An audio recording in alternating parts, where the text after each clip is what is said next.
I would like to give you a brief overview of today's event. The first session would be on shaping policies and regulations for a sustained solar rush. And the second would include enhancing grid resilience for solar integration. And the third session would be leveraging CTBCM for solar integration. For our live participants, we encourage you to send your comments. Send your comments and questions in your comments box, and we would try to include that in our event. And after each session, we would have a Q&A session, and we would encourage all of you in the room to ask questions and have an engaged conversation. And now I would like to invite Mr. Mohammad Mustafa Amjad, our Program Director at Renewables First, to deliver his keynote presentation, The Great Solar Rush of Pakistan, Realities and Challenges.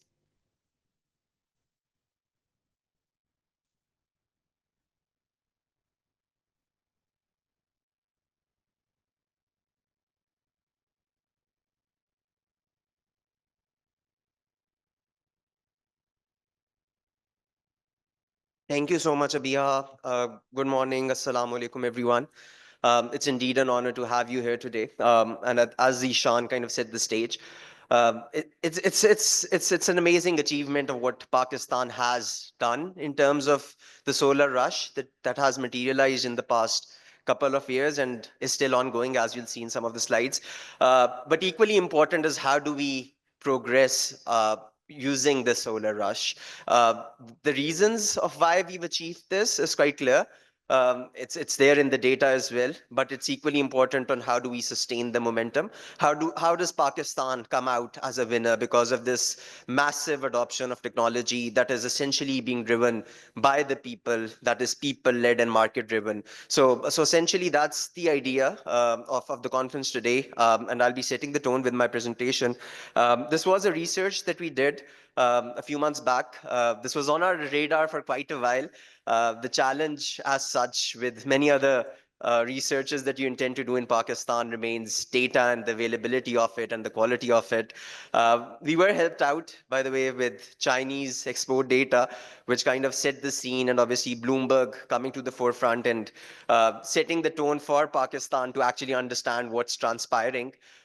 Despite the fact that the Pakistan Solar Association was reaping the benefits of it for years, obviously, but that's the beauty of it. When markets decide that and technology is there, people just follow suit, and governments are left in the wake of it all. Decisions are left in the wake of it all, and what we foresee as the future of a particular sector can change overnight, and that is what has happened in Pakistan due to the Great Solar Rush. So the first thing that is important is to kind of put this into perspective, right? When we say 16 gigawatts of solar panels came into Pakistan within a single fiscal year, we are essentially talking about 23x the installed utility solar capacity. Keep in mind, Pakistan has been trying to increase that 650 megawatt quantum for a while. We were going into subsequent rounds of biddings and trying to drum up interest for solar projects at the grid scale, but the investment wasn't coming through. Yet, in a parallel market, in a parallel setup, Pakistanis were setting up 23x the installed utility solar capacity in the same time frame, with the same economy, with the same financial outlook and overlook. It's almost 1/3 of our total installed generation capacity, and it's half of Pakistan's peak demand. I would have, been surprised had the numbers been stopped. In fact, a lot of the international experts were saying that, it's a solar coaster and it will be followed by a bust, essentially.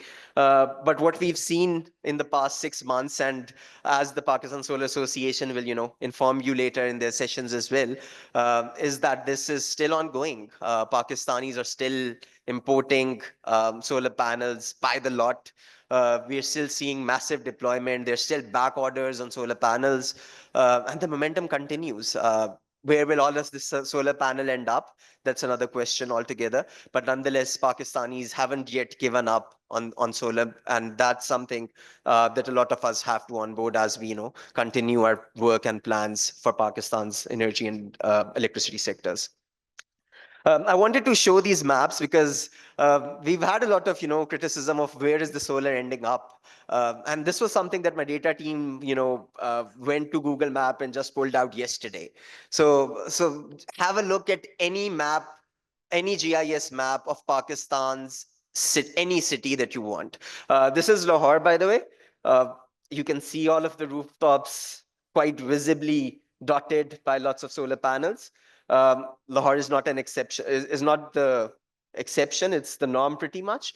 We see similar trajectories in Multan. In Rahim Yar Khan, you can also see a lot of solar panels cropping up at rooftops, industrial zones. It's a different story altogether. I don't see a single rooftop not, covered by solar. Umarkot, go to remote areas. Just look at any GIS map and you'll see solar panels covering the landscape. And this is across Pakistan, by the way. So that's the extent of, the solar rush in the country. It would be unfortunate if, we say that this is all ending up at warehouses. I can assure you, after multiple conversations with different exporters and the Solar Association, they are as much in a backlog as are the customers of solar panels in Pakistan. But the momentum continues. So Pakistan, right after importing 16 gigawatts of solar panels in fiscal year 24, in the last 6 months, we added another 5.2 gigawatts of solar panels to our inventory, so to say. So the momentum is there, and I can assure you that this is still ongoing. It's important to understand it's a 45 gigawatt market at the end of the day. Pakistan's total installed capacity is 45 gigawatts, right? So if we are ending up, importing almost the same quantum, the grid will become redundant all the more soon. So that's really an important challenge, but yet again, I think it's an equally important opportunity for us to capitalize on and kind of like Zishan said, join the movement and join the momentum. What allowed this solar rush? I wouldn't delve too much into it because I feel like there's enough expertise in this room, enough knowledge around this. But again, with the Chinese supply glut, Pakistan sharing a border with China, and obviously solar panels being zero rated, which provided an incentive for all of that to come into the country. The prices kept on falling. There were very little avenues of, uh, you know, uh, imports left for the country in a time when we were doing a lot of fiscal correction. So solar panel became the outlet, and solar essentially became the outlet for a lot of investments to flow. We saw a lot of different industries who had nothing to do with solar importing lots and lots of, or truckloads of solar panels into the country because they felt like this is an opportunity that we need to be a part of. And they were able to capitalize on a lot of it. Obviously, a lot of margins were achieved through the solar imports and the channels that followed. In a parallel setup, what was happening at the grid level, obviously with the IMF corrections and the passing on of subsidies, was the increasing price of electricity at the grid. We were, at the end of the day, very dependent on imported fuel. With the Russia-Ukraine crisis coming into play, obviously the IMF programs, and then the government kind of doing a lot of those fiscal correction and corrective measures meant that the price of electricity on the grid went up by almost 155% in the last 3 years. And this kind of provided people with the perfect impetus to kind of move away from the grid towards, self-generation. And consumers ended up reducing their dependency on the grid. So the shifting load towards decentralized solar was quite visible. We see that despite GDP growth happening in Pakistan, for the first time we saw electricity sales growth being delinked essentially with the GDP numbers. So while the sales growth went down by almost 10%, the GDP was still somewhere around 0% or 0.2% in this case. Um, and this is something that still continues. So it wasn't that people were not setting up or using electricity. The consumption was still happening. All of a sudden, Pakistani industries didn't become 100% more efficient, or for that matter 20% more efficient, or we decided that we are not going to produce textiles anymore, or we are going to go into some other value added products. All of a sudden the industry is the same, the households are the same, the norms are the same, yet electricity sales at the grid became delinked to our GDP. And that was because, as we see very clearly in this data, the number of consumers on the grid were increasing. So for every consumer class, from domestic, agriculture, industrial, commercial, in all of those four classes, we saw more customers in the subsequent year, yet the sales of electricity went down by 12%, 14%, 10%, or almost 3% in the commercial sector. So what was happening was people were increasing their dependency on self-generation and using grid as a backup or as an alternate source for electricity. In our study, we cover, the quantums for each of these segment classes, but the business case was there. So, for domestic consumers, paybacks of 2 to 3 years were pretty common. For agricultural consumers, it's a massive story, to be fair. Pakistan has almost, around 2 million solar tube wells installed. Experts in this room say that we've almost solarized half of those, and that's a huge quantum. And you can understand the business case. For those that were shifting away from diesel, it's a no-brainer, right? But for those that were shifting away from the grid, it's either community owned solar tube wells or they're owned by landlords, right? So the cash was there either through pooling of funds or because the owner of that tube well is essentially somebody who has a lot of spare cash. So we saw a lot of consumers moving away from grid and diesel generators towards solar as an outlet. Similar trajectories in behind the meter or off-grid installations in the commercial industrial sector, excuse me.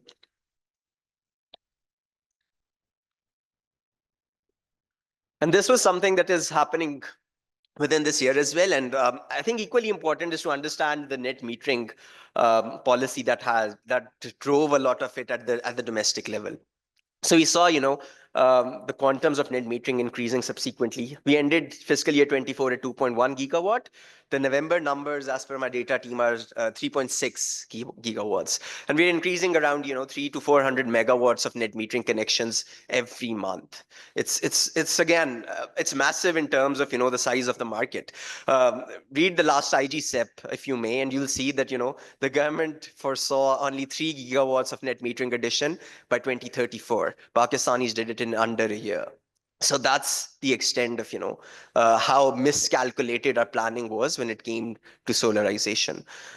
And again, I think Zishan alluded it to an extent. 10 gigawatts already shelved, but it's another 8 gigawatts still in the pipeline at various stages of construction. So these are essentially stranded assets that we'll be putting up. And how do we pay for these? How do we park the costs of it all? How do we manage the grid in tandem with what the people of Pakistan have decided to do? And honestly, there's no way to put an end to the solar rush. We've had lots of discussions. The government can today change the net metering policy. The only thing it will do is improve the viability of the grid, but it wouldn't stop installations off the grid. And that's where the beauty of this challenge lies, because you have to accommodate it. We saw Australia did it, a few years back. We saw California did it. South Africa is going through it. Vietnam had a similar trajectory. The only thing that sets Pakistan apart right now is the speed and scale of the solar rush. And that is where, a lot of international interest and a lot of various players are also looking at Pakistan, because the trajectory that Pakistan is following is now being replicated as we speak in Middle East, in various African countries, because the ingredients are still there, right? China, with more sanctions coming in from America and lesser markets to explore, they're going to flood markets across the global south. And that is where these kind of occurrences will become not an exception, but the norm. So Pakistan is one of those countries that actually can benefit from it all by positioning ourselves as the leaders of this neo energy transition model. And that is where, we expect our regulators and our grid to kind of play a role in facilitating and understanding how do we come out of this as winners, rather than, just being another lost opportunity or another thing that passed us and we kind of were not able to catch the train in time. So that's this revolution essentially. And I think equally important is to understand this is not the end of it all. There's a similar trajectory for batteries that we saw for solar panels. The prices of batteries are going down similar to the prices, to the trajectory of solar panels. People in this room will already, again, I think conversations will have lots of snippets from how the battery market is emerging in the country. With the battery prices falling, it's equally important for the government to kind of facilitate this in tandem with solar. So we can, also see how can we introduce flexibility at the grid by utilizing storage systems and by providing more ambition at the best level. So I think that's equally important to understand. Just quickly going through what this means and kind of some of the questions that I want our panelists and our discussants today to have a conversation about. Number one, the role of the grid changes massively. The grid is not supposed to provide electricity anymore. It's supposed to match electricity. It's supposed to meet demand and supply by taking supply and computing it against the demand, essentially changing the role of what we envisaged or thought our role was for the longest period of time. Planning is quite similar. For the longest time, I think the IGCEP has now become redundant as a document. We started with our first iteration 17 years later, but 3 years into IGCEPs now, planning is all decentralized. So how do we go about decentralizing the whole power system? How do we take it from the federation to the provinces, to even solar parks, to industries, to people, to consumer, at the very basic level? How do we build up from the top instead of the top-down model that Pakistan was following in terms of its planning? That's a huge challenge. Electricity markets, I think our third session is all about it, but markets can play a massive role in kind of providing the ancillary services and the distribution system that is required to accommodate the solar quantum. So that's another area that a lot of effort needs to be put in and a lot of conversations need to happen.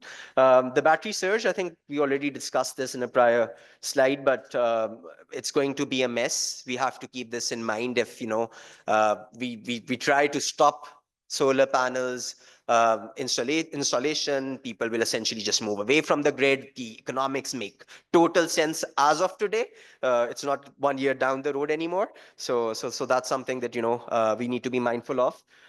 Inaction is not an option. I think really important to understand, we're saving what, 2-3 rupees by renegotiating contracts with IPPs.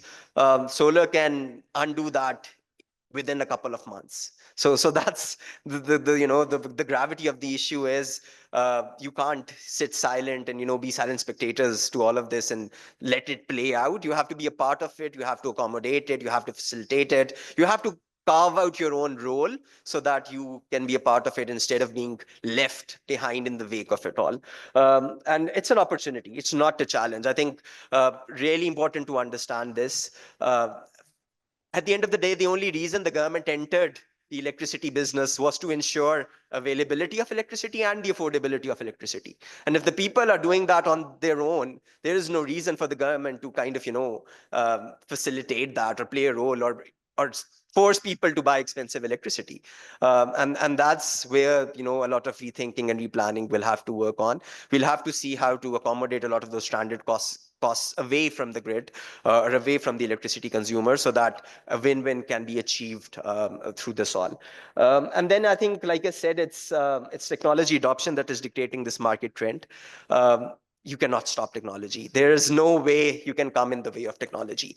I think what we are seeing in solar panels, we'll see similar in EVs within the next few months. We'll see similar for batteries within the next year. And boy, there's no way any government agency, any organization can come in the way of technology being mainstreamed. There's no way. You cannot put an end to it. You cannot stop it. You can only facilitate it. You can only carve out your own role through it all. And that is where I think a lot of the conversation need to happen today. And lots of lessons for everybody to learn from Pakistan. I think that's where a lot of opportunity also exists. What's happening in Pakistan will happen in a lot of global South countries. And if there is an opportunity where we are the global leaders, we should step up and actually act as the global leader. Pakistan should be the face of the neo-energy transition model, and the Great Solar Rush provides us the perfect platform to do so. So on that note, I'll end here, but looking forward to an engaging and wonderful conversation. Thank you, everyone.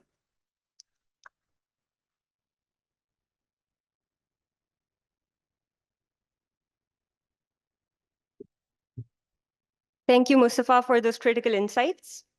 And up next, I would like to invite someone who has played a pivotal role in advocating for progressive energy policies.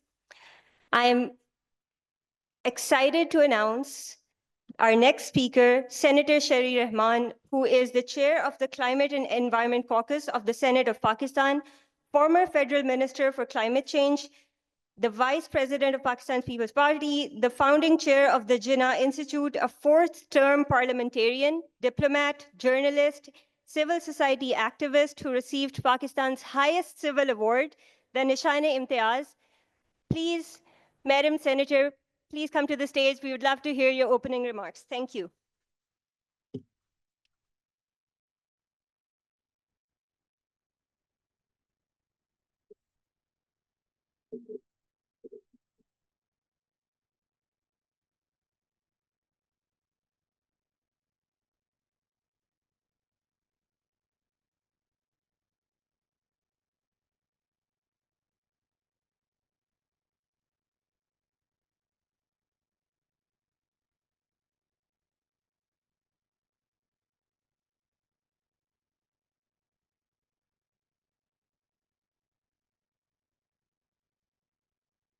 Bismillah ar-Rahman ar-Rahim, ladies and gentlemen, and the two organizations that have convened this important meeting today. आप सबको बहुत बहुत greetings and assalamu alaikum. First of all, thank you to Zishan Ashfaq, who's the CEO of Renewables First, and Waqas Musa, the chairman of or the head of PSA. Now, I understand both of you are key industry stakeholders in the solar energy industry. And I think it's important to understand that we are in a pivotal moment in our energy transition. I wish I had heard more of the presentation, which has some mapping of where we're going in Pakistan. But I think it's important here to understand and acknowledge that we are really at this point leaping ahead through public and consumer and community action ahead of public policy. Now, I remember understanding this and saying this about 4 months ago at a meeting called by the Chinese embassy and various stakers. And there, from the trade indices and data, we saw the amount of solar panels being imported into Pakistan from China. Obviously, cost has a lot to do with it, but so does need. And that is where we realize, my goodness, 1/3 of Pakistan's installed capacity is being imported straight without any public prod by communities, by people, by householders and others into Pakistan in an effort to meet the unreliable energy supply and the high rates of electricity. So I think these are very important markers of what people need and what actually the country may want.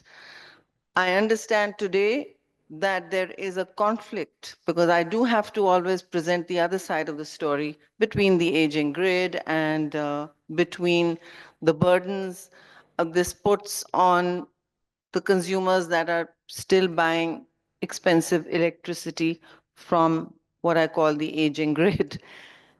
They are still having to buy it because they are not able to afford the solar options in many ways. It still requires a capital investment, and it still needs a fair amount of returns for it to come through. Now, right now, the policy suggests the way net metering is. There are two types of solar operations underway in Pakistan. One is, of course, the net metering, which has been an enabling policy and is now meeting the sort of brick wall of, as I said, unintended consequences. Nobody thought so many takers would come up for even that, as well as small consumers just totally going off grid, which has resulted in Pakistan ending up with an excess of electricity supply. Who thought this day would come? But it has. And I think it's important, instead of dragging the country down to investing and figuring out how we can work with dirty fuel, it's really, really important for us to keep racing ahead of this energy revolution, which is taking place in the world as we speak. And Pakistan has emerged as a market leader in South Asia, particularly. And I think this is something that we should not be disabling. We should be enabling it. That is my first thought. And quite coincidentally, we had a meeting yesterday of the Standing Committee in which the Power Ministry and others came up with their thoughts on how the burdens of solarization is being shifted to middle and low income consumers who are still having to pay the costs of old contracts and capacity payments that we all know about, that are inefficient, that are living with fixed costs, that still have to run. Now, the net metering people are still working with what you call the grid. Now, as I recall, even Parliament House has been selling electricity to the grid for a long time, as are associated government buildings. Why? And they've solarized. They are green buildings. Almost the entire red zone has been green for a while, unknown factoid. But it has because this is what our goal was. Today, we are thankfully and counterintuitively ahead of government policy. The people have moved faster than policy. So really, it's policy that needs to catch up and reconcile the costs it is stuck with, the fixed costs, the grid costs, and reconcile policy so that equity and affordable electricity is available in a sustained manner for customers all over the country. Because, ladies and gentlemen, energy is what creates wealth for a country. The 20th century was about fossil fuels. The world welcomed them, they used them. The countries which had oil and gas and coal became leaders in productivity, in exporting, and turned their fortunes around and were able to pass down the costs, the profits of that to their people. The 21st century is all about renewables. It just has to be. You cannot hold it back, and you should not. I have spoken about this repeatedly in Parliament, that really this is an existential moment for policymakers. We do understand that there's a crisis because you have a 200% increase. 200% आपकी बढ़ गई है almost in a year, क्योंकि आपकी solar energy की इस्तेमाल और 16 gigawatts is a huge amount of solar panels and energy and electricity to be using either off or on grid. Now, it's these imports, as you say, are worth $2.1 billion.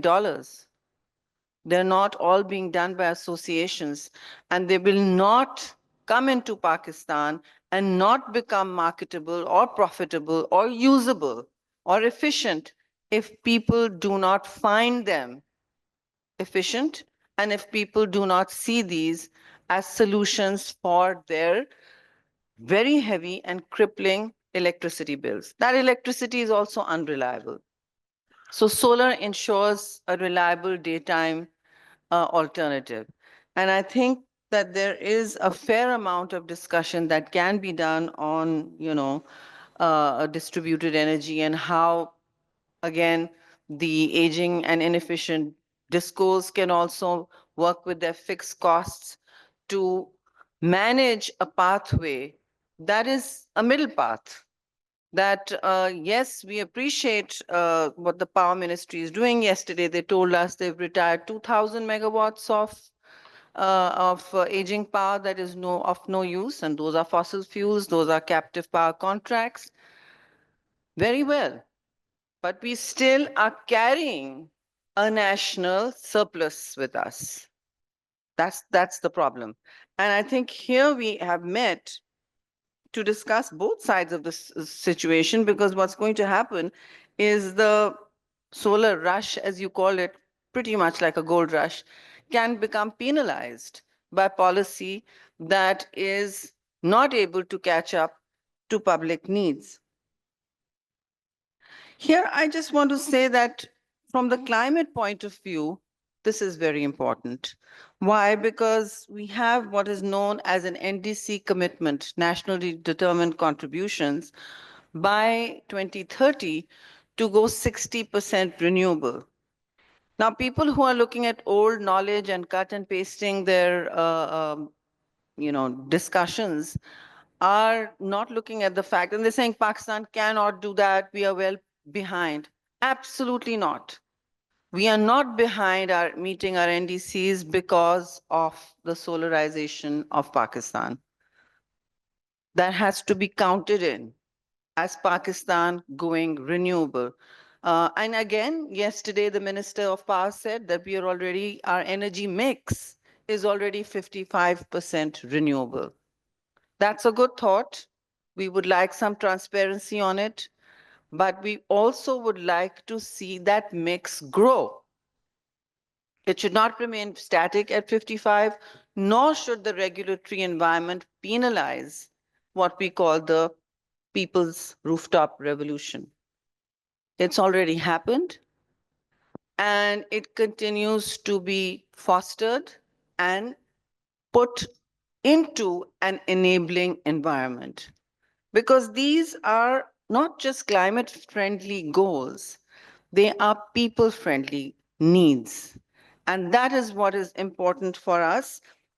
I don't envy the Power Energy Ministry's job right now, because they are also stuck with honoring contracts that were signed at another time and another place, when Pakistan was constantly thinking of how to import energy, how to create energy, how to generate more power.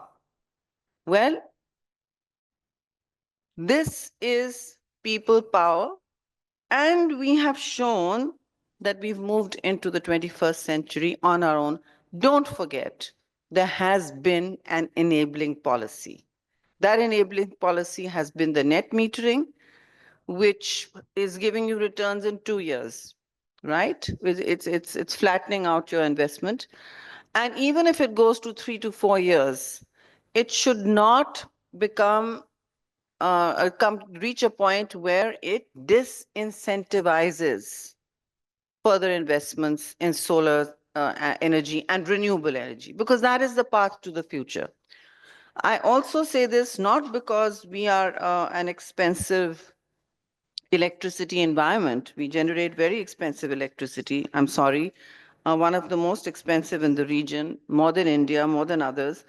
And that does not, there are no solutions from the traditional power sector coming our way. We've been hearing the arguments for years.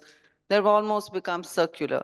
Well, here's what's happening now. Policy is going to have to catch up with the people.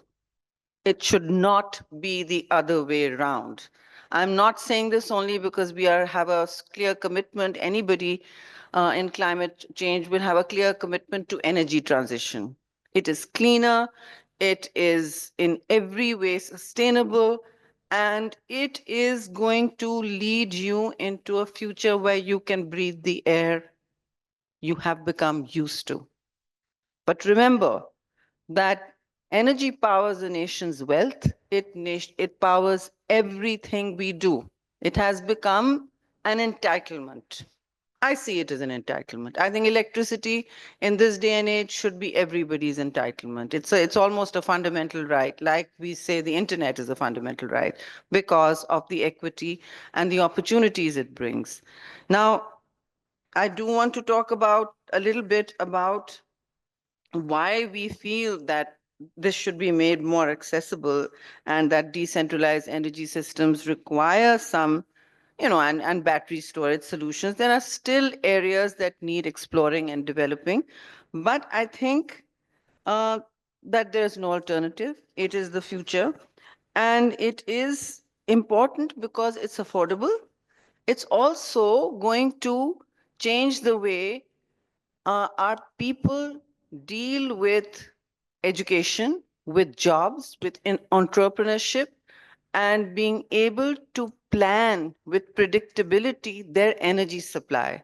We often forget that businesses, even small businesses, including households, need to have a guaranteed power source. I mean, if you ask somebody, I think I remember last year, it's even happening since gas went into short supply. We've used up our cheap local gas, Pakistan's gas. And here what we were told was, oh, we can't schedule so and so lunch because it is not cooked yet. These are households. Now, food and nutrition on the table is something that 21st century populations should be used to and should not have to give up. And that kind of predictability for people to go to schools, have their breakfast on time. Breakfast is not available. For children, nobody's going to talk about this. But I want to address public issues. Mothers all know, as do fathers that cook. In my household, that's what happens.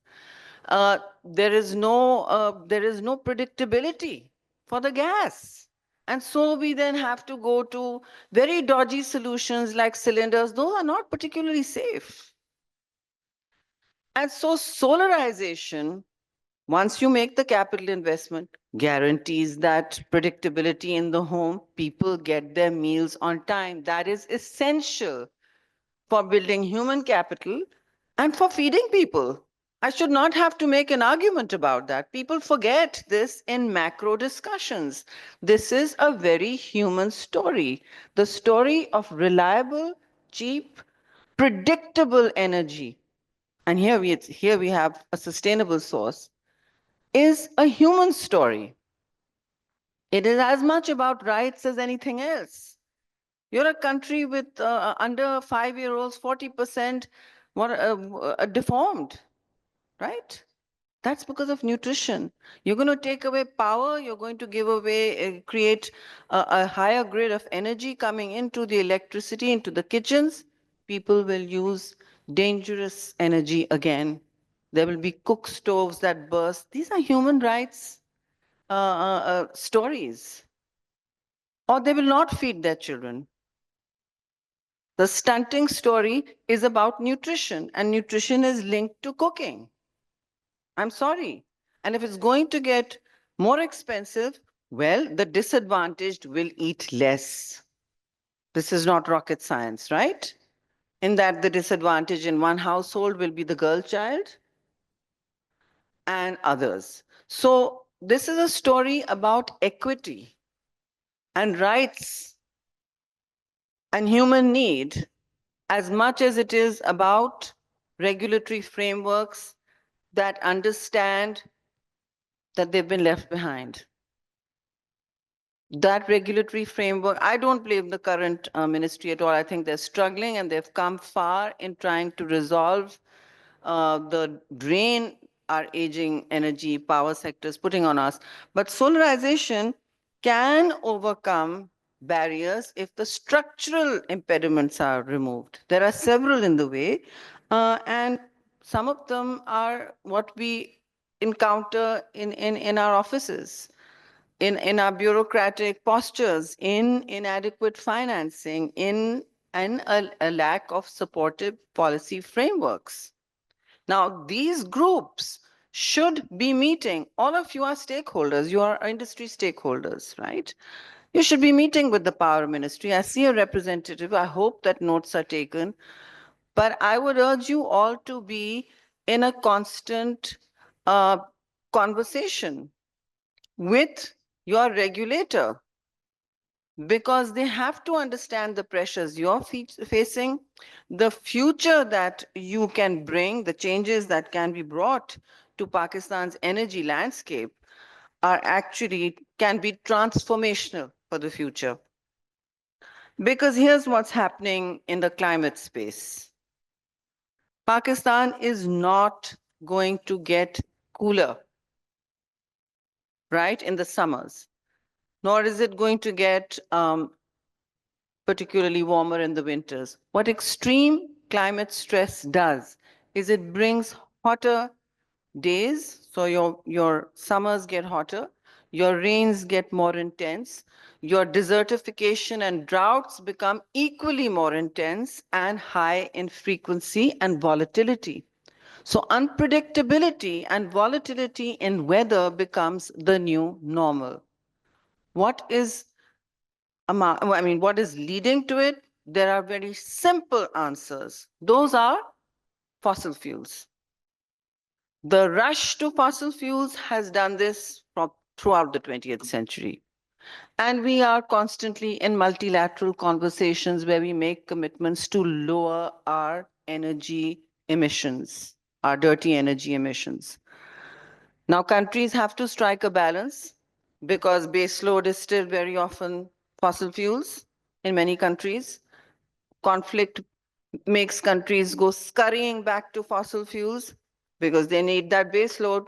Some countries in Europe have already done that, although Europe is a clean energy consumer by and large, and their NDCs are fairly enviable. Certainly the UK's, they are moving to cleaner wind and solar.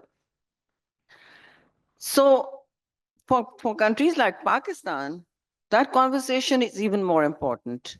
If you embed your policies in an energy transition that will provide cheaper and sustainable and predictable cooling and electrification of your households. Again, I'm saying that you're going to need digital access, you're going to need access to health and social services. Sometimes they'll be digital. You're going to be able to get to schools and clinics when there is a climate or weather event. Now, extreme weather is not going to go away. Why? Because the world is not reducing its warming.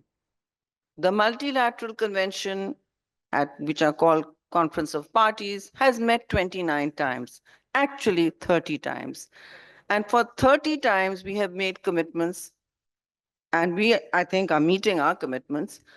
But the global north, which has created the huge emissions crisis, is still emitting. So the trajectory of global warming is going up. Every day, if you open the internet, you'll be told that this is the hottest day or the hottest month that we have ever known, 2024. Every month is hot. The UK declares an emergency when they reach 40 degrees centigrade. Welcome to the new normal. Pakistan is 50 degrees centigrade in the south, very often, very regularly on an average. Our cities, Jacobabad, Dadu, Turbat, have touched 53 degrees in the summer. Do they not require sustainable, cheap electricity? You tell me. They do. And they are in severe climate-induced distress. People don't make the connection. The connection is very clear to my mind. That flood we had in 2022, I told the government, this is why it's happening. South Asia knows why monsoons happen. But this is why it's happening, because global warming is going up and it impacts weather patterns and predictability in unforeseen ways to bring onto the world climate catastrophe. In 2022, we said, okay, this is heating up, the planet is heating up, and we were looking at our facts. Our emissions are less than 1% because that's where our manufacturing is. It's low. So we're out of that mover mix, which causes the causality triangle. And those countries that have accumulated extreme wealth are still, they're generating their energy, their fossil fuels are going up. So global warming is still going up 30 conference of parties later, commitments later, pledges later. Climate finance is going static or down compared to needs. It's actually going down. So warming going up, emissions going up, financing for what is known as the global south going down as needs go up and populations rise and climate catastrophe is rising. Are we then not entitled to find our way to at least saving lives? It is about surviving the future because I've come to the conclusion no one is coming to save you.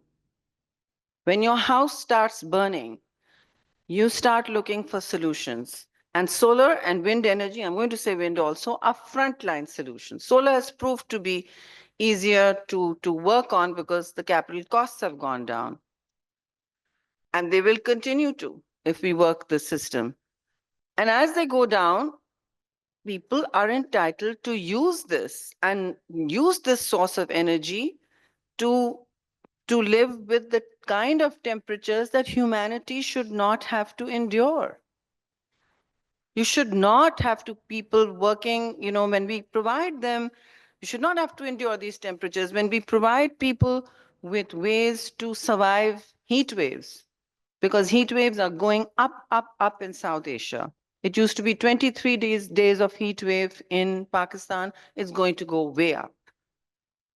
The science is telling us that. And as the heating goes up and out of control, you need cooling. You need your fans going up and basic shelters.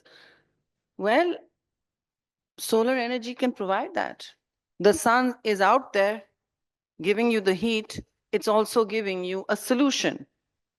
And now, if we can translate into a bundle of low cost solutions, I think you have a win win.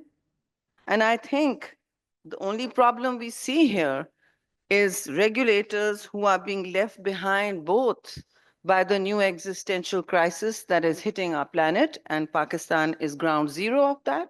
That lesson should have been learned in 2022. We must do everything to change our enabling environment. Our ecosystem must be geared towards energy transition, both in vehicles as well as our power source, because energy powers life, just like water does. Energy powers life. And if here we have a source, then we must go for it. Lastly, I just want to give an example of how governments can respond to public distress. This is public distress. Heat waves, extreme weather triggers high public distress. We don't even know about it. Our population is so large now that the reporting is not available to Islamabad. And Islamabad also has what I call a low attention span to vulnerability all over. That's how capitals are everywhere in the world. And here is how I think we should respond. I mean, Sindh has put up a solar energy project, which, just as an example, I'll give you one private sector and one public sector example, one in Sindh, one in Punjab. And you have 500,000 low consumption households being enabled in Sindh. They're being given solar kits. These are off grid, which will mean one solar panel that will drive LED bulbs, a fan, and a battery that will be available for a nominal charge of 6,000 rupees. Everyone is rushing to get that. When myself and an NGO that I work with give out battery, those LED bulbs that children can read by in the night when there's load shedding, so they do their homework. I cannot tell you the goodwill that generates because they just need that light in the night. But what will they do if they're suffocating with a heat wave? When they are too far from the clinic, when there is not enough water. So if you look at just the basic norms of equity, this is the path forward. Do not deny people their fundamental rights to health, to nutrition, and to a predictable future where educated human capital can then also become entrepreneurs in the green job market. I know you need your tariff reconciliations and you need your distributed energy, but I think for me, climate change, renewable energy, and the people argument is the most important of all. We have to respond to public needs because government has to look down from the social pyramid that is getting fatter and fatter in Pakistan. Climate change is making it worse. It will push more and more people into poverty. Poverty needs cheap, affordable, easy to access solutions for energy. You can't leave more than half of Pakistan behind because we can't make the regulatory policy in time. I'm just going to have to say I understand the position of the energy leaders here. I also understand that yes, there are stuck costs and fixed costs that, and the grid has to be modernized. That will take time. Perhaps solar users in the middle market will take some pain in terms of new regulations for buyback rates. But we are using the grid. Net metering customers are using it. I'm a net meterer. I'm using the grid. I'll have to give back to it. Everything can't be one-sided and towards one element of the problem. So if we are willing to listen to the other side and come down from maximalist positions, we will be able to power through this solar revolution that people have driven that will take Pakistan, make Pakistan a market leader in renewable energy, then not only will we overshoot our NDC targets as a climate change leader, we will also meet public needs at a time when acute heat and energy and weather and climate crises are crippling large segments of the population. This will, of course, also reduce your pollution. Thank you very much.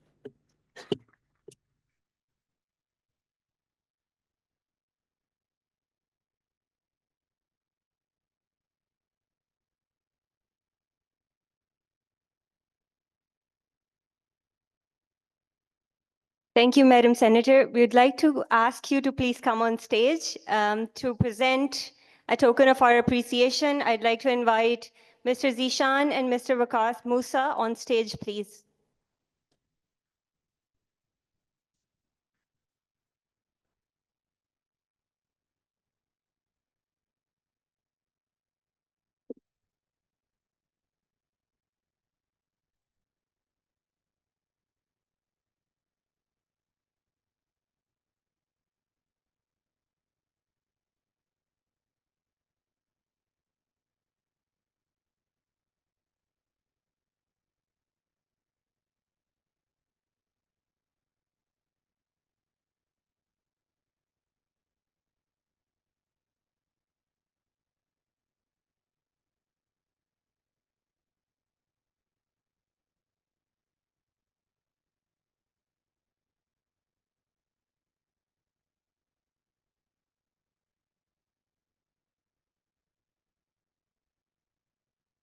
Thank you all for listening. And now I'd like to invite Mr. Ali Amjad, General Manager of Longi, to share insights on indigenizing solar PV supply chains.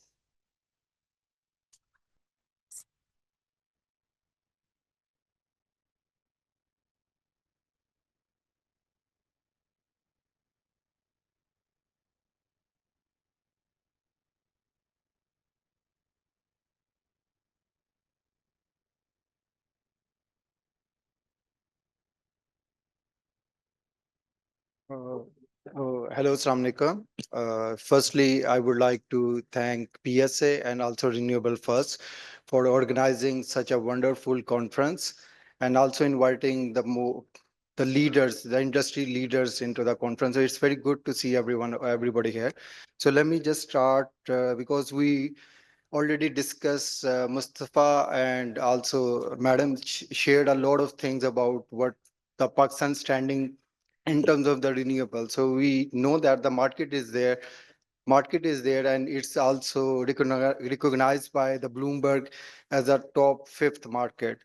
So now the way forward is to have the local manufacturing. So I think the next way forward would be the local, to have a local manufacturing, to discuss more about the local manufacturing, how we can start and support the local manufacturing. So about Longi. So actually, a brief introduction of myself. I work for Longi Solar. So Longi Solar is the largest solar panel manufacturer in the world, having capacity of 120 gigawatt. So they reported the 120 gigawatt production capacity in last quarter, which is the largest one as of yet. And Longi is basically the Chinese company and also the 100% vertical integrator. So that means that they start from the wafer to the panels. So they manufacture everything by themselves. And it was established in 2000 as a wafer manufacturer. They used to only manufacture the wafers in 2000 year, and then in 2015 they started to manufacture the solar panels. So this is just a brief introduction of the Longi Solar. Oops. Yes, so as it's the largest one solar panel manufacturers, so this company is also given a triple A rating for their financial health as well. And also it's one of rated as 100% bankable. So just because of their financial health, because most of their financial health come from their wafer business, they still hold 40% market share globally, 40% market share of the wafer business. That means that they do not only use their own wafer, but also supply the wafer to the other solar panels companies as well. And here is just a bird eye view of the solar manufacturing cost, but this is actually not updated one, but it was reported couple of years ago by the IEE. But here you can see the trend. For example, if you look at it, the EU manufacturing cost is very, very high than the Pakistan, even than USA, India, the China. So this shows us the trend. Even the numbers are outdated, like the per watt cost is outdated in this chart. But we can see that the Pakistan is still our manufacturing. If we start the manufacturing or in Pakistan, the cost of the manufacturing solar panels would be higher just because of the different dynamics I will discuss in the next slide.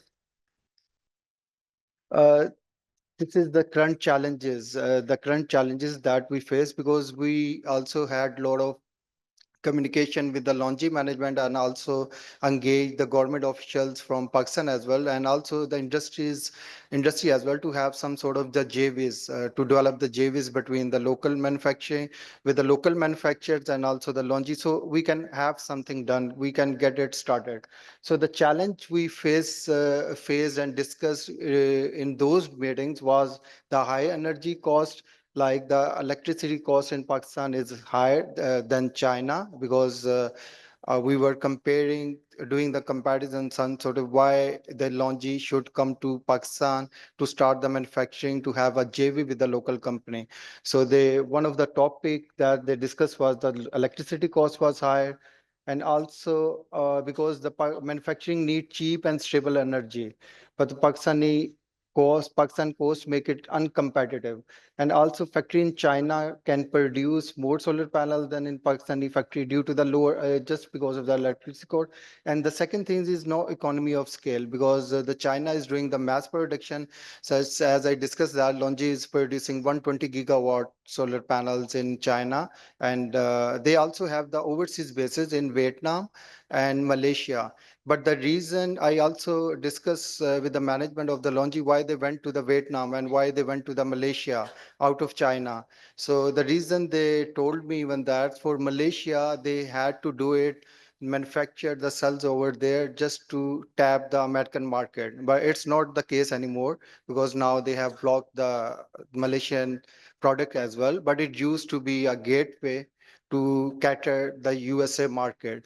And for the Vietnam especially, they went there just because the Longi just considered that because of the raw material availability, because they said that even Longi has a 10 gigawatt manufacturing in Vietnam, just because even they said that even over 50 gigawatt of the solar glass is local glass is being manufactured in Vietnam. So that means that they could procure the local glass instead of sending everything from China to Vietnam and then assembling it, because I believe there's a difference between the assembling and the manufacturing. So because when we do the manufacturing, so we have to do something from the raw material to add the value in it. But assembling is just like sending everything from China and doing the assembling and make it a finished product.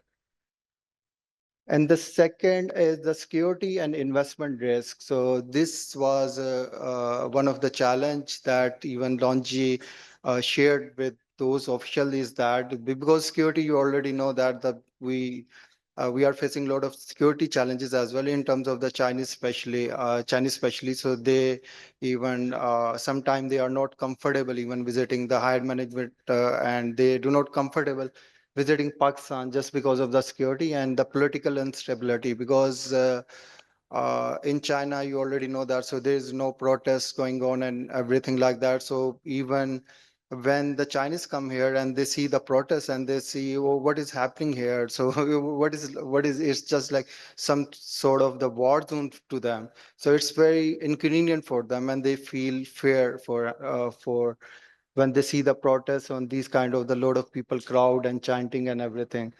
And the lack of R&D and innovation, because Pakistan is only the importing instead of developing it. Like we are not spending money on the R&D, but I think that because I think we are on the way, because I also came across that one of the facility of testing the solar panel was established near the Islamabad.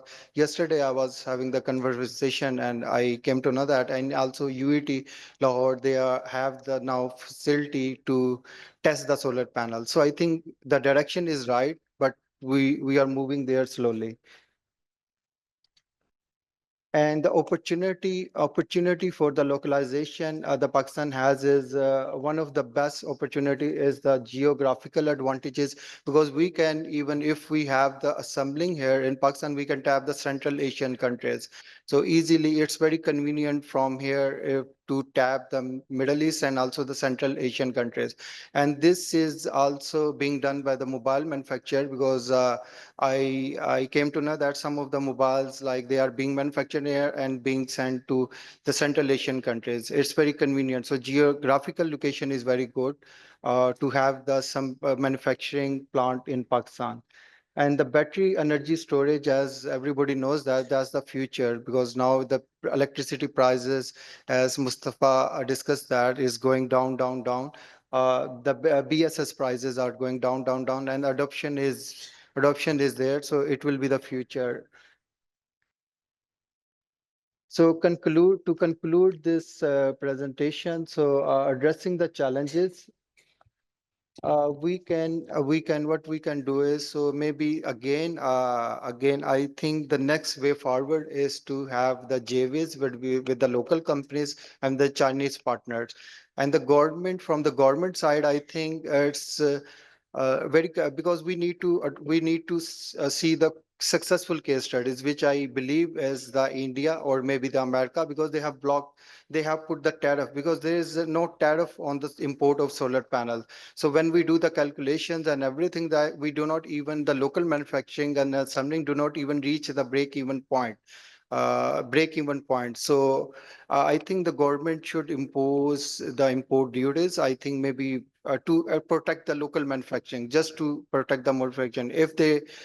What they can do is, because what even the Chinese, even the Longi management proposed to the government, that so maybe if you do not want to impose any duty, so just leave it. Just use the made in Pakistan panel for all the public sector projects, because government reported that they will have 10 gigawatts or maybe 10 gigawatts of the public sector project. There will be a lot of public sector projects. If the government may makes it compulsory to use a made in Pakistan panel for all the public sector projects, so these Longi and other manufacturers, they will be bound to come to Pakistan to have the JVs with the local companies to start the assembling plant here, because I think there should be something to start with. So maybe this option, I think this is very viable option, because that way we don't have to even impose the duties, but we can only the government can only make it compulsory to use the made in Pakistan panel for the government sector tenders and everything. So that way it will, I think even Longi will be more than interested to even have a local manufacturing plant to start with maybe 1 gigawatt or 2 gigawatt or something. So right now, if we do any calculation, so I think it doesn't make any sense to have the local manufacturing plant, because the break even point is not there. The local manufacturer, they cannot reach the break even point even. Right. Thank you very much. Thank you very much again. So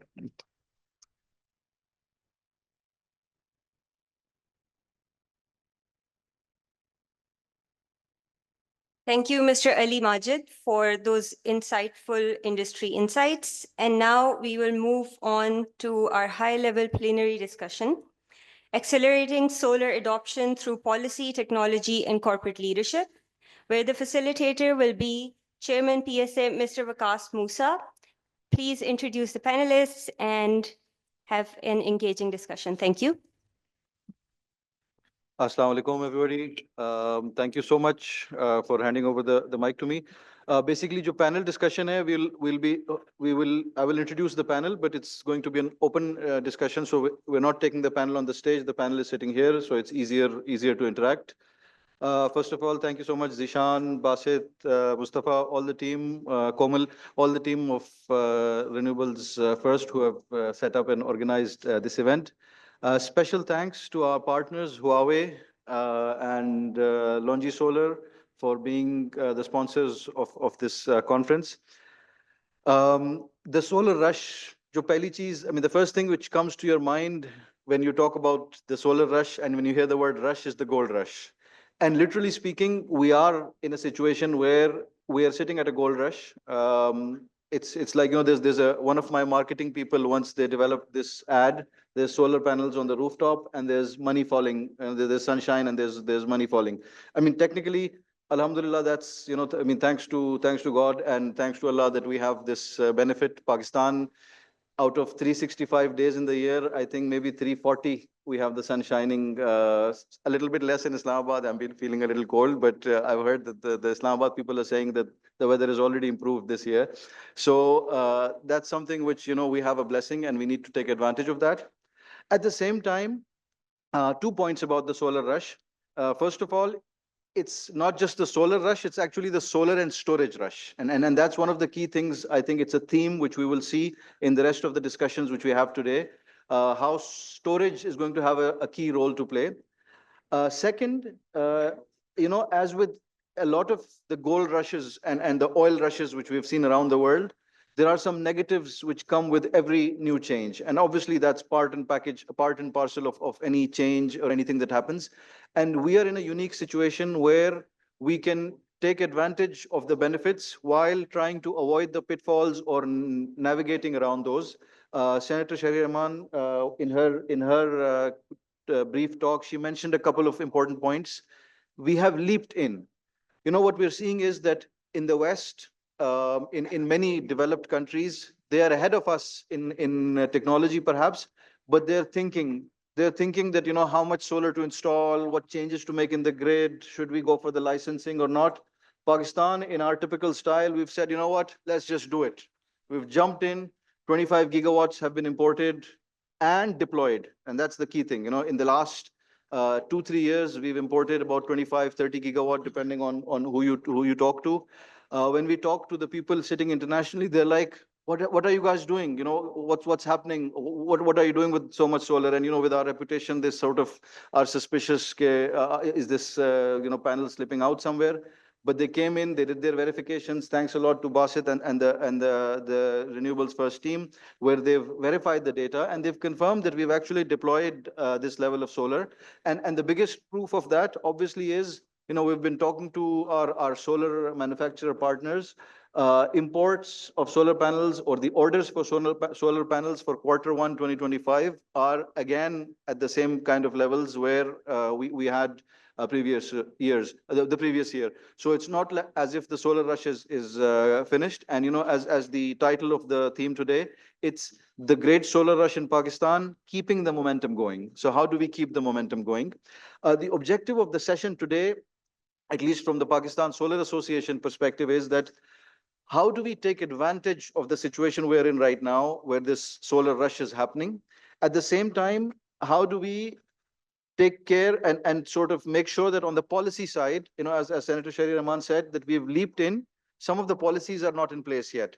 So how do we make sure that while in field we have something which is happening, how do we make sure the policy catches up quickly, effectively, without sort of taking the air out of the balloon or the excitement which we are seeing and the advantages which we can get. So how we can take these things forward. For this, in the first session, where the title is Accelerating Solar Adoption Through Policy, Technology, and Corporate Leadership.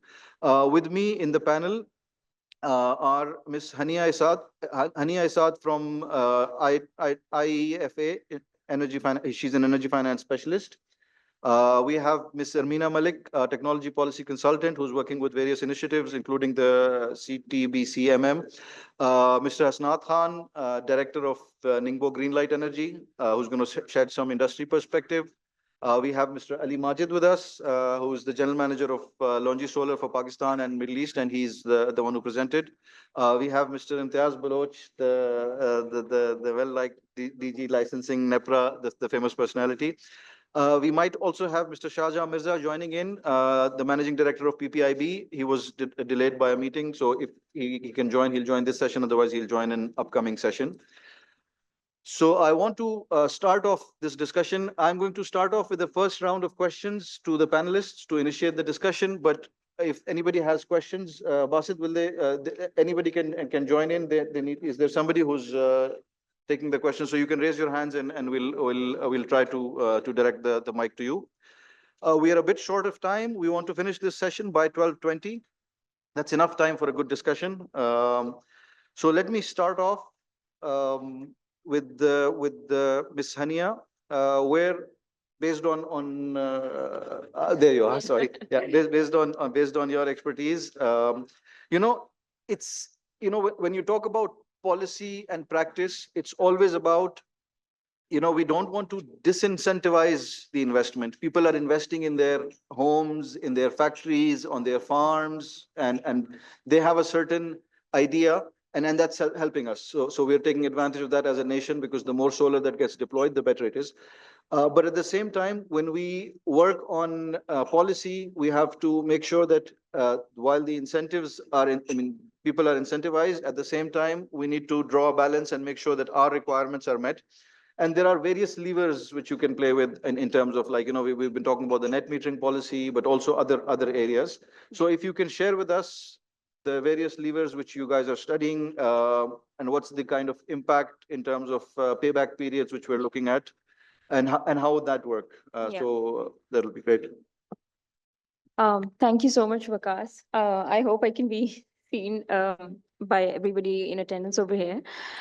I think it's important to first point out what we want to achieve over here. I think the title is very right in saying that we need to keep the momentum going. But at the same time, we've seen that the pace is too rapid. The grid cannot keep up. There are other challenges that are cropping up in terms of financial difficulties for the grid, as well as reduction in demand from centralized assets, and then of course the financial fallout of all of that.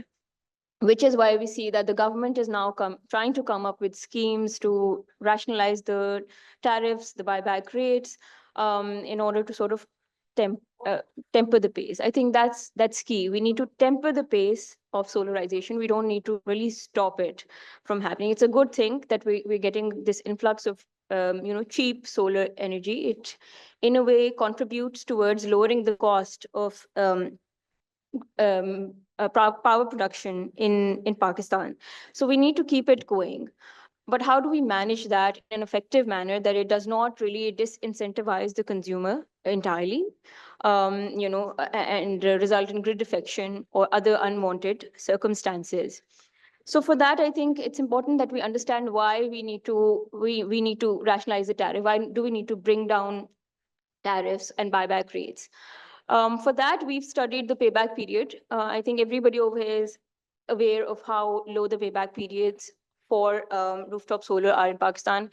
Just for context, they range about 2 to 3 years. And that is mainly because the net metering regulations and policy that we have in place right now is very lucrative in a manner.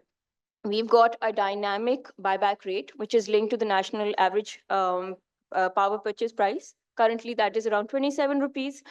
And then we have, a crediting mechanism in place. We have the option for self-consumption.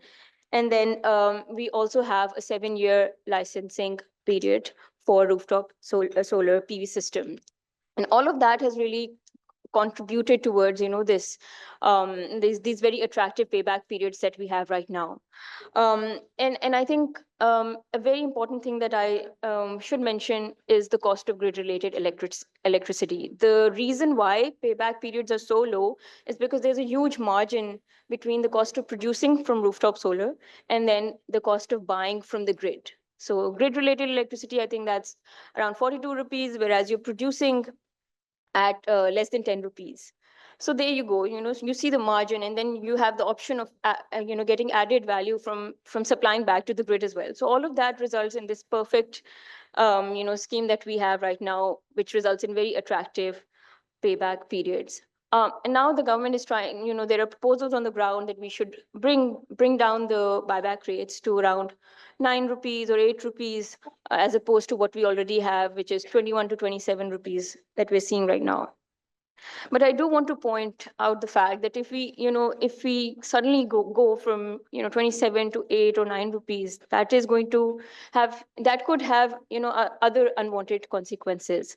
Because right now everybody's putting up solar because they have these incentives in place. If you're going to take them away rapidly, it may result in other unwanted scenarios cropping up for the grid, such as battery storage.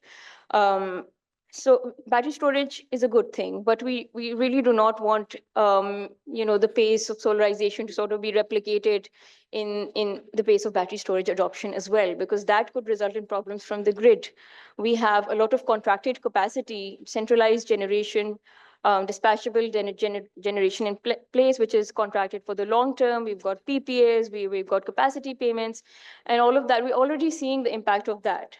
So if we, suddenly reduce the buyback rate and bring it down to 8 to 9 rupees, I think that may result in an immediate switch towards battery storage. A consumer which is used to, getting his or her bill reduced by, let's say, or paying zero at least. We've got consumers over the country which are paying 0 rupees per month for their electricity bill. So suddenly, if a consumer starts getting a bill, they're eventually going to start switching. Anybody who can afford battery storage will ultimately do that. And that is on a residential scale. We're already beginning to see battery storage adoption at a very large scale in the industrial sector, in the commercial sector. So all of that has to be, sorry. Please, Yeah. finish. Yeah, so I'm just saying that all of that needs to be factored in. There are other things that need to be taken care of in addition to reduction in buyback rates. There are limits that we could deploy on this system size. Right now, we have a generous sanction load limit when it comes to solar PV system, 1.5x your sanction load. There's something that we could play around with over there as well. So different factors coming together in order to make sure that we're managing the transition in an effective manner. Yeah. Thank you so much, Hania, for this for the useful insights. I think, and I think this is something which needs to be done. I mean, if I look at it from a grid point of view, last year I've been telling this story to a lot of people. Last year, the total bill I paid at my house was around 100,000 rupees for the whole year. So that's like an average of about 9,000, 8,000 rupees a month. compared to if there was no solar installed there, I would have paid maybe 100,000 a month, maybe 1 million for the year. So Lesco is worried. Lesco is saying, number one, I've lost a good customer who would have paid a 1 million rupee bill. But most important, Lesco is still providing service to me 24/7 because in the night when I'm back to the grid, I want to use that grid. So it's a problem which it's not just Lesco, it's grids around the world have faced this problem, and they've looked at solutions. And I think we need to find a good solution for this. The key thing and the most important thing is this, that as we review I think the distributed generations rules of 2015, that was the last comprehensive, over the rules which were issued. As we review those, we keep in mind lots of solutions. Some of the solutions which Hania already talked about, and there's other countries which have done different solutions. For example, multiple tariffs. So we have a peak and an off peak. How about if we have a peak and an off peak and a super off peak? So the daytime solar hours electricity becomes cheaper for everybody. You sell it, it's cheap. You buy it, it's cheap, and that kind of solves this 9 versus 27 debate permanently, because the selling rate just goes down in the day because there's excess energy available. How do we put in a fixed charge? Like they've already started 1,000 rupees per kilowatt fixed charge on three-phase bills. So how can that be a part of it? And I think the most important thing here would be to make sure that education is done well. We've seen in the past when NEPRA tried to roll out the changes in the policy last year, there was this huge media backlash. A lot of the time, the media does not understand what's happening, or they don't have a full picture, and they ask questions and they just want that soundbite, and they start creating. Even now, whenever there's a meeting which happens, suddenly there's the news the next day. Yesterday it was in the news. 2 weeks ago it was in the news. So this is something which PSA, Pakistan Solar Association, would be happy to collaborate with the government of Pakistan, with NEPRA, and the regulators and people who are working on these policies. One, to give ideas, but most important, to make sure that the communication is done in a way where, and that's the objective of the sessions like today, where we can interact with each other and we can listen to the other side as well. One of the important points which Hania talked about was the battery storage. And that's something which we're seeing in other countries as well. I know that Ms. Ermina Malik, you're working on the CTBCM initiative a lot, and you're giving advice to various people there. If you can give us an idea of grid level storage, how storage is going to play this role. One of the things which needs to be looked at is that for the distribution or for the power sector, if the battery gets deployed at a home level, you're kind of out of the system. But if somehow or the other the batteries can be deployed at a grid level, that still allows these power sectors to play a role in it and make a profit. We have seen initiatives of solar plus storage. So in the US, the majority of the new permits which are being applied for on utility scale solar are mostly solar plus storage projects. We've seen this in the US, we're seeing this in Australia, even Saudi Arabia, which is generally speaking behind in terms of the solar expansion. They've inaugurated 3 gigawatts and 1 gigawatt storage or something like this. So if you can give us some idea of on the policy side, what's happening on this. Thank you. Thank you so much. I want to start by just highlighting 3 facts about solar power or renewables in general, to set the context for the question that I was asked about the role of batteries in facilitating or supporting this solar rush in Pakistan. So number one, capacity. If Pakistan imported 15 gigawatts of capacity last year, then that doesn't mean that this is the generation capability brought in by these panels. The generation capability was only 3 gigawatts. Number two, intermittency. So renewables, particularly wind and solar, have a huge problem. They can only provide power when the sun is shining or the wind is blowing, which means that for this 15 gigawatts of solar capacity that's installed in the country, the grid would have to continue providing evening and nighttime and weather-related demand on cloudy days. The third fact is our tariff setting mechanism in Pakistan. So our tariffs are based on volumetric sales, which means that if electricity sales go down, then the per unit price of electric power goes up for all consumers. So the more solar we continue to deploy and use in the daytime, the higher the pressure on evening and nighttime electricity tariffs, or tariffs 24/7, but for people buying only in the evening or at night, they will continue seeing an upward pressure on those time-specific tariffs. These are the realities within which the government then has to plan for these additions in renewables, particularly solar. What are the three challenges that the government faces today? आपने एक बात की of what Vikas, how distribution utilities can deal with the situation. The government's objective is ensuring that all citizens of Pakistan have adequate levels of energy. Their objective is not to keep the power distribution business afloat. So I think the government would be very happy if today somehow even a majority of consumers could shift off the grid and supply their own electricity or their own energy 24/7. The challenge we have is that people are moving or shifting off the grid, but only for a certain specific time during the day. What that does is that puts a technical as well as a financial burden on the grid for the rest of the day. And then everybody suffers because of that. So अब government के 3 objectives हैं इस वक्त. The first one is to create a level playing field in the planning process for renewables. Solar or wind को भी उतनी ही opportunity मिलनी चाहिए in central planning and procurement that every other technology gets. That's the government's first objective.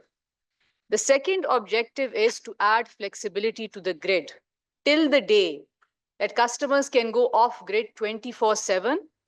The grid will continue to provide evening and nighttime services. And for that, it needs to be much more flexible than it is right now. And the government realizes that and is very focused on making sure that that flexibility is now our number one priority for the system planner also. And the system, the service provider, which is the national grid, is also actively looking at including flexibility, particularly battery storage, as a part of its technical setup, as a core element of the grid infrastructure. Okay, so having said that, अब इन objectives को government meet कैसे कर रही है? Number one, wind and solar with hybrid battery systems are now going to be a part of the IGCEP. They will be included as a candidate technology in the IGCEP. IGCEP का तीसरा iteration आएगा this year, inshallah, and उसके अंदर wind और solar हमेशा से होता है as a candidate technology, but this year for the first time, both these technologies with attached battery systems will also be included as candidates. So that creates a level playing field. The second thing that the government is doing is delaying some thermal projects. जिनका भी हो सकता है, which at a point where delay is possible without financial repercussions, they are looking at pushing out thermal projects beyond the current 10-year planning period and creating more space for renewables. At some point during the speeches, somebody said that the IGCEP has become redundant.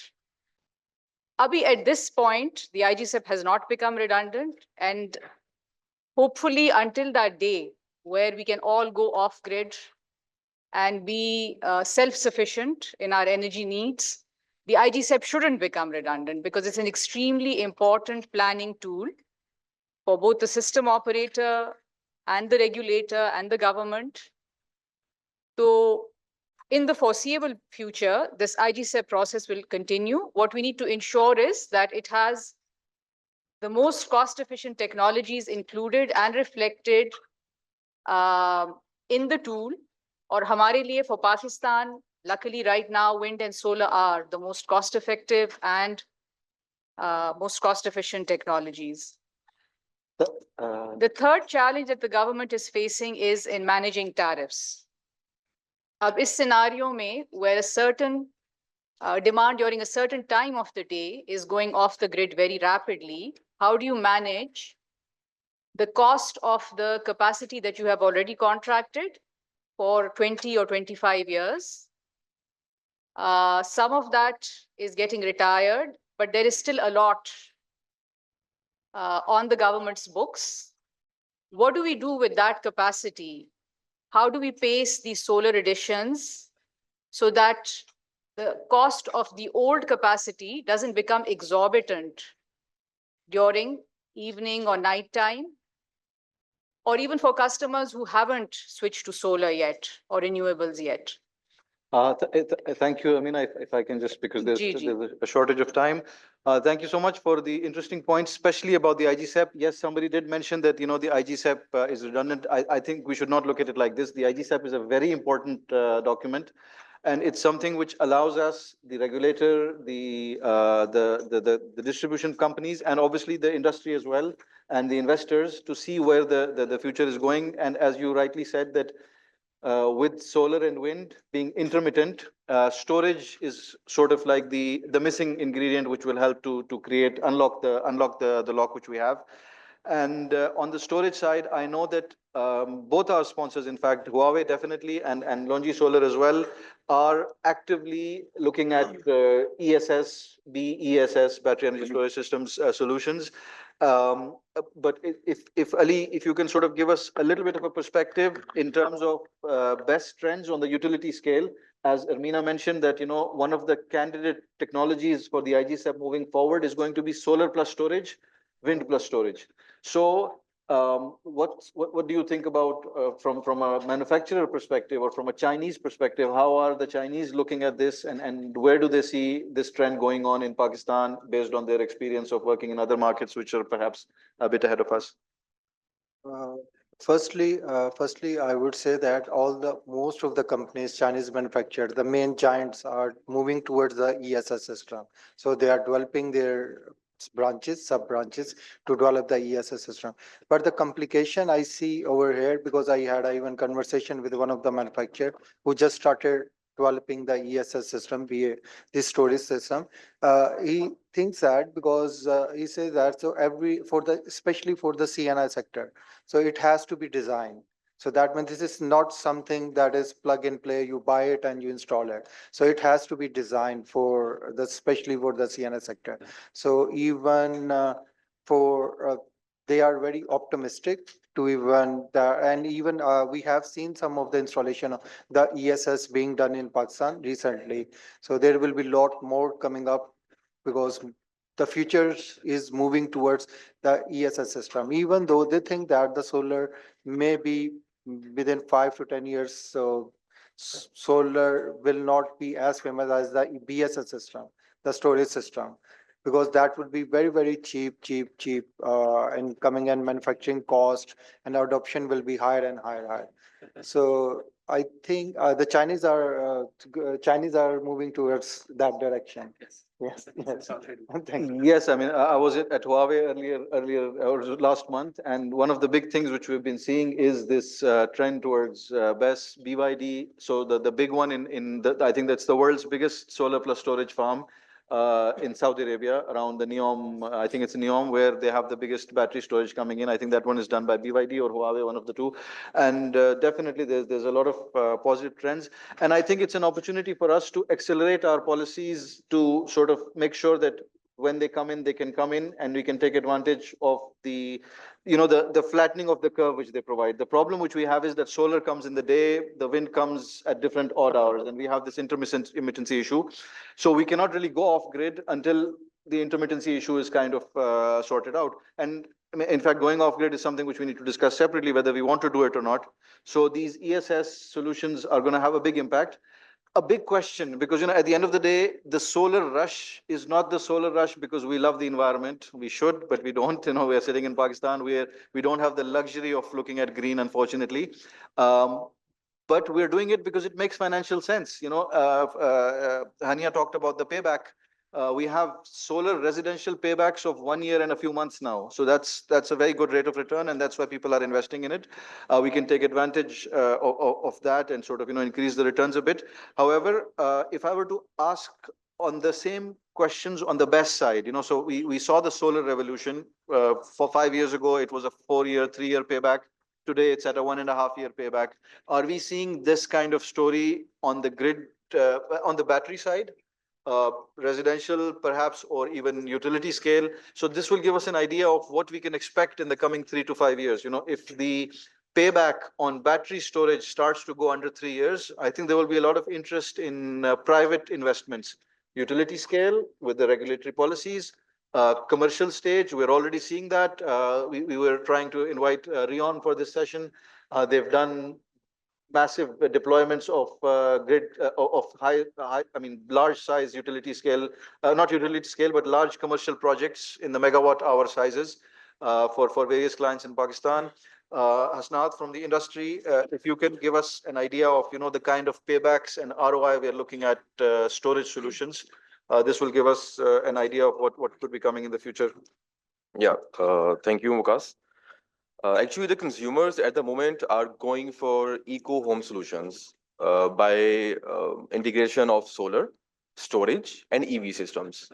And they are at the moment eliminating the gas and the petrols. So the ROI at the moment for battery, because of the reduction in the cost, is again 3 to 5 years maximum. So which is very good for battery systems. Which was same as solar panels a few years back. But now it's 1 year for solar panels and 3 to 4 and 5 years for ROI for the battery systems. So at the moment, I think that we combinedly should work on the demand of energy at the moment. The issue is not solar. The issue is less demand. Because of the less demand, today we are thinking that IGSEP is redundant. IGSEP will be redundant if there will be no demand.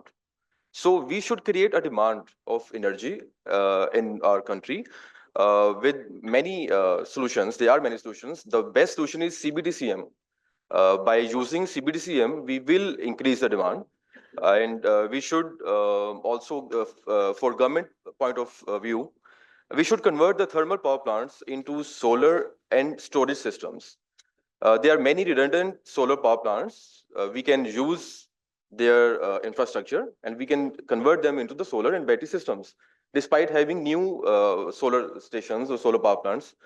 So we think that these are the main key solutions on which we can work for demand and for inclusion of battery system into the utility grids.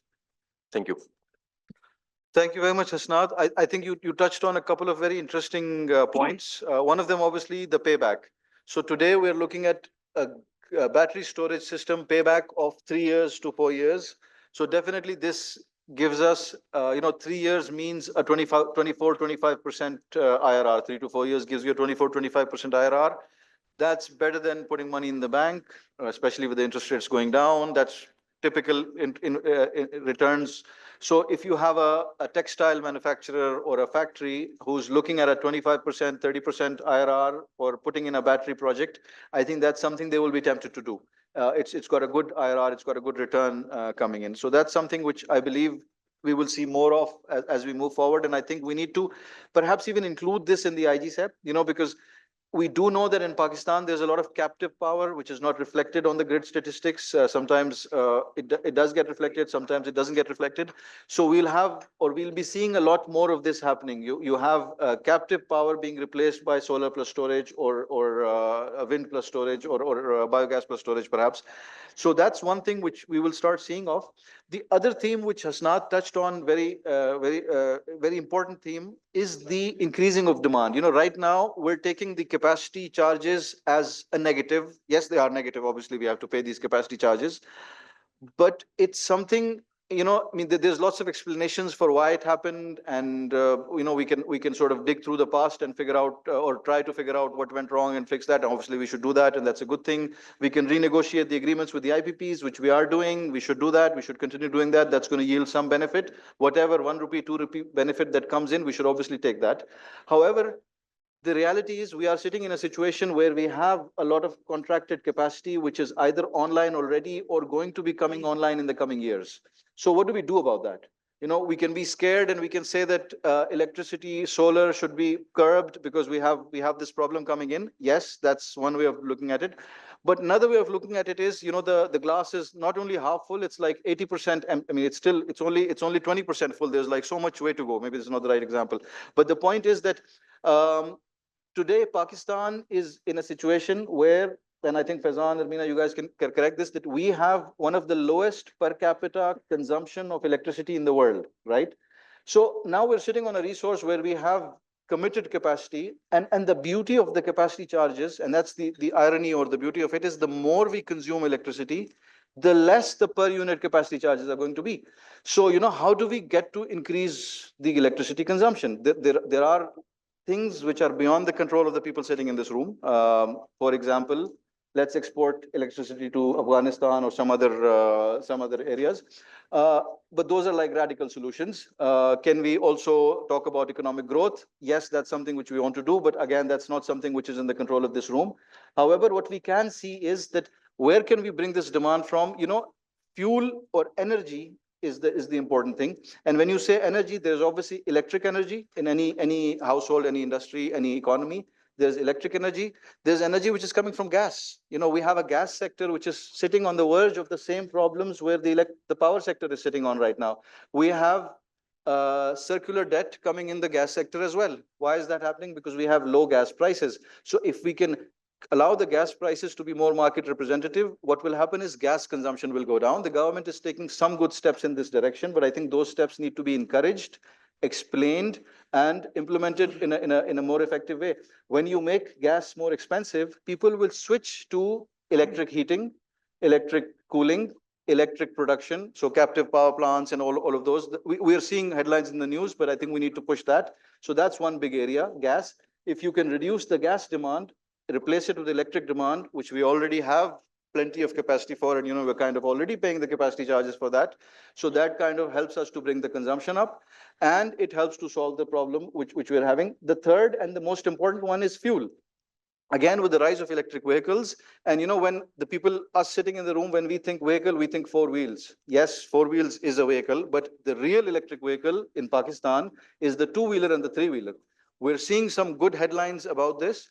And I think this is an area, again, which perhaps in the IGSEP or in the planning segments, it's something which we should be looking at. How can we increase the power which we use for EVs, which replaces fuel for us? It saves foreign FDI or foreign, the foreign exchange reserves which we have. So on this line, if we can, I'll throw one question to Imtiaz Balot Saab, but after that, we still have 10 minutes to go, and we can take questions from people or comments from people sitting in the audience. If you could just let us know. Imtiaz Balot Saab, if you can also, from a regulator perspective, give us a perspective of how you are seeing the trends in terms of net metering applications, specifically if there is anything on storage and solutions which NEPRA is looking at. Thank you very much. As we know that the net metering, or the first time we had that was in 2015. And we adopted a very simple kind of regulation whereby there was actually a liberty on the part of distribution companies to allow as much as they can the net metering, whatever they can. By the only restriction was that they have to consider the stability and the reliability of the system.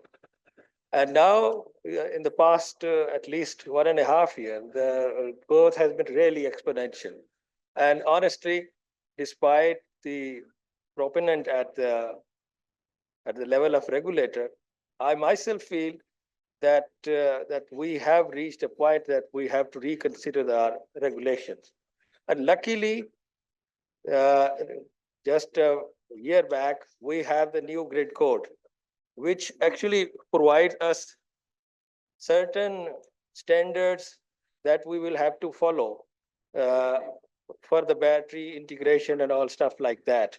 So right now, there is a discussion going on that, but I believe that it is the industry which is actually should be the prime mover in this context and should have the suggestions coming from them, because we have multiple tasks going on, and whenever we try to have regulations going for amendment or for the betterment, because the general public and even the installers, they are not aware of the actual problems that the utility is facing.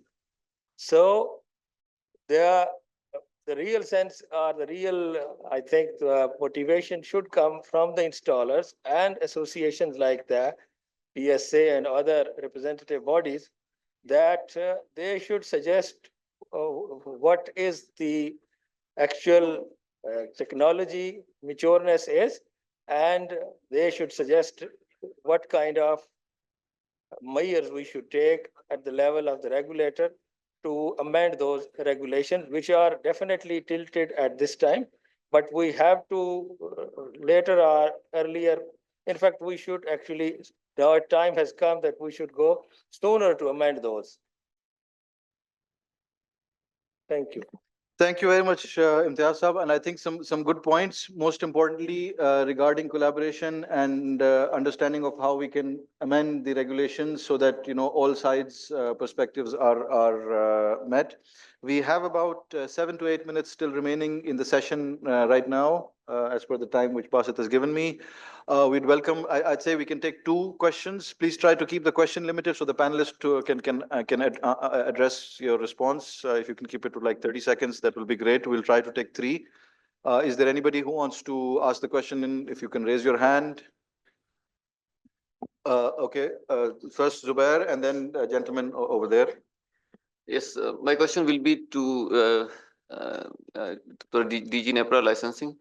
What are we going to do if this summer the demand is higher than the supply? Like the private societies, when their demand is like they discontinue solar net metering in winter, and in summer they start giving new licenses. What are we going to do if the very next summer we see an influx of demand and we don't have the supply to match with? Thank you. Honestly, I haven't got your question. Can you repeat that? Okay. So like private housing societies, small scale housing societies, they Okay. discontinue net metering in the winters, or they limit the net metering benefits, like limiting them to 200 units to 100 units maximum per household.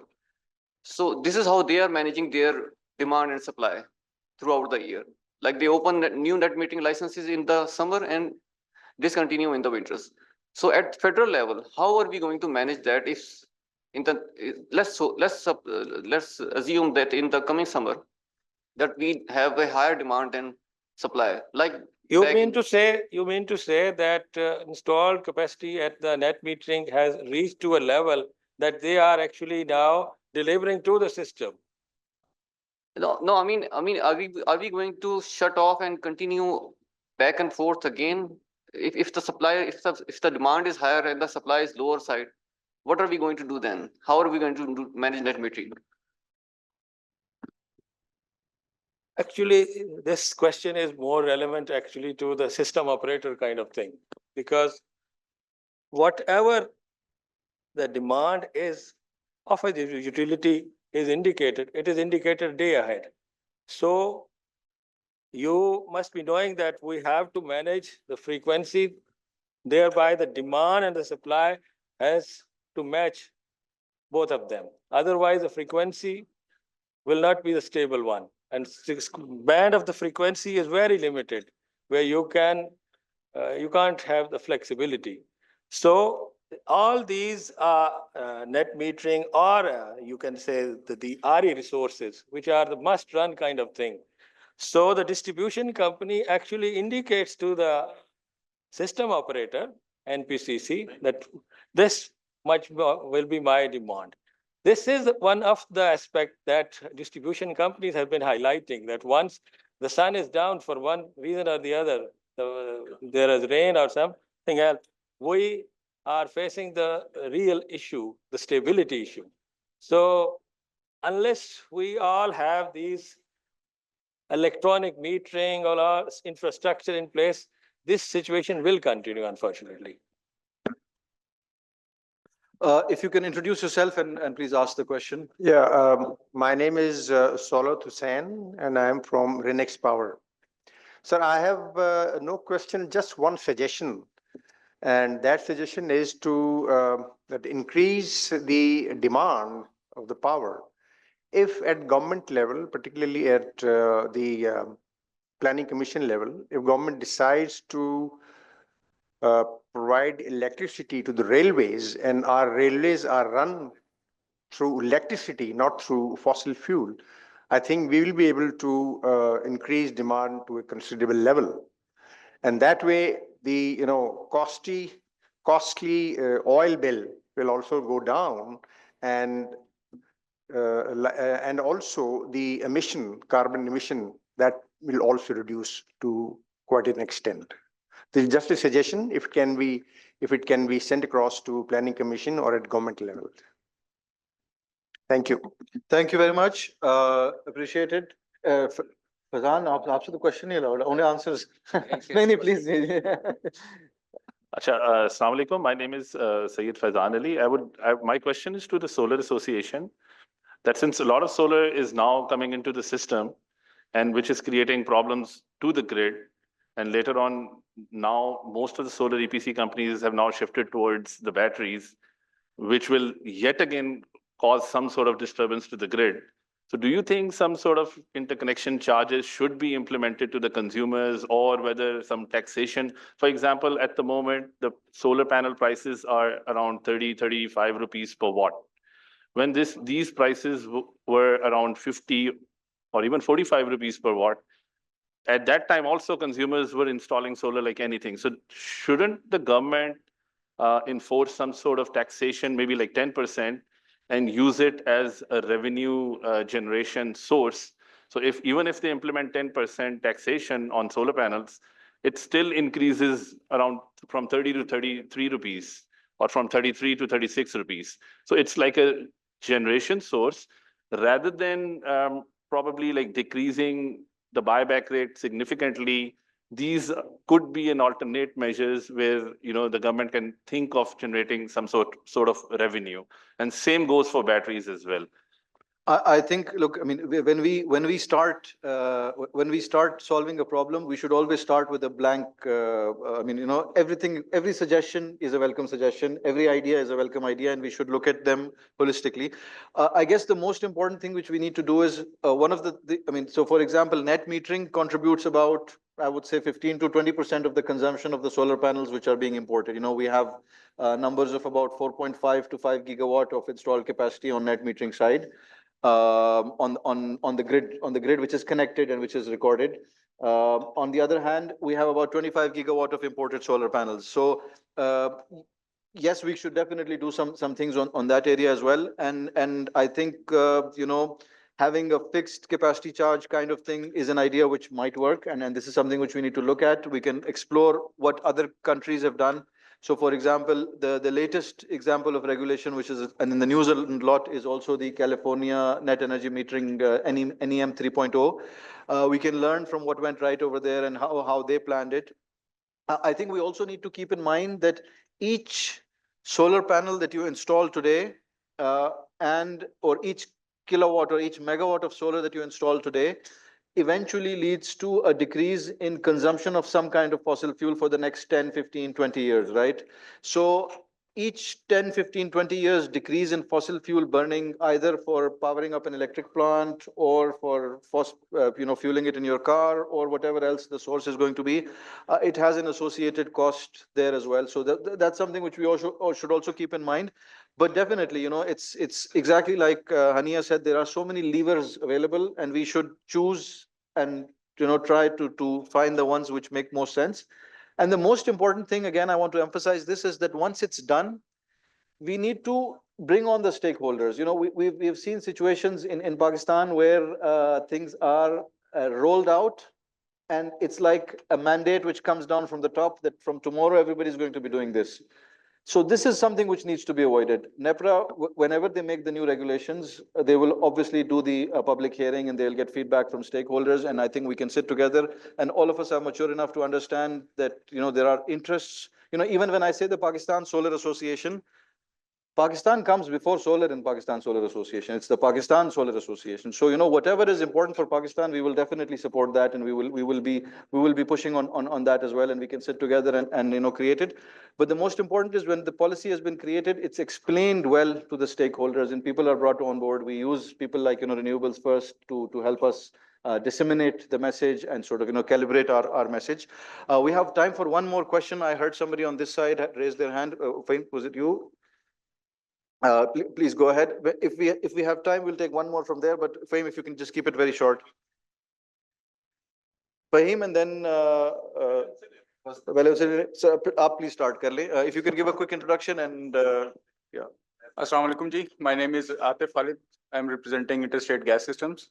My question is that while we are focusing on solar rush and we are mostly focused on the solar panels, we shouldn't forget about the new technologies that are being introduced in this solar rush. For example, my question is that how can Pakistan leverage the solar potential to accelerate the green hydrogen production, and what key policies are needed to support this development? Thank you.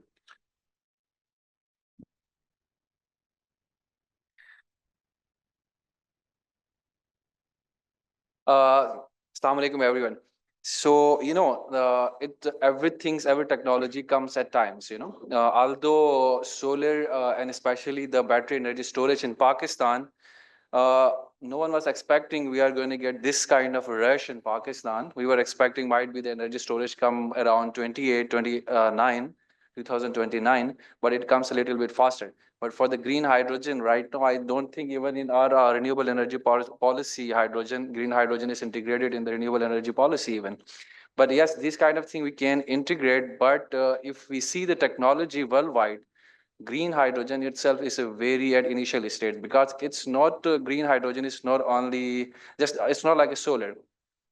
It comes with a huge health and safety problems very first, because it's what we call a green economy or the green hydrogen economy, shifting from hydrocarbon economy to green hydrogen economy. It's a huge shift into this energy domain. Again, if we push this green hydrogen economy further, the problem we are getting right now in terms of infrastructure issues, like we already have energy sources available there, they are going to hit again. So whatever the new technology comes in, it's going to hit what we have taken the decisions a decade ago, but we have to find a way out one way or other way. Thank you so much. Last comment or question from Fahim, and then we'll, I believe, Basit, next is a networking break, right? So we can have tea and we can continue the discussion as we go. Last comment from Fahim. Thank you very much to all the panelists. Okay, there are two comments. First of all, for last 5 years or so, if we see the data of DISCOs, even ISCO, which is getting 90 and 120% payment, it's still in deficit. So maybe the solar is not the only issue. The DISCOs have some other issues. And second thing is, my question to DG Saab is, what is the average buying back rate of the DISCOs other than renewables?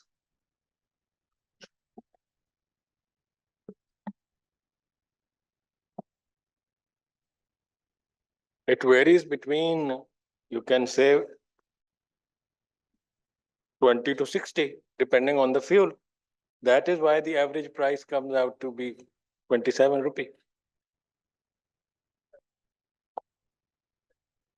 I guess we can discuss this further to get some more technical details because we're Basit is.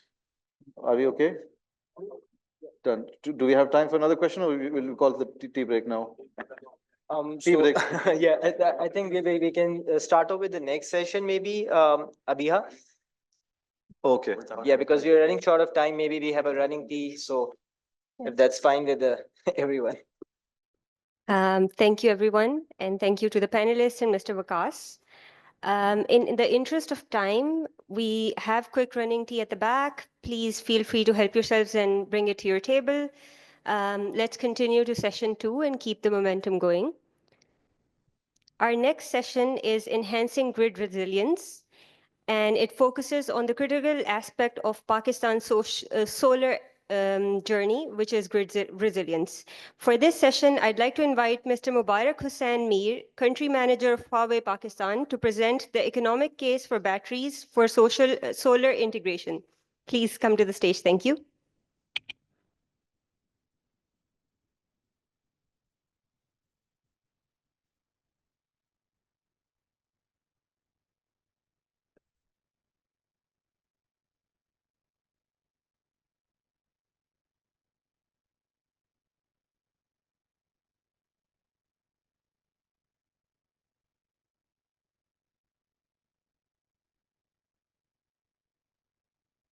Assalamu alaikum, everyone. Can we have the slides?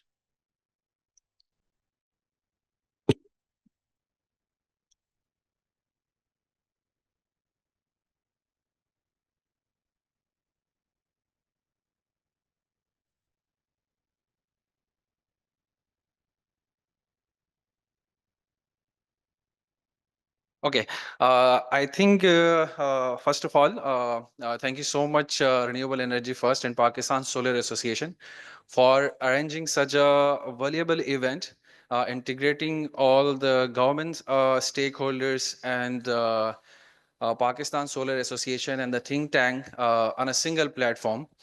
Obviously, it was a need of time. If we look globally, मैंने कुछ actually slides I have kept it to exemplify it, how globally this renewable energy is changing the energy landscape of other countries, developed countries. So how we can take an example from these countries and bring these examples to Pakistan, how we can replicate it. I think it's not working. It's fine, but I will keep the session short as much as possible. From my side, being a representative at Huawei, we are the technology company exist all over the world, helping out not only the telecommunication sector, but the renewable energy sector worldwide. So we are now in Pakistan pioneering in supplying a renewable energy inverter, as well as we are one of the company who has a major focus on renewable energy storage all across the Pakistan. Especially if I take an example, from the Nuriabad region, where we have excess amount of solar available there, then there is an excess amount of wind energy available there, then here it comes this battery energy storage roles comes into play. How we are going to manage these energy sources together, how we are going to stabilize the grid, how we are going to stabilize the non-dependable energy sources. We cannot depend on solar, we cannot depend on the wind energy sector, but through battery energy storage, we can make these sources dependable energy sources by capturing how this will work out. So again, back to the initial slides. We are one of the leading ICT and technology company worldwide. Again, many people are mentioning it, the main problem in Pakistan, we do not invest in R&D. Huawei is number 4th worldwide to invest more than 50% of its revenue, profit revenue goes back to the research and development. So this is one thing. Back to how Huawei is doing in Pakistan. We are around $1 billion company in Pakistan. Local procurement is going now in 2024 more than $600 million. So that comes through renewable energy, comes through ICTs, telecommunication, and CNBG businesses all over Pakistan. And we are again helping out Pakistan, especially in terms of telecommunication, whenever there is a disaster in the country. So these are our service capabilities. We are the only company in Pakistan who exist all across with the full-fledged service capabilities, not on the renewable energy sector, again, in the lot of other sectors actually. So this slide is very important. I have especially focused on this slide. The main problem right now in Pakistan, we are getting the problem is, there is plenty of renewable energy, like we are discussing it, 15 or 16 gigawatt solar had been imported in 2024, and it's further going to increase day by day. But what major problem we have is the data side. Huawei being a technology company, we precisely work not only on the energy flow, we work on the data flow. That is very important. In the further slides, I will further highlight what is the importance of having the complete data, how these decentralized residential, commercial, industrial solar power plants, how they are performing it, when they are generating it, when they are consuming it. This comes with the data flow. Is very important to formalize the regulations. It's important for the regulatory bodies. So Huawei majorly focuses on this. If we look on the global perspective, still having said that there's a lot of renewable energy came, and even in Pakistan, there are remote areas available. Still, they are having in summer more than 15 hour, 16 hour, load sheddings are there. They are suffering from the electricity. In the cities, we are having the same problems. So this is not only the issue available in Pakistan, but it's a global issue. Especially last time we were discussing with the rhetorics, in the Balochistan, they don't have the grid available. They need to, these mining industries need to solely on diesel generators. So this kind of still decentralized, disconnected energy density industries are there who need a renewable energy support. So we continuously follow up those data and we try to build solution how we are going to cater this problem. So this is a global trend, after the Paris Agreement, apart from the US, recently when the Biden administration was there, they were back into the Paris Agreement. Now the Trump seems like it's going out. If we exclude that, rest of the world is going towards the carbon neutrality. So it's us again, we have to follow the track. Otherwise, the problem is we are again trying to export oriented countries, especially we focuses on these, RE100 alliance enterprises. Now they are going towards 100% carbon neutrality. So let's take an example how a textile sector perform if their buyer is not allowing them to use the coal energy. They're not allowing to use the LNG energy, So we cannot stop it. It's all about how the world is moving towards. We have to adopt the change and we have to formulate, we have to regulate those, energy patterns. So this is very important for us, especially again, then if it comes to this energy rush, it's not only in Pakistan, worldwide it's happening. The renewable energy cost, especially the solar cost is coming drastically down. Now the battery cost is coming drastically down. So everyone, if you look into the last graph, every country is facing the issues, when the much amount of renewable energy is injecting into the grid and there's a grid is getting more weakened and weakened. So how we are going to find out the solution? That is where this kind of sessions comes in, the technology solution provider, government, and the, regulatory bodies needs to sit together. So this is going to be the present and future scenario, although we are now already entering into the future perspective.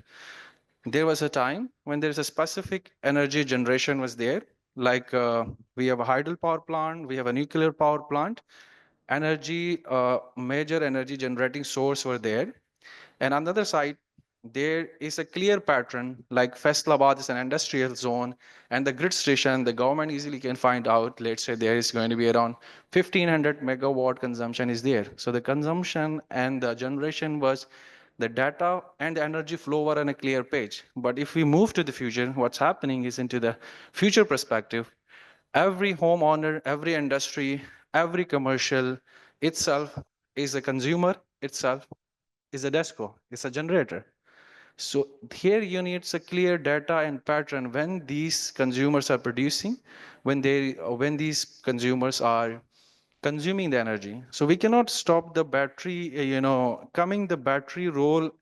Battery is going to play a huge role in the future. These decentralized network, how we are regulate this network without battery solution. If we stop battery solution to Pakistan, it's not going to work out. Because at the end, for the decentralized network, you always need your regulation can only put forward if you have a proper storage capacity is available at this small generation site. Either it's home, either it is industries, either it's a commercial areas. If they have an excess power, they need to store it. You need to properly regulate it. When they can discharge it, we can then use it. So this is very important for us. So this slide actually shows, how this battery energy storage technologies, working worldwide. So this technology has transformed so much. You can through this, this government bodies actually needs to understand this law. There's a technology, there's a storage available. Then there's a technology available who has a clear application. Actually, when you are going to charge it, when you are going to discharge it, you can put any kind of regulation when you exactly know what the technology is available into the market. So we need to explore the technologies solution first, then we need to go for the regulation. Okay, if the technology, the solution is there, then solution has to be integrated with the regulation.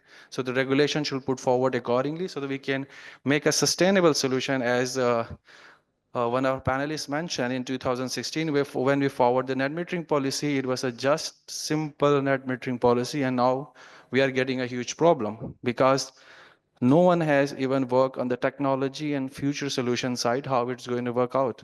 So I think now the solar rush is already here. The battery energy rush is going to happen very soon. So before that, we need to understand the technology perspective very well so that we can formulate the long-term sustainable policies. So this is already happening. It's already happened. The diesel prices, fuel prices going up, electricity prices are going up, and then we come with the battery and solar panel prices are continuously going down. So if you see right now, so this is the right now case studies. If you find out there is a grid cost, there is a fuel genset cost. If you find out the levelized cost of energy right now, if there is a solar available, if there is a wind available, if there is a battery you install, the levelized cost of energy has already went down when you are working with the grid and the genset. So it's going to be further going down maybe in 1 or 2 years. So you cannot stop it when there is a cheapest energy sources are available. You have to facilitate, otherwise someone in the other part of the world will be facilitating. And again, if you want to be the export oriented country, you will not be in nowhere to compete the international market. So it's very important we need to understand what actually happening globally. So these are the few global case studies, how this battery energy storage are making sense, how they are integrating into different perspective. These are already proven track records, battery energy storages are using to regulate the grids. The frequency regulation I already mentioned. One of our panelists from the government side, NEPRA, there's a frequency regulation, voltage regulation. You can use it even on the grid side. And there is rural electrification that's already been started in Pakistan. Even Huawei, with the collaboration of Aga Khan, we are like doing some kind of, we are trying to push forward some solution for the rural supports where, 5,000, 10,000 or less than, 300 to 400 homes are available. You can go with the microgrid solution to empower those rural areas for more than 14 or 10 to 14 hours continuous electricity supply. So these are already worldwide available solutions, proven track records. We need to follow these. Again, Mr. Bokas Musa has already mentioned in his presentation, this is one of the world's largest microgrid solution Huawei has already established in Saudi Arabia, in the Neom city, in the Red City. There is 1.3 gigawatt hour storage, and it is connected with 400 megawatt solar solution. And this is continuously running 24-hour, 115 megawatt load, 24 hours throughout the year. So this is the world's largest micro grid solution. We have already developed it, and now what we are trying to do is bringing all the industry people, government people to take them to visit these sites, how we are going to implement these microgrid solution to how we can integrate these solutions to our local governments. Especially one thing I would like to mention, like as pay as we go, there was a philosophy established by the Sindh government back in 2000, I think 19 and 20. You know, some amount will come from the government, some will come amount from the banking side, and the consumer will get the hybrid, the off-grid energy solution, and they will pay the amount of electricity they consume. So for the hybrid, we need to understand this, you know, microgrid, how we are going to integrate it throughout the country. So this has a huge potential accessibility and implementable projects. And this is again one of the project that is in Peru, again established by Huawei. More than 20,000 households, you know, they are getting a continuous 10 to 15 hour electricity with the help of solar and the battery energy storage. So this is a brief introduction how we can integrate the battery energy storage into the grid, into the industrial level. Right now, one of the spot we find in Pakistan, I've already mentioned in the Nuriabad industrial scale projects, wind, solar, and the battery energy storage, they are trying to move forward for more than 14 hours, 13 hours, 10 hours continuous power, renewable power supply, and stable grid forming position they want to have in the region, and it's already implemented there. Huawei is one of the key player who is doing this project to the industries in Pakistan. And further, we are expecting some grid forming or hybrid or microgrid bigger project we are expecting in 2025 across the region. And again, in the further this kind of session, we will keep the industry, government update how these technologies can help out to understand and how we can formulate the policies. Thank you so much.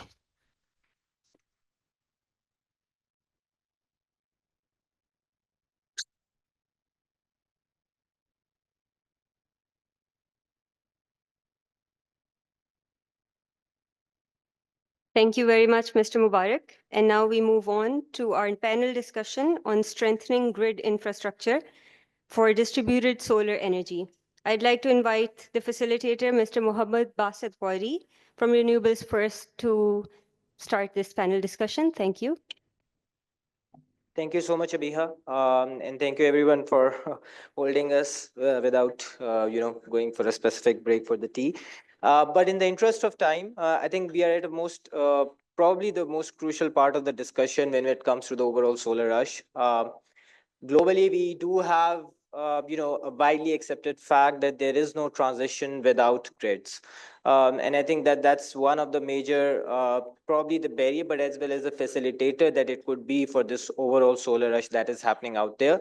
So our today's discussion, while we have listed down the challenges, we understand there are voltage balancing issues. We understand there's backflow of current. There is, the net metering quantum been coming up. So all of these issues are there, but I would like to take this time to have a more concerted discussion on the solutions, on the way forward, where it should be, what needs to happen at the grid level, how we need to adapt. So we've been joined with a really great experts, technical specifically. So we have Mr. Syed Faizan Ali Shah. He is member Prime Minister Pakistan Solarization Committee. We have Mr. Umar Farooq. He is at Lumps Energy Institute. We are also joined by Mr. Mubarak Hussain, who just presented his solution on the batteries. He's country manager Huawei. Then also online, we are joined by Ms. Selina Irfan. She is advisor energy, climate, and business development, DAI. So, coming over to the critical question, I think I'll start off with, Faizan, with you about the overall need for the grid to adapt, because we have had so many discussions about the solar rushes happening, and then we had discussions about, okay, how to rationalize about the net metering tariffs, but to be honest, that quantum is very minimal to the total imports that have came into the country. And even with the buyback trade rationalization and import duties, you cannot stop this momentum, right? The momentums will keep on going, and we have seen, as most of us showed, about 5 gigawatts imported in past 6 years. So the momentum is going to keep on going. How are we going to, what we need to do at a distribution, at a utility level in order to facilitate the absorption of this, incoming solar, both not just the net metering, but also the demand curve that has changed at a consumer level where all the solar is installed behind the meter. So if you can just give us a roadmap on what needs to be done in the terms of the next steps. Thank you, Basit and Renewable First for inviting me and allowing me to present some views on this. सबसे पहले तो I think we need to understand what the challenges are in terms of the grid and what what sort of challenges solar poses to the grid. अभी recently जो last 2-3 years से हमने देखा है कि जो हमारी demand में defection आ रही है ये जो हमारे demand die out हो रही है every year we're around declining around 10 terawatt hours of energy. इसी तरीके से अगर हम डे टाइम अपनी पीक डिमांड देखें because solar affects our day time peak demand, तो अगर हम उस जो क्रिटिकल मंथ्स हैं जिसमें जिनको हम शोल्डर मंथ्स कहते हैं, इफ वी सी नॉर्मली ऐसा लगता है कि जैसे विंटर की जो डिमांड है वो हमारी कम होती है एज कम्पेयर टू जो बाकी है, बट ऐसा नहीं है. फॉर द लास्ट 2-3 years हो ये रहा है कि जो हमारी शोल्डर मंथ स्पेसिफिकली मार्च अप्रैल की जो डिमांड है, जो डे टाइम डिमांड है, जिसको हम मिनिमम ऑपरेशनल डिमांड भी कहते हैं, that is on the decline. And वो इतनी डिक्लाइन हो रही है that it is declining much rapidly and much more than what is the daytime demand during the winter season. और उसकी वजह ये है कि during that shoulder months ideal radiation level होता है, और उस रेडिएशन लेवल की वजह से जो सोलर जितना भी हमारा लगा हुआ है across the nation, it is optimally producing and then therefore it is reducing our operational demand during that period. अब उसमें चैलेंज ये है कि इवेंचुअली हमारा जो सोलराइजेशन, जो ग्रिड कनेक्टेड सोलर है, वो gradually it is reaching at a level where it is about to match that minimum operational demand during the day time. वो एक critical period of the time आती है, for example जैसे मैंने अभी आपको कहा मार्च अप्रैल के अराउंड. तो इस वक्त जो हमारी मिनिमम ऑपरेशनल डिमांड मार्च अप्रैल की जो लास्ट ईयर वो थी अराउंड 7,000 to around 7,500 megawatt, जो minimum operational day time demand थी. अब जो मैंने एनालिसिस किया, जो मैंने अपने तौर पे विद माय एक्सपीरियंस एनालिसिस किया, तो जो हमारा ग्रिड कनेक्टेड सोलर है, जैसे नेट मीटरिंग तो हमारी अप्रोक्सीमेटली 3,600 मेगावाट डिस्क्लोज की है और 1,000 मेगावाट हमारी अराउंड केई की है. ये आपकी जो 4,600 मेगावाट के आसपास पहुंच गई है. उसके अलावा जो non net metered grid connected solar है, दैट इज ऑल्सो, जिसमें हम इंडस्ट्री बहुत ज्यादा उसमें रोल प्ले कर रही है, that is also around 3 gigawatt. तो वो 3,000 वो भी लगा लें, तो 4,600 प्लस 3,000, दिस इज अराउंड 7,600. अब आपकी मिनिमम ऑपरेशनल डिमांड भी 7,000 तकरीबन 500 है, और आपके पास जो ग्रिड कनेक्टेड सोलर है वो भी अप्रोक्सीमेटली 7,600 पे पहुंच रहा है, और वो हर मंथ आप मजीद उसमें 250 मेगावाट आ रहे हैं. इवेंचुअली होगा ये कि आपको कुछ ना कुछ उस स्पेसिफिक पीरियड के लिए आपको कोई कहीं ना कहीं कर्टेलमेंट्स करनी पड़ेंगी अपने आइदर आईपीपीस की, और वो इवेंचुअली आपको आईपीपीस की ही करनी पड़ेगी कर्टेलमेंट्स, और वहां फिर आपके पास सिस्टम स्टेबिलिटीज के इश्यूज हैं जो कि आएंगे, और प्रॉबेबली आप 7,600 पे शायद ना आए. जब ये ग्रिड कनेक्टेड सोलर जो 8,000 या 10,000 मेगावाट पे जब रीच करेगा, तब आपके पास ये ज्यादा इश्यूज आएंगे, and then you would have to curtail some IPPs. अब ये ही challenges European nations already face कर रही हैं, और वहां फिर ये भी डिबेट चल रहा है कि जी हमें डिस्ट्रीब्यूटेड सोलर को कर्टेल करना चाहिए, और हमें आईपी, क्योंकि ये प्रॉब्लम तो डिस्ट्रीब्यूटेड सोलर की वजह से आ रही है, या आईपीपीस की वजह से नहीं आ रही.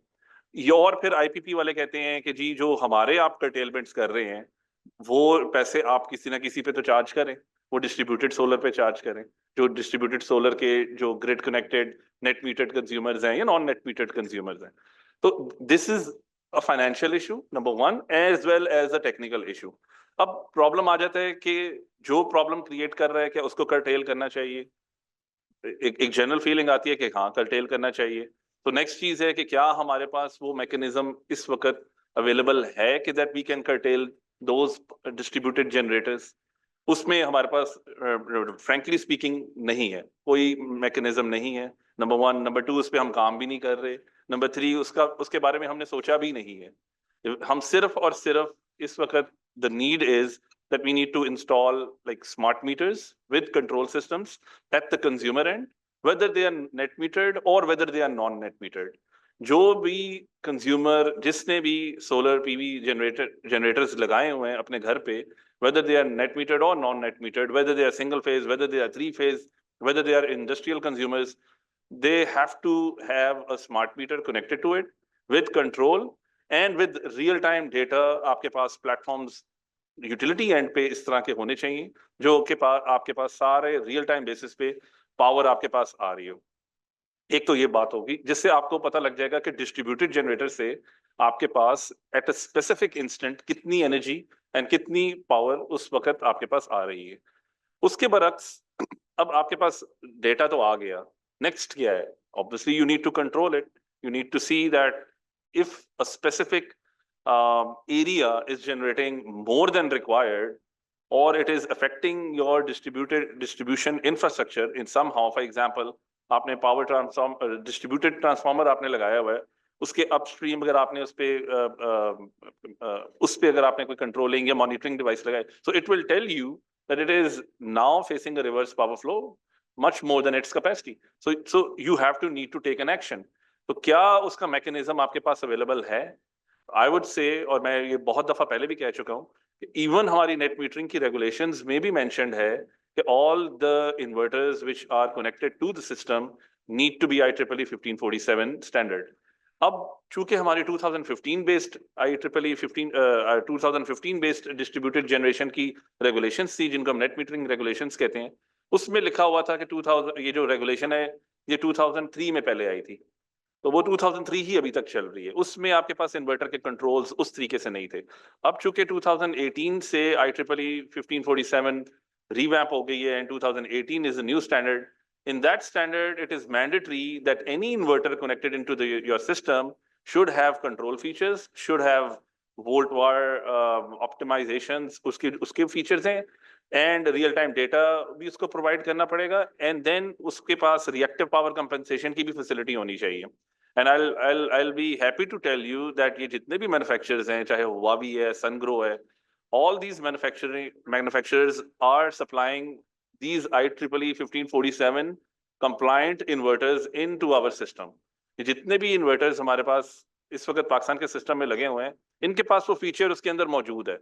अनफॉर्चुनेटली हमारी यूटिलिटीज ने, जो डिस्ट्रीब्यूशन कंपनीज हैं, उन्होंने 2015 से अपनी रेगुलेशंस या अपनी एंड पे जो गाइडलाइंस हैं उनको अपग्रेड नहीं किया. Number one. नंबर टू, उन्होंने कोई ऐसा प्लेटफॉर्म इंप्लीमेंट नहीं किया. नंबर थ्री, कोई कम्युनिकेशन इंफ्रास्ट्रक्चर पे काम नहीं किया. नंबर फोर, उन्होंने वो डेटा सेंटर्स ही नहीं डेवलप किए जिनसे वो डेटा अटेन करें, विजिबिलिटी लें एंड देन उसको कंट्रोल कर सके. सो cutting the talk a little short, main चीज ये है कि you need the visibility and control in your system in order to manage. You cannot manage what you cannot monitor. The first step is you need to have a monitoring visibility, and then the next step is then you need to have control. और उसके फिर mechanisms हैं कि आप कैसे उसको control करेंगे. एक 10 किलोवाट सिस्टम को आप 8 किलोवाट पे ले आए या 9 किलोवाट पे ले आए. जैसे ही आप उसकी एक्टिव पावर कंपनसेशन करेंगे, रिएक्टिव पावर ऊपर जाएगी, उसको एक्टिव पावर के अगेंस्ट इस वक्त उसको पैसे मिलते हैं. जब उसकी आप एक्टिव पावर कर्टेल करेंगे तो इवेंचुअली वो चीखेगा, कंज्यूमर बोलेगा कि यार मुझे कंपनसेशन करें, तो उसको आप रिएक्टिव पावर की कुछ कंपनसेशन दे दें, fees supplying to your grid reactive power and supporting your grid. तो इस तरह के measures हैं जो कि which are doable, और उस पे अभी हम काम कर रहे हैं. We have talked to different distribution companies and we are happy that they are open to listening and open to implementing such solutions. Thank you so much, Faizan. And I think that brings me brings a really good question in mind, that this whole idea of having the data point first in order to make any kind of informed decision and deploy the strategies where they needs to be deployed, and that's probably the first step going forward. And that brings me to you, Umar, as Faizan was mentioning about, there's decrease in the demand. We have already saw 17% decrease on year basis in August. He's telling about 10 terawatt hours decrement that has just happened over the last year. Curtailments are something that we are foreseeing. So the whole traditional concept that we do generally with the planning exercise from the top bottom approach that we usually have, it asks one kind of like wonders. It's time to completely rethink and re-envision the whole planning process that we essentially follow, because you're talking about your constraints at a very distributed level. They're coming up. So how does this whole distributed generation coming online impacts the overall planning process, particularly when we're talking about the IGSA? We have seen that, the last draft that came up, we had about, only 85 megawatt was being optimized. Before that, it was more than 10 gigawatts. So such is the pace that there is not sufficient capacity at a higher level planning, and that has to come from a very distributed level. So how do you think like our current existing planning exercise need to adapt to this changing dynamic environment? Thank you Basit. इसका जवाब मैं एक छोटी सी story में देना चाहूँगा। अगर मैं आपसे कहूँ कि एक आर्मी है जो इस्लामाबाद फतह करने आ रही है, और आपका पहला सवाल ये होगा कि वो आर्मी कितनी बड़ी है। जाके कोई पता करके आएगा कि कितनी बड़ी है। फिर उसके बाद अगला सवाल होगा कि उस आर्मी की नेचर क्या है, क्या चाहते हैं, क्या ऑब्जेक्टिव है। फिर वो पता चलेगा कि वो एक्चुअली में तो आपका इस्लामाबाद फतह करने आ भी नहीं रही, उसने जाना तो कहीं और है, टारगेट कोई और है। फिर दोबारा कोई जाएगा, पता करके आएगा, और वो देखेगा कि अच्छा चलें, इसका मतलब है देखें हमारा कंसर्न क्या होना चाहिए। हमारा कंसर्न ये होना चाहिए कि ये आर्मी हमारे शहर से गुजर जाएगी, क्या हमारा इंफ्रास्ट्रक्चर ऐसा है कि यहाँ से गुजर जाए, तोड़फोड़ तो नहीं करनी पड़ेगी।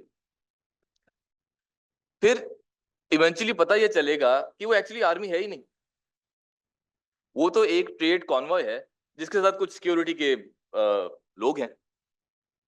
तो फिर आप ये देखेंगे कि अच्छा वो क्या चाहते हैं।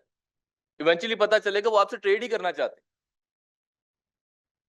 फिर आप देखेंगे कि अच्छा अगर वो ट्रेड करना चाहते हैं तो हमारे पास क्या है ट्रेड करने के लिए। तो इन सेकेंड्स वो आर्मी आपकी फ्रेंड बन जाएगी।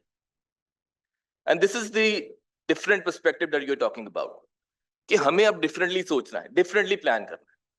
हमें सोलर को देखना है कि सोलर आ रहा है, कितना आ रहा है, ठीक है, इसका ऑब्जेक्टिव क्या है। और हमें ये पता चलेगा कि सोलर का ऑब्जेक्टिव तो वही है जो ग्रिड का ऑब्जेक्टिव है, डिमांड को मीट करना। फिर इवेंचुअली आप देखेंगे कि इसमें अपॉर्चुनिटी क्या है, ठीक है, सोलर के पास एक्स्ट्रा पोटेंशियल मौजूद है, आप उसे ट्रेड करेंगे। फिर आप अपने आप को देखेंगे कि हम क्या ट्रेड कर सकते हैं, ठीक है, और उसको देखने के लिए आपको अपने डिमांड को बड़े अच्छे से अंडरस्टैंड करना है कि हमारे पास क्या है जो हम सोलर से ट्रेड करते हैं। So coming back to your question, 100% हमें डिफरेंटली सोचना होगा। आज तक जितनी भी प्लानिंग हुई है वो वन साइडेड हुई है from the perspective of generation, from top to bottom. लेकिन अब बिल्कुल डिफरेंट डायनामिक्स हैं। हमने ये बात मैं पिछले 5 साल से कह रहा हूँ कि ये चेंज आएगा, किसी ने नहीं सोचा था इतनी जल्दी आएगा, लेकिन अब वो आ गया है। अगर आज भी हम इस टॉप डाउन सोचने के साथ साथ बॉटम अप नहीं सोचेंगे तो इवेंचुअली हम फेल होंगे। और हमें 2-3 चीजें यहाँ पर देखनी है कि अगेन मैं इसको, हम अक्सर बात करते हैं, पहले शुरू में जब हम सोलर की बात करते थे तो ये अक्सर लोग कहते थे कैसे रोका कैसे जाए, ये क्वेश्चन होता था। अब अल्लाह का शुक्र है उससे एक नेक्स्ट लेवल पे चले गए कि अच्छा इसको हैंडल कैसे किया जाए। लेकिन मैं ये चाहता हूं हम अपनी सोच बदल के इसको एक और नेक्स्ट लेवल पे लेके आए कि इससे फायदा कैसे उठाया जाए, ठीक है। तो मैं ये समझता हूं कि जिस तरह लास्ट हमारी मीटिंग के अंदर डिसेंट्रलाइज प्लानिंग की बात हुई, सो हमें डिसेंट्रलाइज होकर भी सोचना पड़ेगा कि छोटे छोटे स्मार्ट ग्रिड्स कैसे आपके ओवरऑल ग्रिड को इम्पैक्ट कर सकते हैं और कैसे उसको फायदा दे सकते हैं. This is not going to happen without the support of smart grids. आपको डिस्ट्रीब्यूशन लेवल पे छोटे छोटे मिनी ग्रिड्स बनाने पड़ेंगे जो आपको इवेंचुअली लार्जर ग्रिड को सपोर्ट करें. बैटरीज आप जरूरी नहीं ग्रिड स्केल पे लगाएं, उन स्मार्ट ग्रिड्स पे लगाएं. ठीक है, वो एक बैटरी ग्रिड स्केल पे बेहतर है या फिर डिस्ट्रीब्यूटेड स्केल के ऊपर 1000 बैटरीज. तो ये सब एस्पेक्ट्स हैं जो हमें अब जनरेशन प्लानिंग में और ट्रांसमिशन प्लानिंग में दोनों में कवर करने होंगे इवेंचुअली. इसके साथ हमेशा ये बात मैं जरूर करता हूं कि इसके साथ डिमांड रिस्पांस और एनर्जी एफिशिएंसी दोनों पे काम बहुत ज्यादा जरूरी है. अगर आपने असल में ही इससे फायदा उठाना है तो उस पर भी बहुत काम होना चाहिए, क्योंकि स्मार्ट ग्रिड्स का एक ऑब्जेक्टिव तो यही है कि डिमांड रिस्पांस को आप कैसे इंप्रूव कर सकते हैं. तो IG shape still is a very valid exercise, लेकिन उसके अंदर ये एक एस्पेक्ट जो है ये मिसिंग है. किसी हद तक कवर किया है इस आईजी सेप के अंदर, जो कि इंशाल्लाह होगा, लेकिन स्टिल इसके अंदर बहुत सारी डोमेन्स हैं जो कि एक्सप्लोर करना बाकी है. क्योंकि अगेन अभी हमारा असल जो थॉट प्रोसेस है वो उसी लेवल पे रुका हुआ है कि इसको इंटीग्रेट कैसे किया जाए या इसको हैंडल कैसे करना है. अभी हम वहां पर नहीं पहुंचे कि जहां पर हम ये सोच रहे हो कि इससे फायदा कैसे उठाना है. Eventually I think this is the way to go for all kinds of planning in the future. Thank you, Umar, and rightfully pointed out about where we are hitting the bottleneck in terms of how we are looking at the planning. You talked about the microgrids and the mini grids and the smart grids that needs to be incorporated. That brings Hussain Sahab, you into the conversation specifically because you provide those kind of solutions, and we have seen microgrid regulations already coming in a couple of years back. Yet we see most of the community shared microgrids are happening, away from those regulations. You're talking about, northwest in the KP, in the south in the Sindh, interior Sindh region, and some where in the Balochistan, some new developments as well.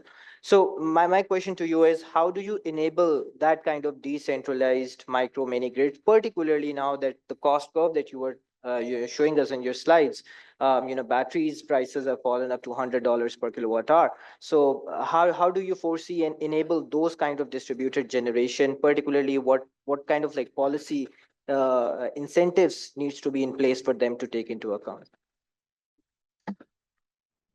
Thank you so much, Basit. Again, जैसा कि हमारे सारे panelist ने इस चीज को mention किए, the solar rush, we cannot stop it. When there is a cheapest energy source, the max what we can do is some taxation we can implement, but one way or other way still it's going to be one of the cheapest source. But the main important thing is how we are going to get benefit from it. That is the major focus. Everyone should work on it. From the technology perspective, companies like Huawei and other international companies, the solution is available there. Right now, we are working again, not only with the industrial scale, but with the NGOs who support the rural sector in Pakistan, because they are suffering a lot because the energy density there is not a big, but it can easily be catered through the microgrid solution. Already few things happening in region like remote region like KP and Gilgit-Baltistan, where solar is integrating with the battery energy storage, and they are continuously providing like 500 household, 600 household, 1000 household. So they are trying to separate these in a different energy sector, just studying them before implementing these solution. So regulations again in those areas, now the government is also coming actively forward. One of the example in the Sindh government back in 2018 and 19 trying to push forward pace as you go policy. There should be some government support and there should be some banking support and the end user. There should be small microgrids available all over the Sindh.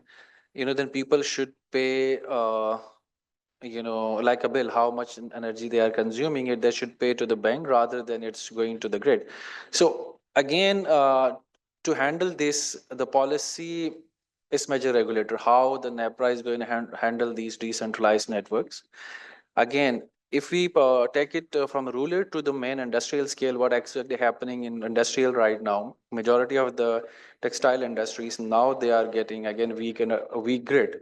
So if the gas shortage is there, the only source they have is the national grid available, and if the national grid is weak and they are forced to implement lot of battery energy storage solutions are there, and these battery energy storage we can easily utilize if there is a larger scale like it's happening especially in the southern side. It's more than 20 megawatt hour, it's more than 40 megawatt hour storages are implementing by the private sector. So we can utilize those, again Faizan mentioned it earlier, those power banks to support the national grid, the frequency regulation. If there is any issues with the grid, we can react, we can control the reactive powers, we can support the reactive powers of the grid. So for this again, the policy came in how the government is regulating, can regulate these big energy density industries as well as the rural side. If we look into the throughout the countryside, how we can utilize these both scenarios to go this business smoothly forward. So it's again, the solution is there. Again, Faizan mentioned it, even in the microgrid, the whole system is now remotely centralized control system. If you talk about the Huawei, we can control our whole install solar generation in Pakistan by the click of a button.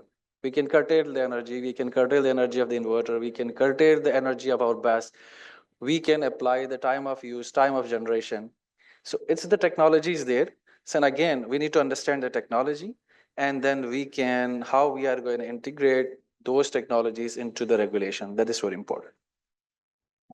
Thank you so much, Mubarak. And I think it's a good overview of all the things that needs to be done. But I'll come over to Ms. Selina, who has joined us online now, because Ms. Selina, the discussion that we are having right now, I think one actor that remains at the center of this are the distribution companies.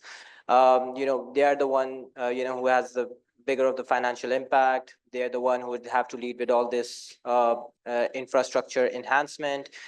In fact, even the initial first baby step that we talked about, availability of the data to take those strategies forward, they are the custodians of that aspects as well.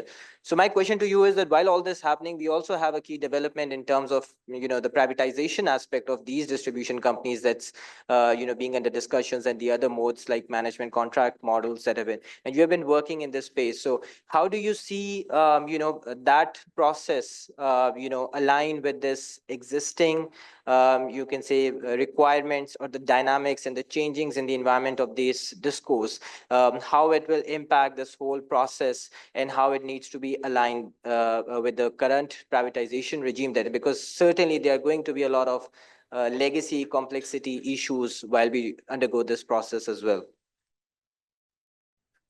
Thank you, Basit, and thank you to the panelists. I've been listening into the conversation.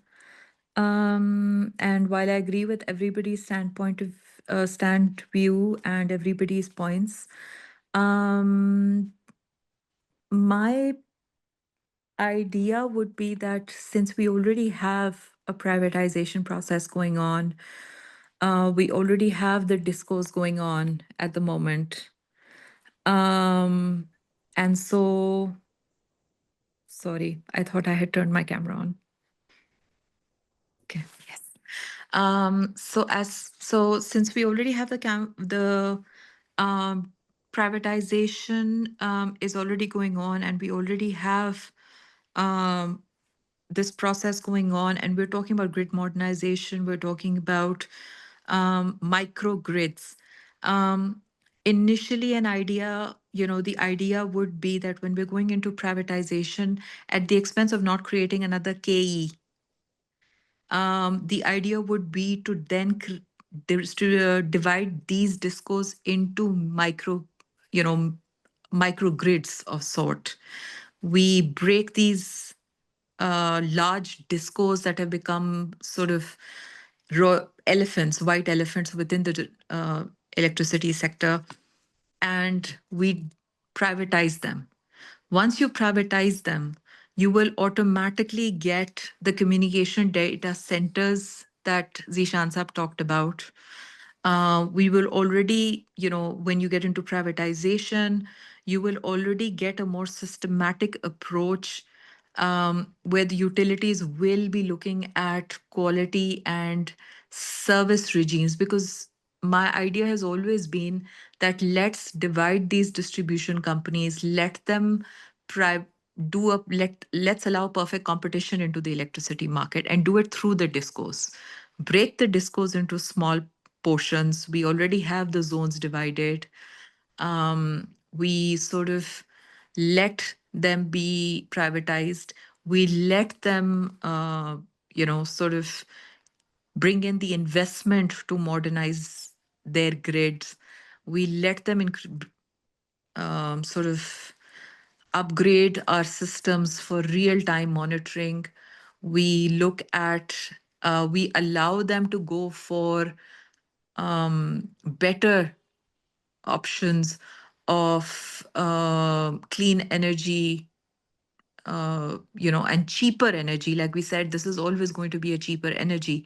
So we allow them to sort of go for the cheaper energy generation.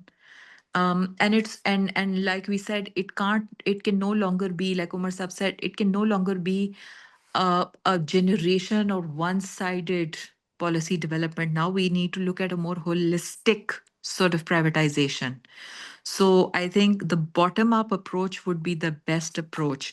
This will bring in the data centers, this will bring in the data that we require, it will bring in the quality, it will bring in the investment that we require for better optimization. It will also, again, it also aligns with not only just the privatization model, but also aligns with how we want to look at grid modernization, and not large grids, but a small grid modernization and distributed generation. We allow these discos to become distributed generation models as well. I mean, we're letting KE do it as we speak. Why not let the rest of the discos during this privatization also become those? We've already seen that NEPRA has upgraded its, codes. We've seen changes in the NEPRA acts. We just need to do some further changes and decentralize the control. The only control that should remain centralized then is the monitoring mechanisms and the sort of, the pricing mechanism for a while, given the socioeconomic structure will remain. But then at the same time, the efficiency, the administration and everyday running will sort of become decentralized for us. Thank you so much, Ms. Selina. And I think, so I'll wrap up my questions here because I want to take some comments from our audience as well. And I see there are some representative from the distribution companies as well. So would love to take at least 2-3 questions before we wrap this up. So if anyone have any questions, comments on this particular topic. So we have about 5 to 10 minutes, but we can take a couple of questions. Yes, please. Assalamu alaikum. I'm Mrs. Sobia Nisar from Solar Sigma Limited. I want to ask an important question that as solar generation is a norm now, production ho bhi rahi hai, or more and more licenses are getting issued every day. So instead of taking it as a threat, instead of curtailing it or trying to figure out how to control it, why shouldn't our policymakers or the government authorities or the authorities, they support it and take it to the next level? And why not to invest in our own T&D infrastructure? That is my basic question. So I'd like to answer that. Okay, nobody's taking solar as a threat, number one. In fact, Prime Minister is always of the view that solar is the way forward.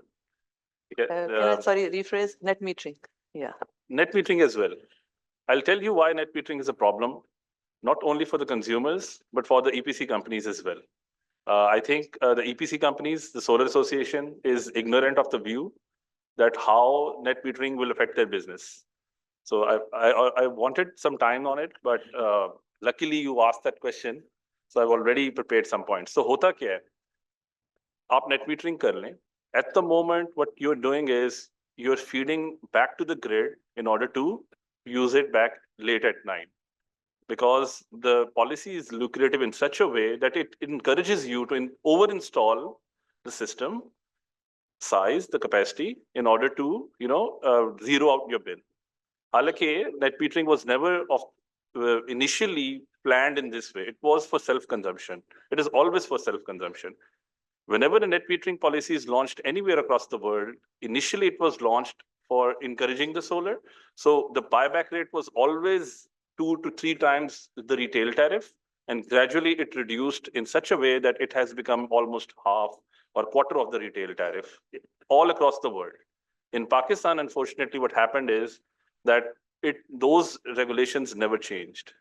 And in fact, अब हो ये रहा है कि चूंकि लोगों को समझ आ गई है, सोलर कम हो गई है प्राइस में, एनर्जी कॉस्ट ज्यादा हो रही है, so people are installing the excessively in order to feedback. जब आप वो एनर्जी फीडबैक कर रहे हैं, तो हो ये रहा है, I can give you examples, मैंने बहुत सारे webinars भी किए.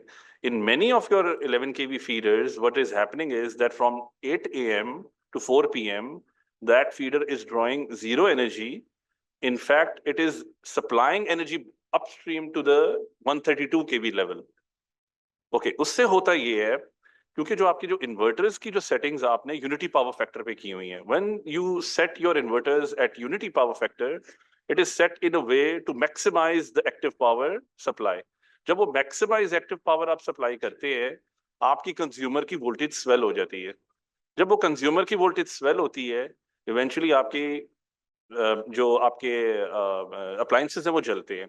अच्छा, हो ये रहा है इस वक्त, और आई एम नॉट श्योर कि आपके साथ तो हो रहा होगा या सबके साथ हो रहा होगा. मेरे साथ तो ये हुआ है कि during my shoulder months last year in April as well in this last year in October, my inverter tripped like 4 to 5 times. ठीक है, व्हाई? बिकॉज जो इन्वर्टर की जो सेटिंग थी, that it has a band, right? वो 220 से 260 तक जाता है, 270 तक जाता है किसी इन्वर्टर्स में. तो it has to be set at 220. Unfortunately जब मैं ज्यादा सप्लाई करता हूँ वापस, तो वो फिर कंज्यूमर की वोल्टेज जब ज्यादा चली जाती है ग्रिड की, तो मेरा इन्वर्टर ट्रिप कर जाता है, क्योंकि उसकी सेटिंग ऐसी हुई होती है. तो मैं फिर इवेंचुअली अपने इन्वर्टर मैन्युफैक्चरर को या ईपीसी को कॉल करता हूँ. ठीक है, चले मैं तो टेक्निकल हूँ, लेकिन एक फाइनेंस का बंदा उसको कॉल करेगा, उसको कहेगा यार मेरा इन्वर्टर तुमने ठीक नहीं दिया. वो कहता है सर कोई बात नहीं, मैं अभी आके ठीक कर देता हूँ. वो इंस्टॉलर भेजता है, वो 220 से 240 कर देता है.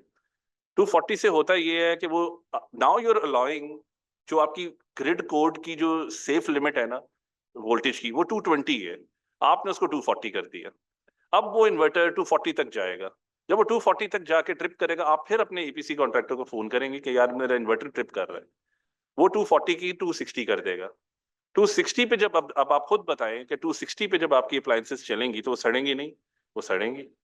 और अब जो मैं आपको ये बता दूं, जो इस वक्त जो इन्वर्टर्स लग रहे हैं ना, ये क्योंकि बहुत ज्यादा फीडबैक होनी है, अभी शोल्डर मंथ तो आ गया है, फरवरी मार्च का महीना आ गया. आप देखिएगा इनको सबको कॉल्स आएंगी, आती हैं कि नहीं आती, किसी को बताए ना. सारे ये सब चुप बैठे हुए हैं, बोलेंगे नहीं, बट आएंगी, आती हैं. लेकिन कोई ये नहीं कहता कि हाँ हाँ सर हम ये कर रहे हैं. तो उसमें आपके इन्वर्टर में ऑप्शंस है, आप उसको ग्रिड मैनेजमेंट के फीचर्स पे चला सकते हैं. IEEE 1547 का जो मैंने एग्जांपल दी है, वो हम क्यों नहीं चला रहे? वो रेगुलेशंस में तो है. यहाँ इग्नोरेंट आ जाती है हमारी डिस्ट्रीब्यूशन यूटिलिटीज, उनको पता नहीं है. हम एजुकेट कर रहे हैं, वेबिनार्स करते हैं, उनको बताते हैं कि भाई आप इसको मैंडेटरी करें कि they should use that inverter control features, या उसको यूनिटी पावर फैक्टर पे ना चलाएं, उसको वोल्ट वार मोड में चलाएं. So these are the things कि उसको थ्रेटन कोई नहीं कर रहा, बट ये आपके लिए प्रॉब्लमेटिक है. तो जब आप उसको बायबैक रेट को कम कर रहे हैं, you are encouraging self consumption, कि आप ओवर एक्सेसिव नहीं ना लगाएं, ऑप्टिमाइज सिस्टम लगाएं और सेल्फ कंजम्पशन लगाएं, फीडबैक ना करें. Thank you so much. And just like I want to get some more questions, and I want to take perspective of our colleagues from ISCO as well to share their plans in terms of this incoming solar that is coming onto the grid and how they intend to enhance enhancement in the infrastructure that they intend to make. अस्सलाम sir, मेरा नाम राजेश कुमार है, मैं high school में director हूँ। तो sir हम सब आजकल यही बात करेंगे, solar is the green energy और सोलर इज चीप एनर्जी, सारी बातें इस चीज़ पे करें। मगर सेकंड जो सोलर इतना वास्ट में इंस्टॉल हो चुका है डिस्कोज में एज ए नेट मीटिंग कि वो अभी हमारे लिए प्रॉब्लम्स क्रिएट करना शुरू कर चुके हैं, exponential.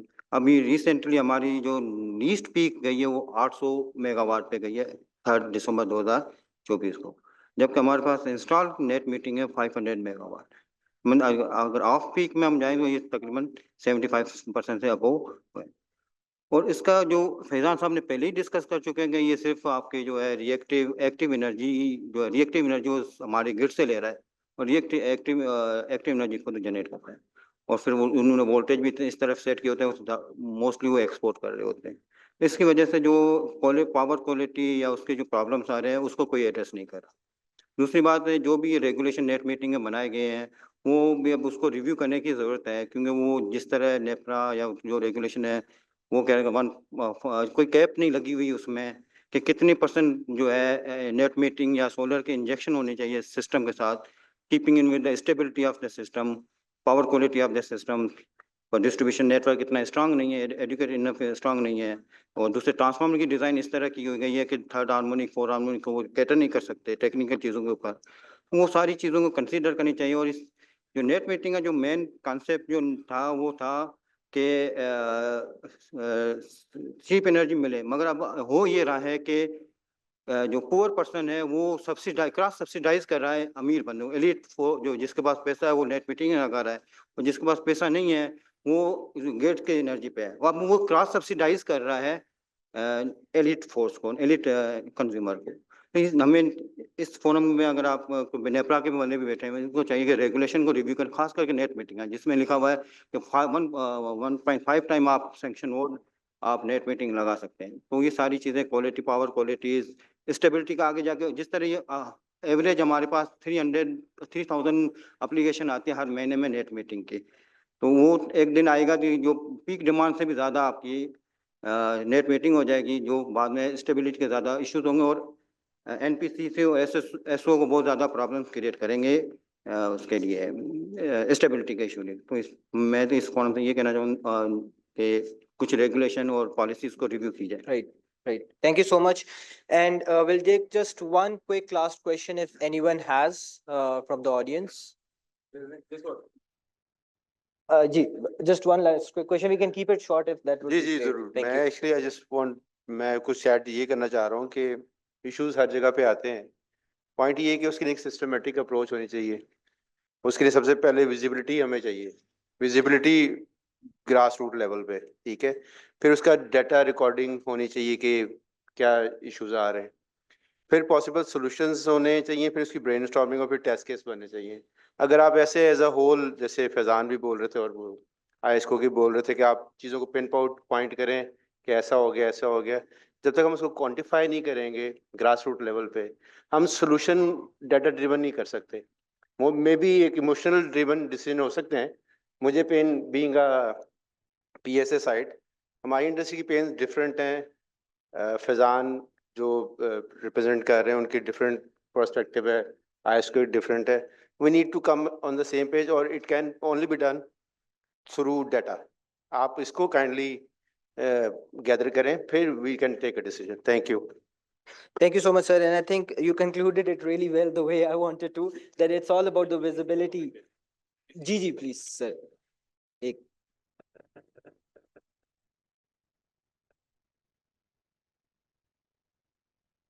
Assalamu alaikum ji. No, Dr. Abdul Basit from System Operator.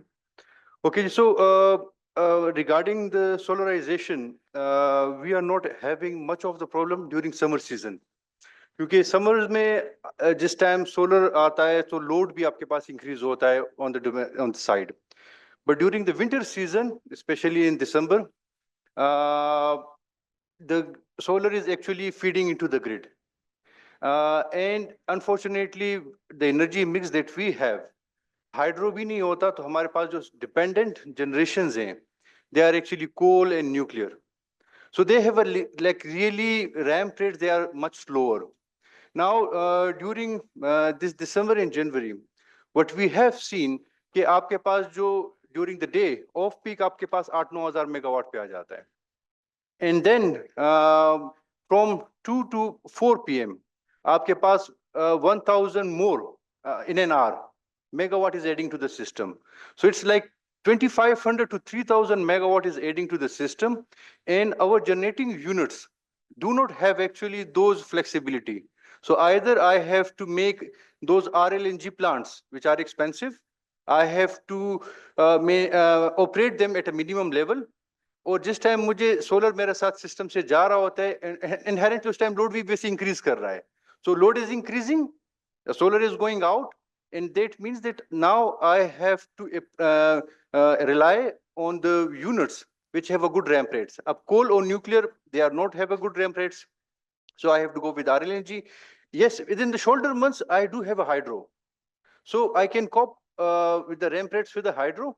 The BESS can be a solution, but all of the BESS cannot be on the utility scale, because we need some BESS on a system जिसका control हमारे पास हो. That can be like 1,500 megawatt hours, but the BESS we will be requiring on the distribution level. That can actually help us with the ramp rates. So the solar with the battery solution is required, so that it's been designed with our system needs. So that would be our take. Thank you so much, sir. And I think we have a very good some of the key action points and the starting points. In the interest of time, I'll just wrap it here because we have some of the other speakers that we have taken, but more than happy to take the conversation forward going forward. And we need to have more kind of these discourse. So we need to start with the visibility, as our colleague was talking about, where this whole quantum is coming and where it's being deployed at a distribution level, at a consumer level. We don't have those numbers at right now, and I think those are going to be the critical, the geographic location to help all these utilities to make their strategies. And then also the secondary point, as Faizan was talking about, how do you enhance the utility infrastructure? And then as Umar was talking about, you need to integrate that into the planning. So I think we need to take that into account. With that, I thank you all, and I hope to take this forward. And back to you, Abiha.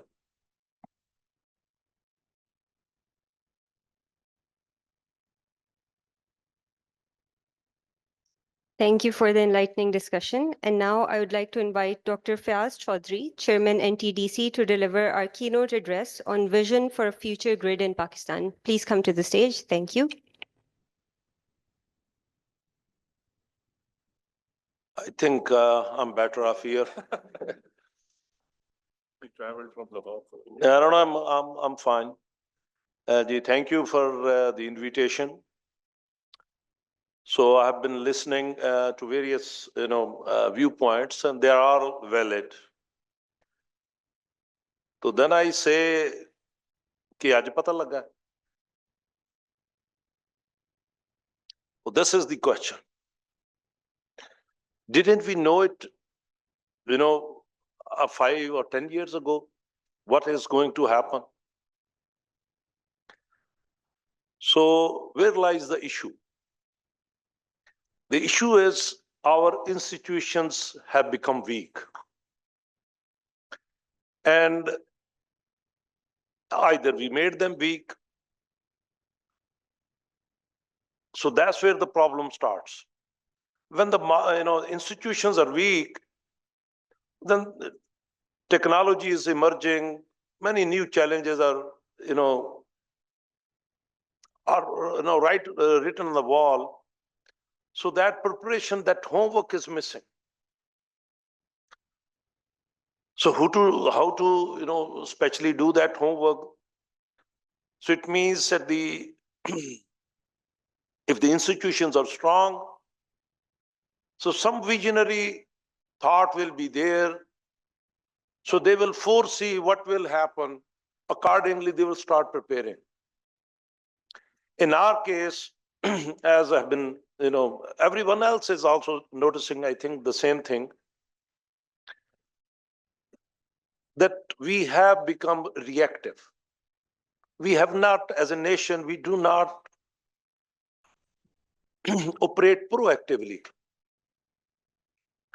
Even some of the challenges that we are nitty gritty that, Faizan or, my other colleagues, they mentioned. So one simple workshop like this, now this is, organized by Renewable First and, the PSA, but as an institution, as an NTDC or as a regulator,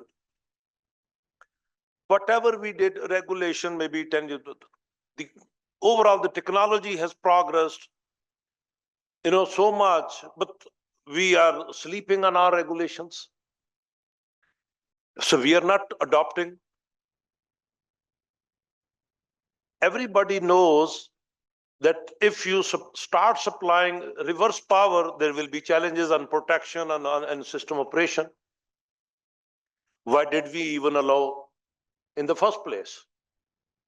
Well, that's why I said कि आज पता लगा. So all these challenges were known. And again, Dr. Bassett just mentioned the last 6 or 8 years that the generation capacity that we installed, each and single unit is a base load unit. Did we really pay attention to what my load profile is? Load profile has been there for the last 70 plus years.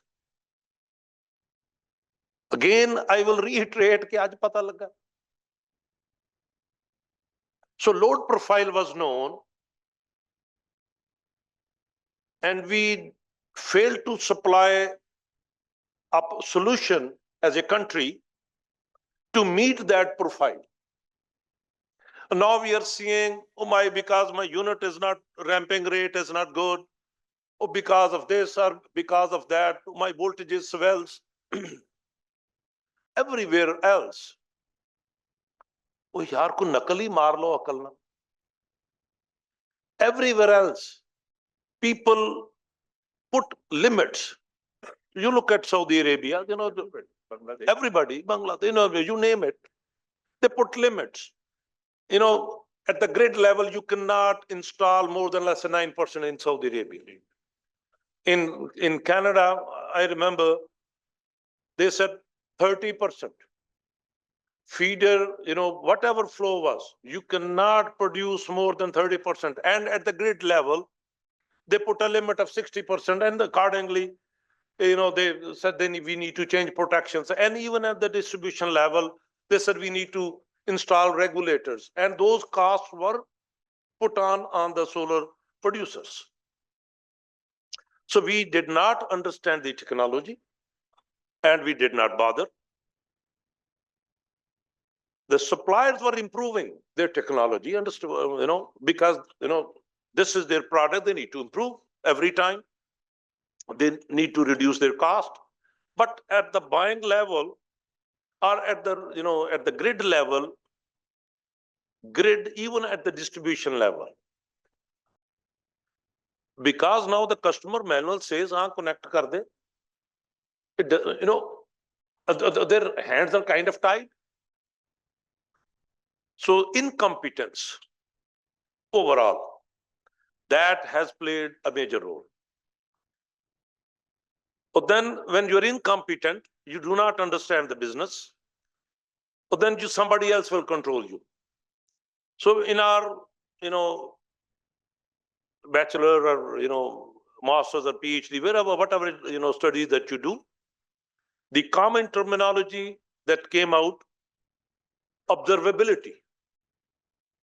You have to have observability before you can have a controllability. We were unable to run our very simple power system relatively. Although it's a complex, it has always been a complex system. But now it has gone to a different level. What was happening, there is a generation, and there is a transmission system, and there is a load. That's it. Now, load doesn't know where the generation is. Now, every load, even each household knows where the generation is. And they need to communicate, they need to be centrally controlled somehow because they are part of the system. So karna kya? So first, when even 8 years ago, when I said, we are entering into a capacity trap, so then we realized that we are in a capacity trap. Even, I think 7 years ago, I introduced a terminology, like this capacity trap. Then I said, whoever is installing solar on the rooftop is a smart thief. And the government is allowing, because financial mechanism was such, it's not the technology is bad, the way we are handling it, the mechanism is bad. So I said, it's a smart theft. How can a producer of 9 rupees, which can, or 10 rupees generation, can charge, and the person is not even giving me capacity. So how can I pay him the capacity charge? Wrong thing to do. And at night, when that prosumer is taking capacity from me, even not paying me, and even the marginal cost at night is maybe 50 rupees or so when the demand is 25 in summer. But the prosumer gave me an energy of 9 or 10 or 12 rupees. Now I have to give him the energy worth of 50 rupees.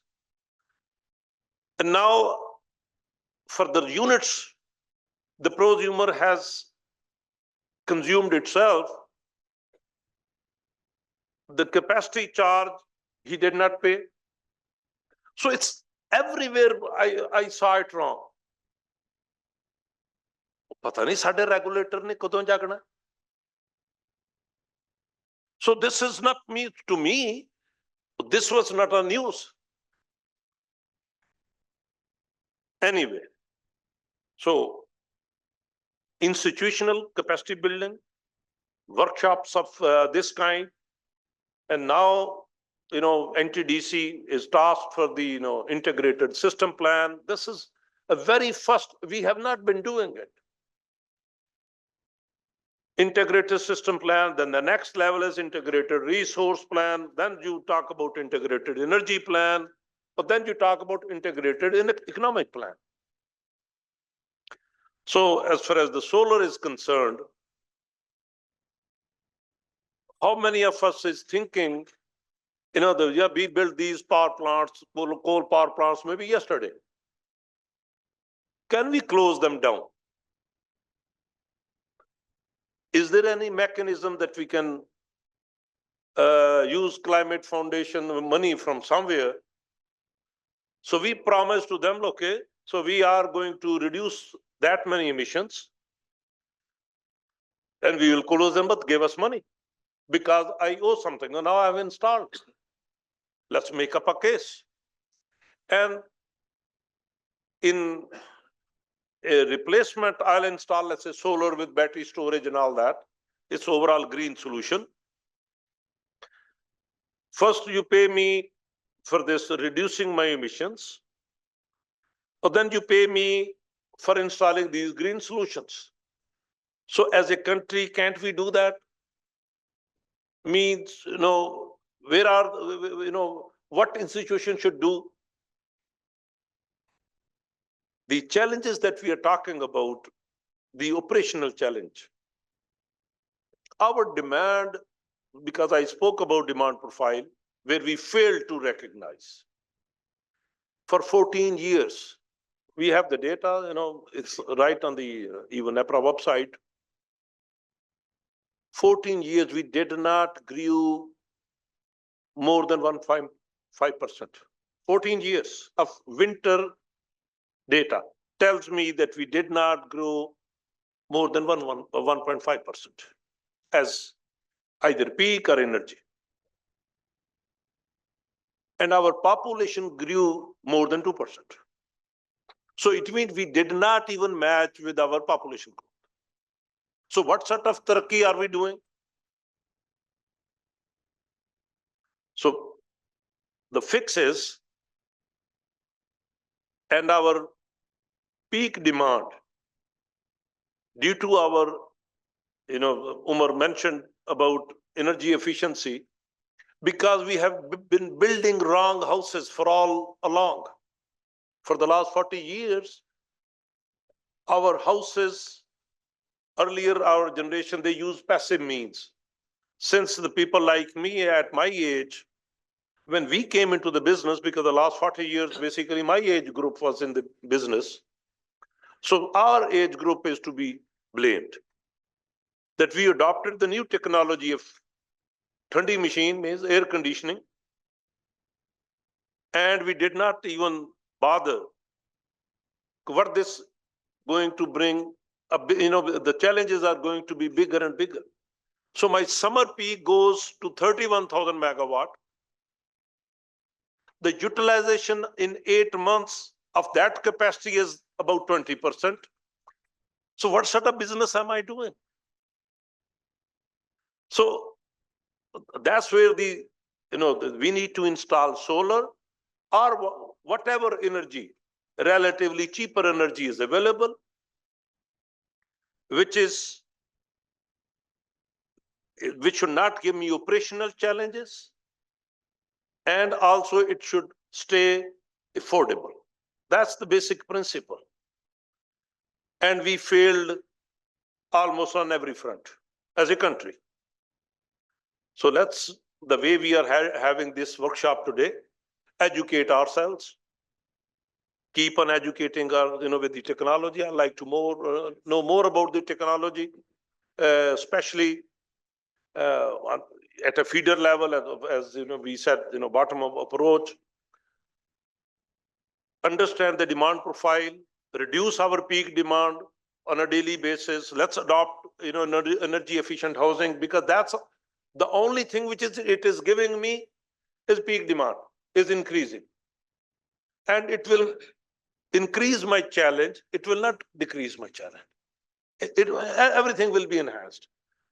So the only way to get out of this, whatever solar, circular that we talk about, or capacity trap we are in, increase our sales.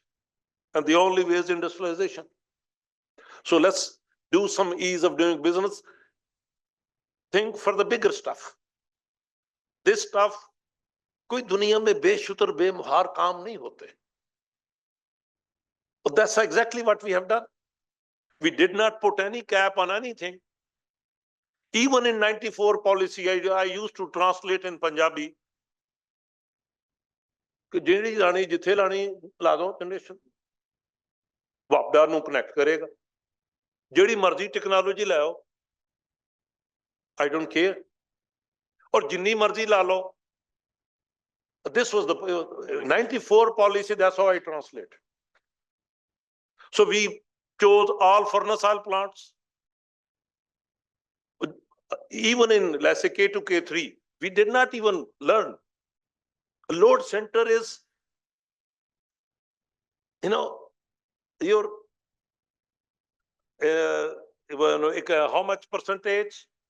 81% of your country's demand is north of Gudu. It means 19% to provinces, Sindh and Balochistan. And is this K2, K3 as a plant, are they base load plants or a peaking plant? Base load plant. And how far are they from the load center? Thousands of kilometers. So why did we choose those sites? So unless and until we do integrated system plan, so one developer comes in, so he said, this suits me, so let's develop this one. So somebody else will bring another solution, and you simply either adopt it or so thinking part is missing. So as NTDC, so now we have started that thinking process, which was long overdue. And we have, although submitted an IGSEP, which, because I recently became the, chairman board of NTDC, I said, no, that is wrong. So we will resubmit it with new analysis. and hopefully that will be out soon. Even when I have been objecting on the previous integrated, indicative generation capacity expansion plans as lumps, I'm still part of lumps. So we have been objecting on those things because these are not optimal plans the country, should go for.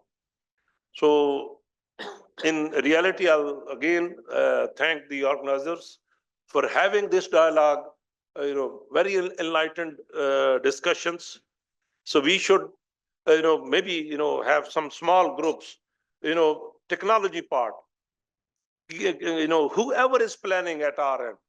So how much technology worse they are, mean the person who is planning, he should know.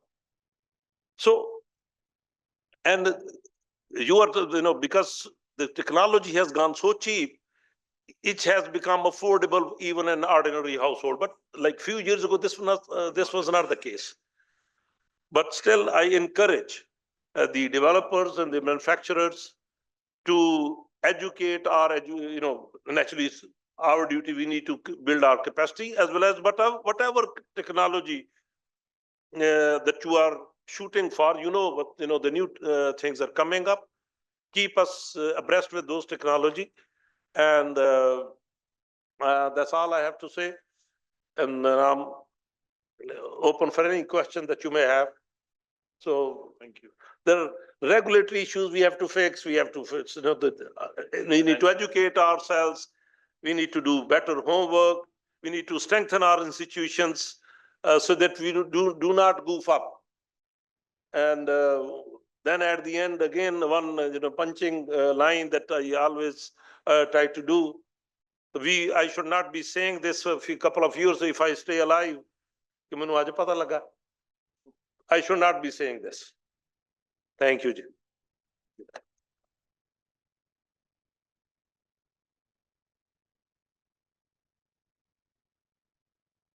Ji. Question? Sir, my name is Rayan Nayas and I'm the owner of bijlibachao.pk. We're an IoT energy management company plus solar company. मेरा बस Pakistani market के dynamics को देख के जैसे आपने कहा कि आज पता लगा तो what would you suggest, what would be the quick fix, like 6 months or 1 year जो quick fix हो सकता है, like जैसे सर ने फैजान साहब ने भी बताया कि like voltage swelling is a very serious problem now क्योंकि सूरज पहले जल्दी आजकल ज्यादा आ रहा है और वोल्टेज की डे इन डे आउट हमें कंप्लेंट्स आ रही हैं and we can not help it. कुछ जगह पे हम टैप चेंज करा देते हैं लेकिन going forward 6 months 1 year what should be the quick fix for Pakistan? Should we stop net metering और व्हाट इज सजेस्टेड? क्योंकि पॉलिसी अभी हमें कोई खास क्लैरिटी नजर नहीं आ रही कि बैटरीज जैसे बाहर होती है ऑस्ट्रेलिया में, बाकी मुल्कों में they store the charge and they are the microgrids mechanism, but इस मुल्क में इस डायनामिक्स को देखते हुए क्या क्विक फिक्स हो सकता है नेक्स्ट 1 year में?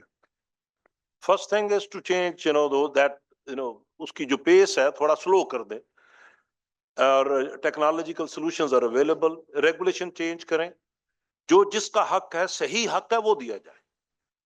मैंने अभी 3 आपको रीजंस बताई. एक तो मार्जिनल कास्ट उसके बराबर नहीं है, वो somebody else is paying for him.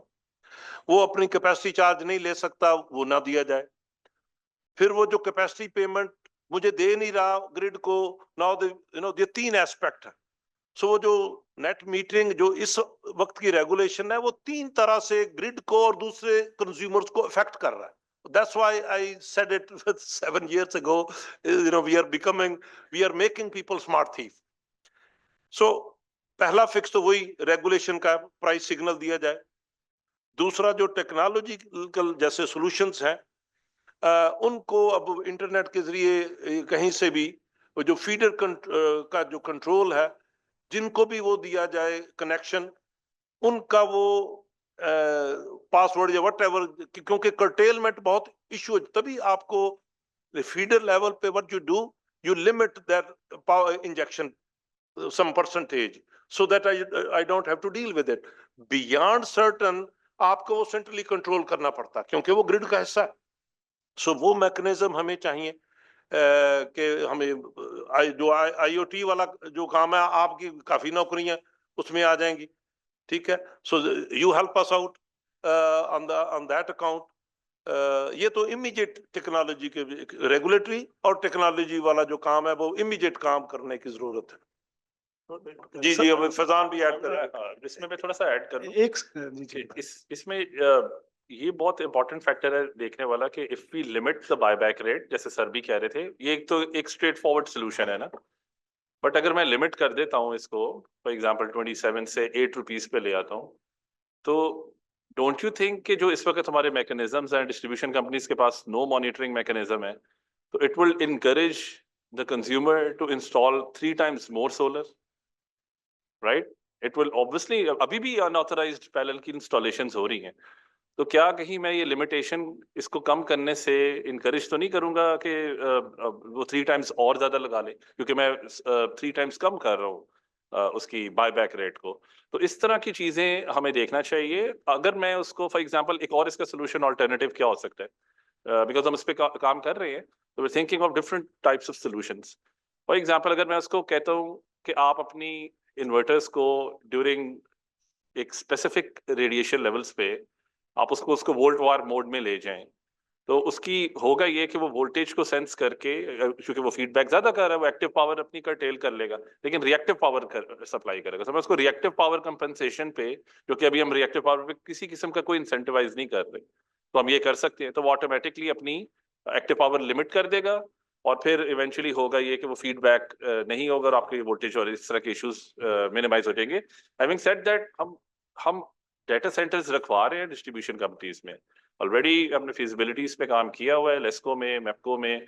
उसके अलावा एमडीएम सिस्टम्स और डिस्ट्रीब्यूशन कंपनी से हम बात कर रहे हैं, जहां हम उनके जो रिसोर्स मैनेजमेंट के ये जो सोलर रिसोर्स मैनेजमेंट के ना आप प्लेटफॉर्म्स इंप्लीमेंट करें और फिर सारा डाटा वहां मंगवा लें। तो मिनिस्टर साहब से भी मेरी बात हुई थी, हमने उनको कहा कि आप ना एटलीस्ट गिव अ डायरेक्टिव, जहां भी सोलर लगा हुआ है, वेदर इट इज मीटर्ड और non net metered, it should immediately be they should immediately have smart meters, और उसका डाटा आपके पास आए, ताकि फिर आपके पास डाटा आएगा and then in the next step you can monitor, क्योंकि आपके 11 के भी फीडर सोर्स पे तो आपके पास है सारा कि कितना एनर्जी आ रही है और कितनी जा रही है, तो उससे आप मैनेज कर सकते हैं। सर एक छोटा सा पॉइंट ऐड करूंगा। Excuse me, sorry, thank you for the conversation. I'm sorry to cut you off. You can continue these conversations during lunch. Hey, welcome back, everyone. As we've discussed throughout the day, Pakistan's solar transformation requires robust market mechanisms, and our final session explores how the competitive trading bilateral contracts market can support this solar integration. I invite Mr. Salman Amin, member of the Competition Commission of Pakistan, to deliver his keynote address on the state of competition in Pakistan's power sector.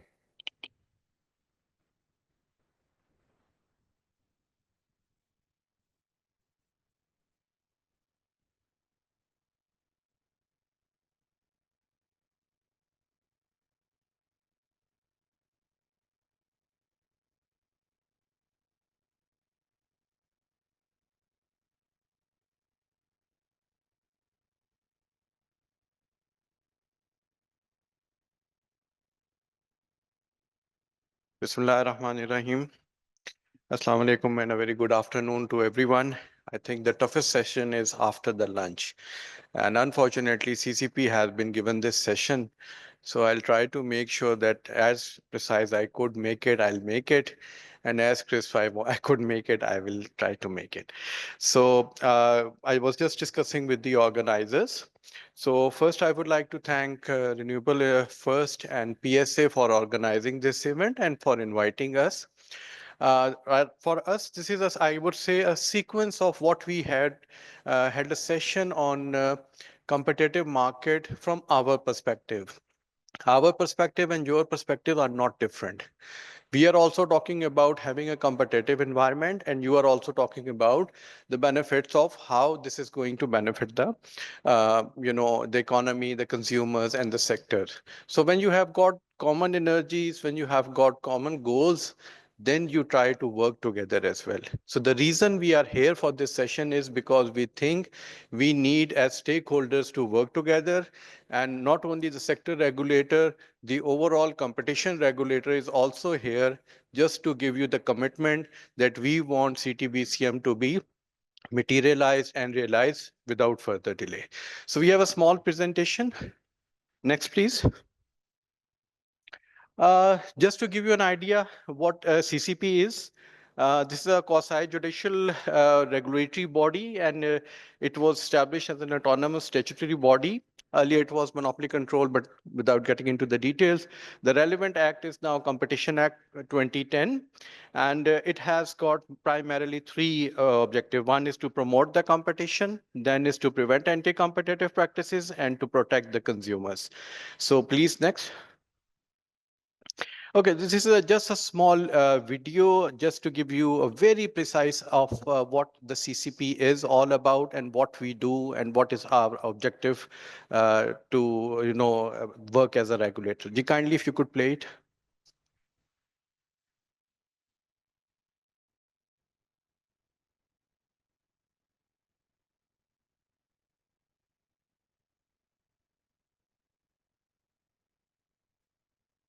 From barter-based economies to the technologically advanced stock exchanges, trade has been the lifeblood of civilization throughout human history.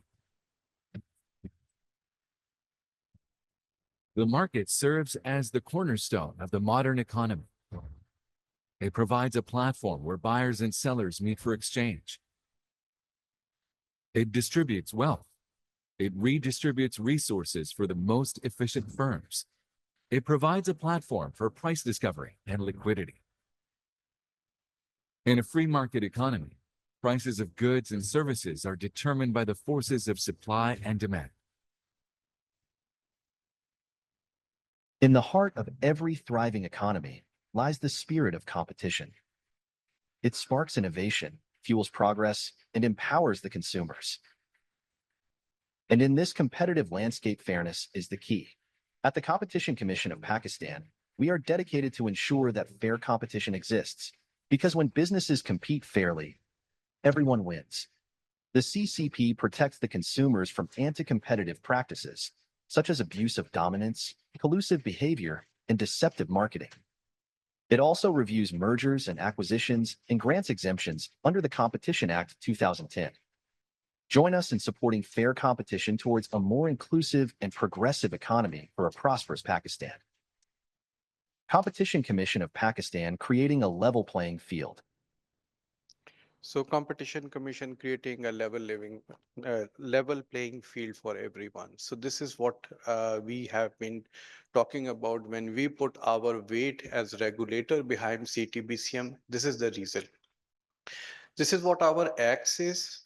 And this is what the benefit you just saw in that brief video of less than, I guess, 2 minutes or 2.5 minutes.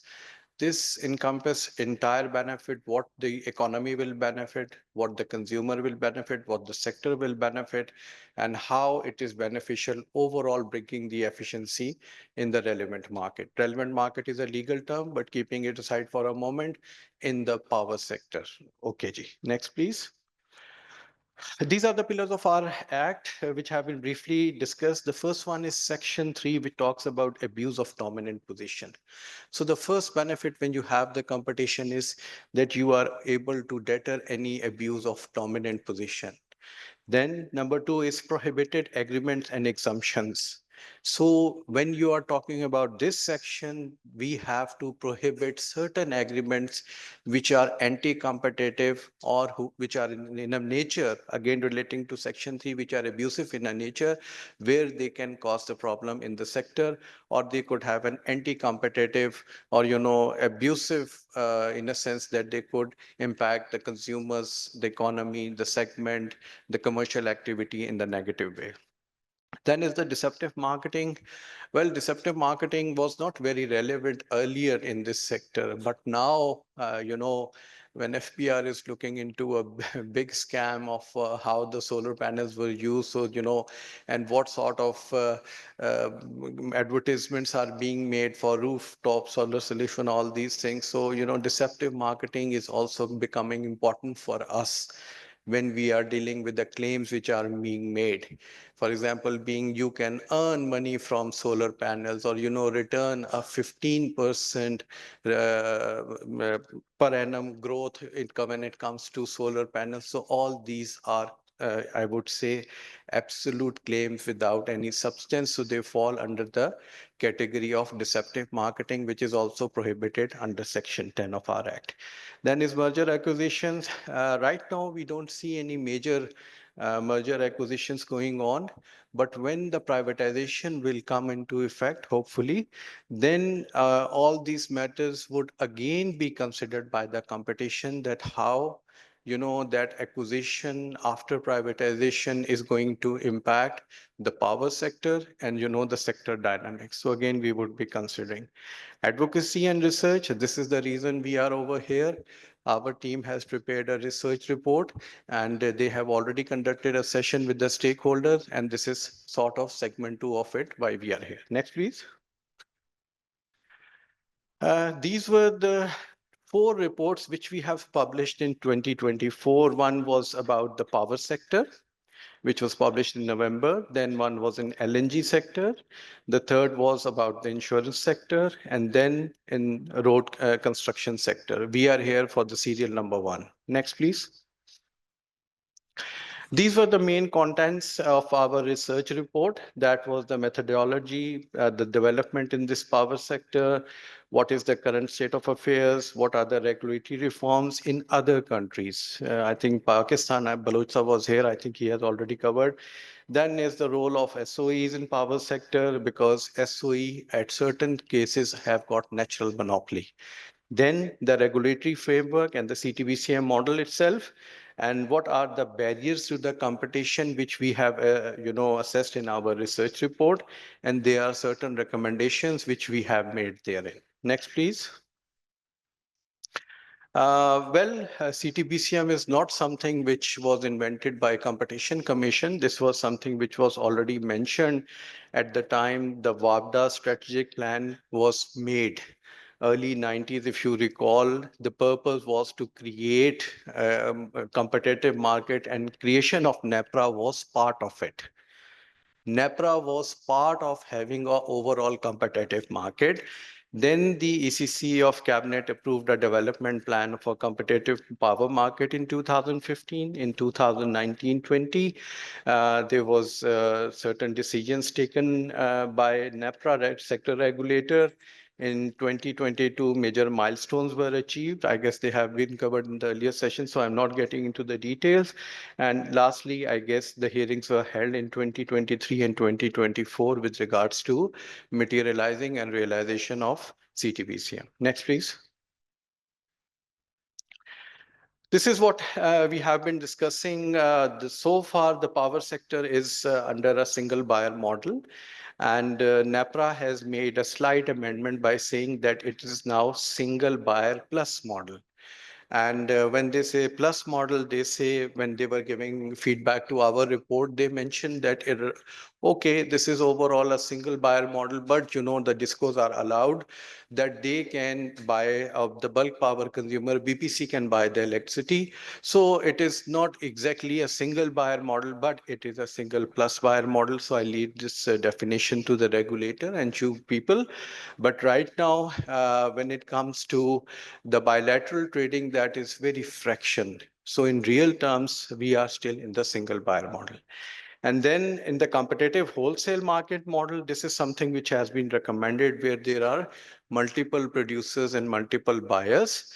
But again, in the initial phase, I think this would be restricted around 16%. So 84% will continue in the previous regime, you can say, but we have to, let's be rational, that we have to take the steps wherein we can phase-wise have a whole, competitive market, even at the retail level, not only at the wholesale level. Next, please. Okay, these were, I think, the salient features. I assume they have been covered in the earlier sessions. Opening of wholesale market, BPC over 1 megawatt above load, creation of market implementation and MIRAD, as you call, then ending of exclusivity of discos. I think the license of discos have been amended to that effect. And then provisional grid companies are being granted the license, so that the actual the infrastructure or the bone structure on which a CTBCM is the transmission network that exists. Then it's the new capacities for discos is procured through centralized auctions. Then the rules and regulation for market participation and services providers. Then legacy PPAs, it's a more of a legal issue that how we are going to handle the novations and all these things, but how they are going to be commercially allocated to discos and legally administrated by the CPPA market operator. Then the contract registrar, again, bookkeeping and all these things, and then new commercial code to govern the market operation. So this is something, a sort of vision we already have. And this is a vision not specific to Pakistan, but the time we are taken or have taken is perhaps prolonged when it comes to the other countries. Next, please.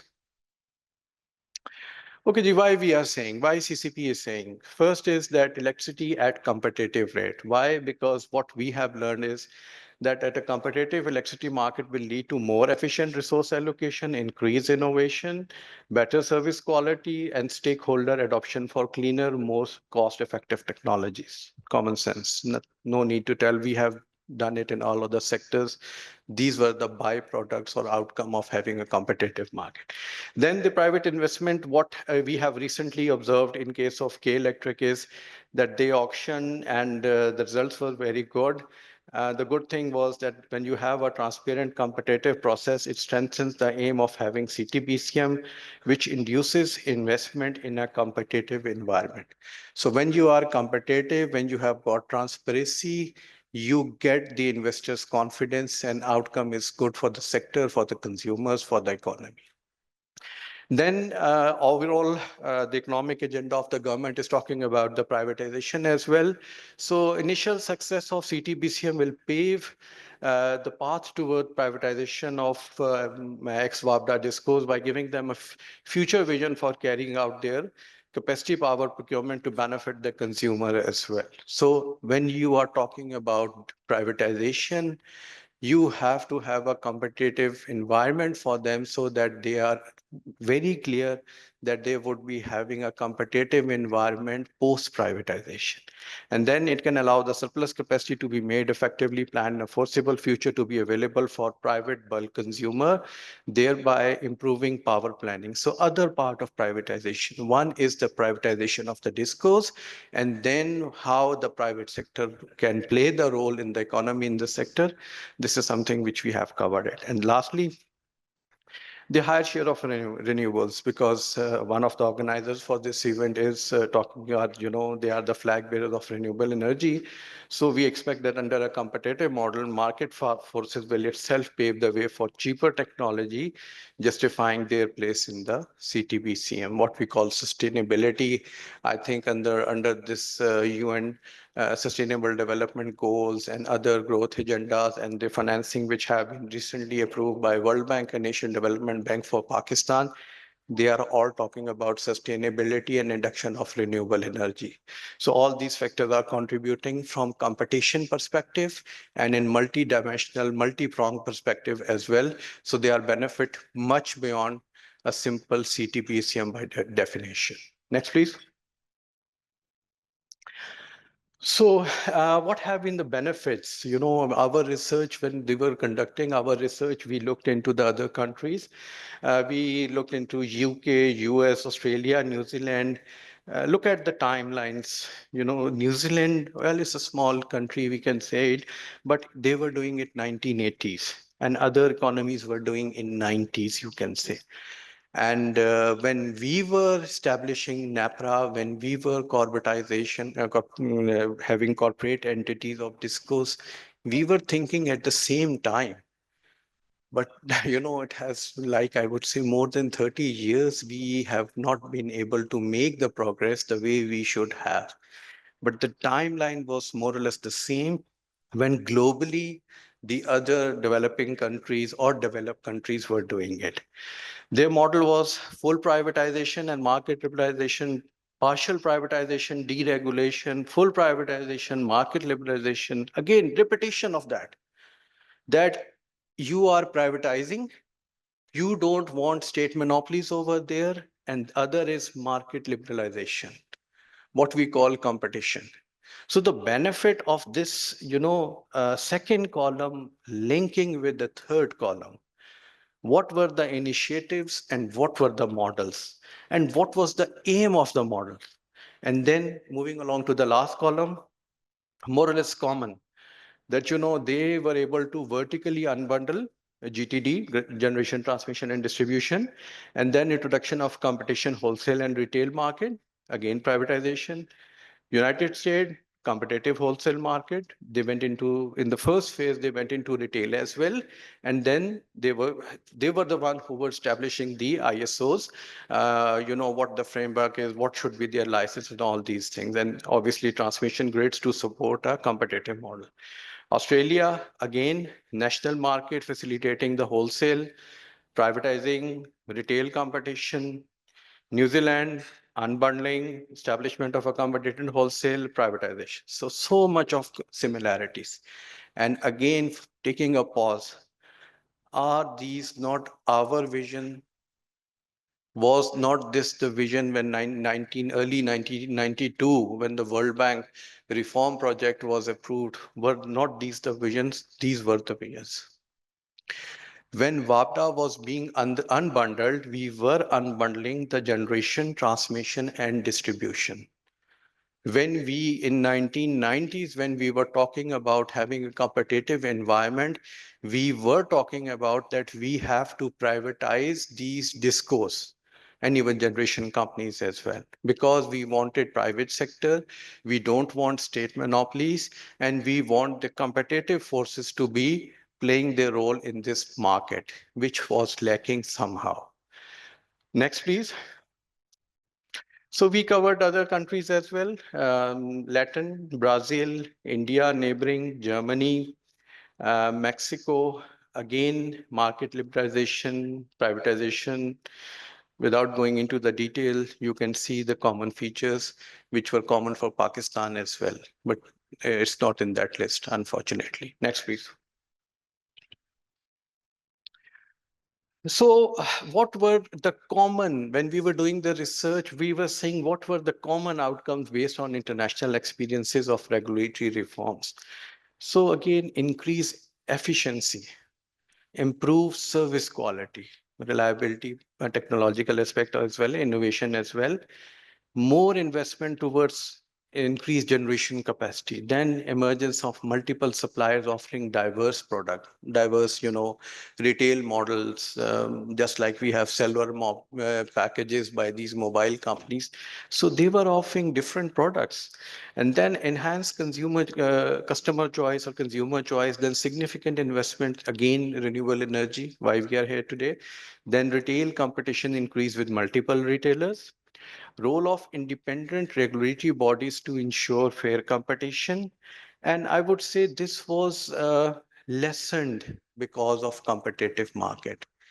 As a regulator, trust me, we don't want to intervene too much. We want more of a deregulated environment.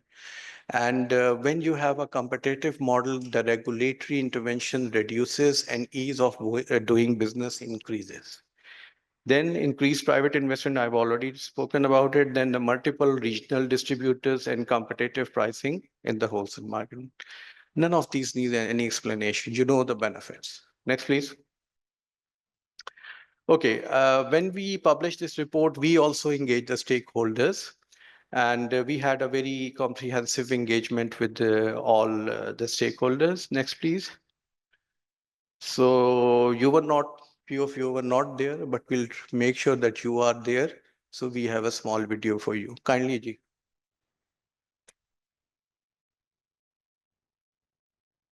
Play करें. अगली slide पे. हाँ, इस पे देखें नीचे play हो. Pakistan organized a key dissemination session at its headquarters in Islamabad to discuss the findings of its competition assessment study on power sector.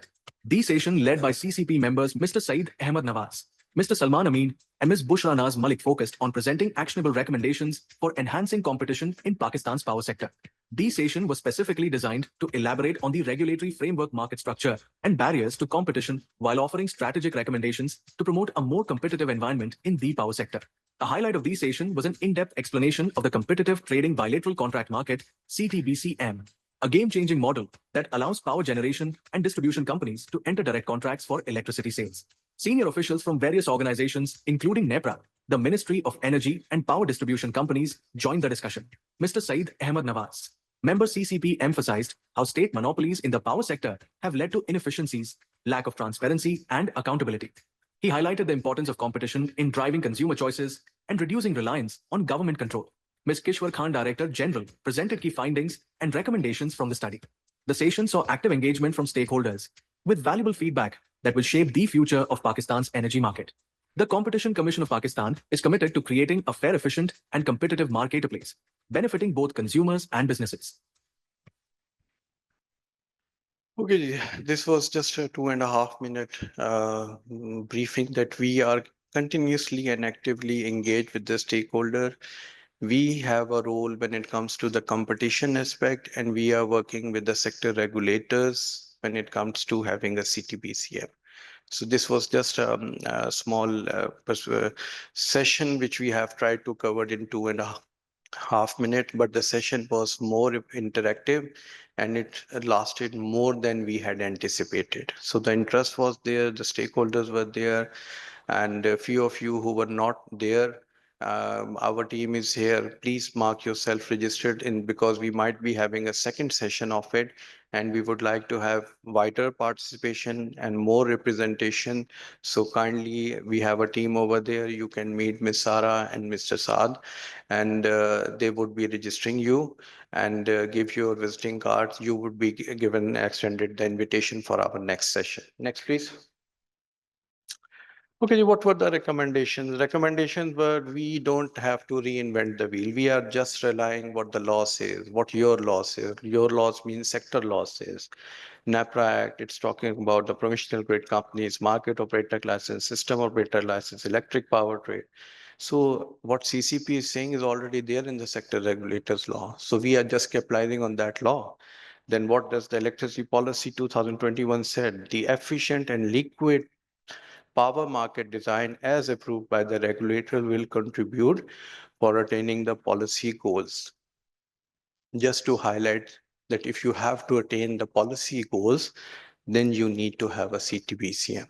So now the policy is moving around that CTBCM concept, which we are also advocating. Then Electricity Plan 2023-27, again, it is talking about the distribution code, grid code to be amended, wheeling regulations, appropriate institutional arrangement, and institutional restructuring. I think they have been merged. You are already aware of it. So there are all these things which we are recommending that please capitalize on what you already have. Next, please. Then we want, obviously, we have been saying for quite a while that kindly, make these mirage in all discos operative. And to my knowledge, they are in the process of hiring. Few have already hired. And then matters related to use of system and wheeling charges for effective CTBCM to be resolved. Without resolving these issues, you cannot materialize CTBCM. We have been saying again and again that if the fundamentals of CTBCM have to be increased, then you have to address these chronic problems which are prevailing in the system. Then transmission constraint need to be removed. You cannot have a competitive model when they are transmission constraint. For example, at one time, there was a discussion that over in south of Pakistan, you have got the cheaper electricity. When it comes to north, it's expensive. And now with the time, even hydel has become very costly.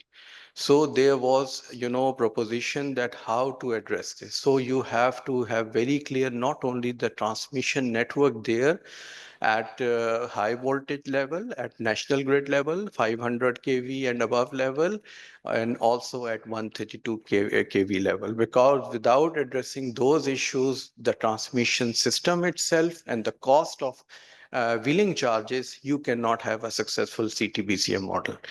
Then it needs to be very carefully I would say how you are going to inculcate with privatization, with my little experience with privatization. We have, because that's a separate subject, that's not a competition subject, but just to give you an idea, that normally what you do is you don't do both thing in parallel.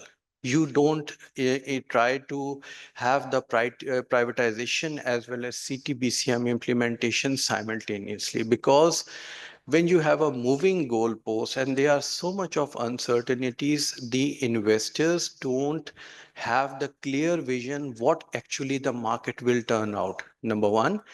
Number two, they are reserve values to be calculated, based on which the bidding is carried out, based on which the SLA, or you can say the TOR, the quality of services which you expect from the privatized, post-privatized entity, you cannot define when you are having parallel CTBCM implementation and parallel privatization process. So thus, just a caution that when we were doing our research, this was something which we have highlighted, that be very careful how you step in both domains at one time.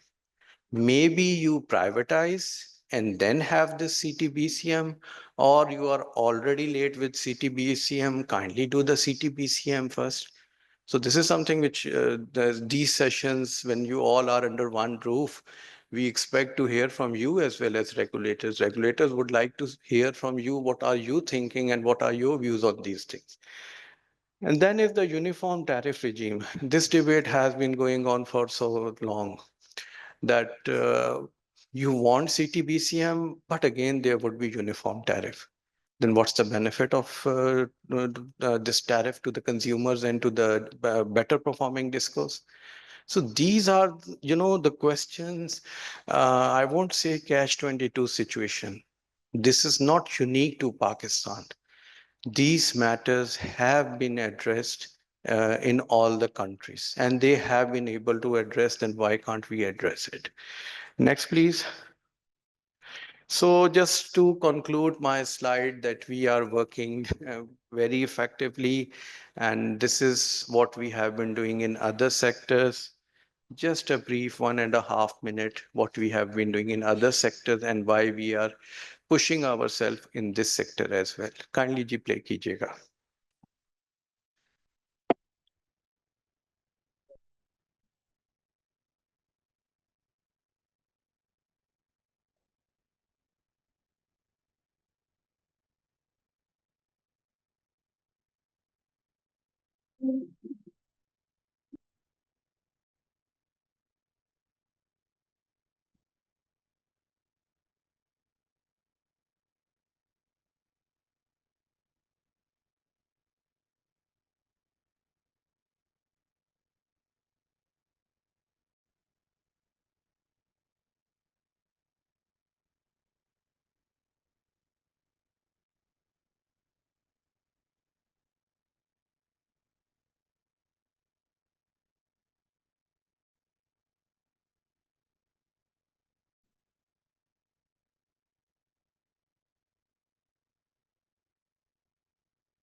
So we have been implementing to the true spirit of our act, and this was just a brief snap. And again, relating it to this event and why we are over here is because we want the same thing for this sector. We want a fair competition in this sector, which could foster, the commercial activities and have the benefit for the consumers. With this, I would like to thank you, and me and my team are available if you have any follow-up questions. Thank you, Ji.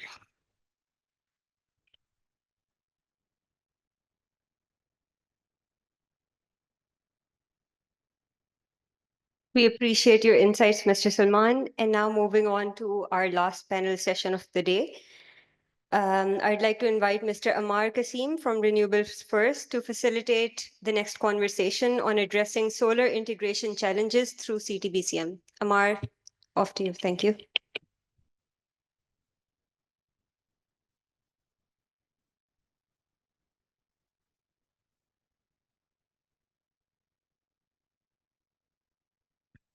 आवाज़ आ रही है मेरी? जी बहुत शुक्रिया सलमान साहब। अच्छा, मैं तारुफ से शुरू करता हूँ। हमारे पास जो पैनल मेंबर्स आज मौजूद हैं उनमें सबसे पहले तो उसामा मेला साहब हैं, जो कि मेंबर नेशनल असेंबली भी हैं और member energy and economy forum भी हैं, जो कि एक पार्लियामेंट्री सतह का एक फोरम है जिसमें एनर्जी और इकोनॉमी दोनों के इश्यूज़ के ऊपर बात होती है। इसके अलावा डॉक्टर नफीसा एक्सपेक्टेड है कि वो हमें ज्वाइन करेंगी थोड़ी देर में, उन्होंने कंफर्म किया हुआ है, अभी तक वो नहीं पहुंची। इसके अलावा कंपटीशन कमीशन से सलमान साहब से आपका तारुफ हो गया।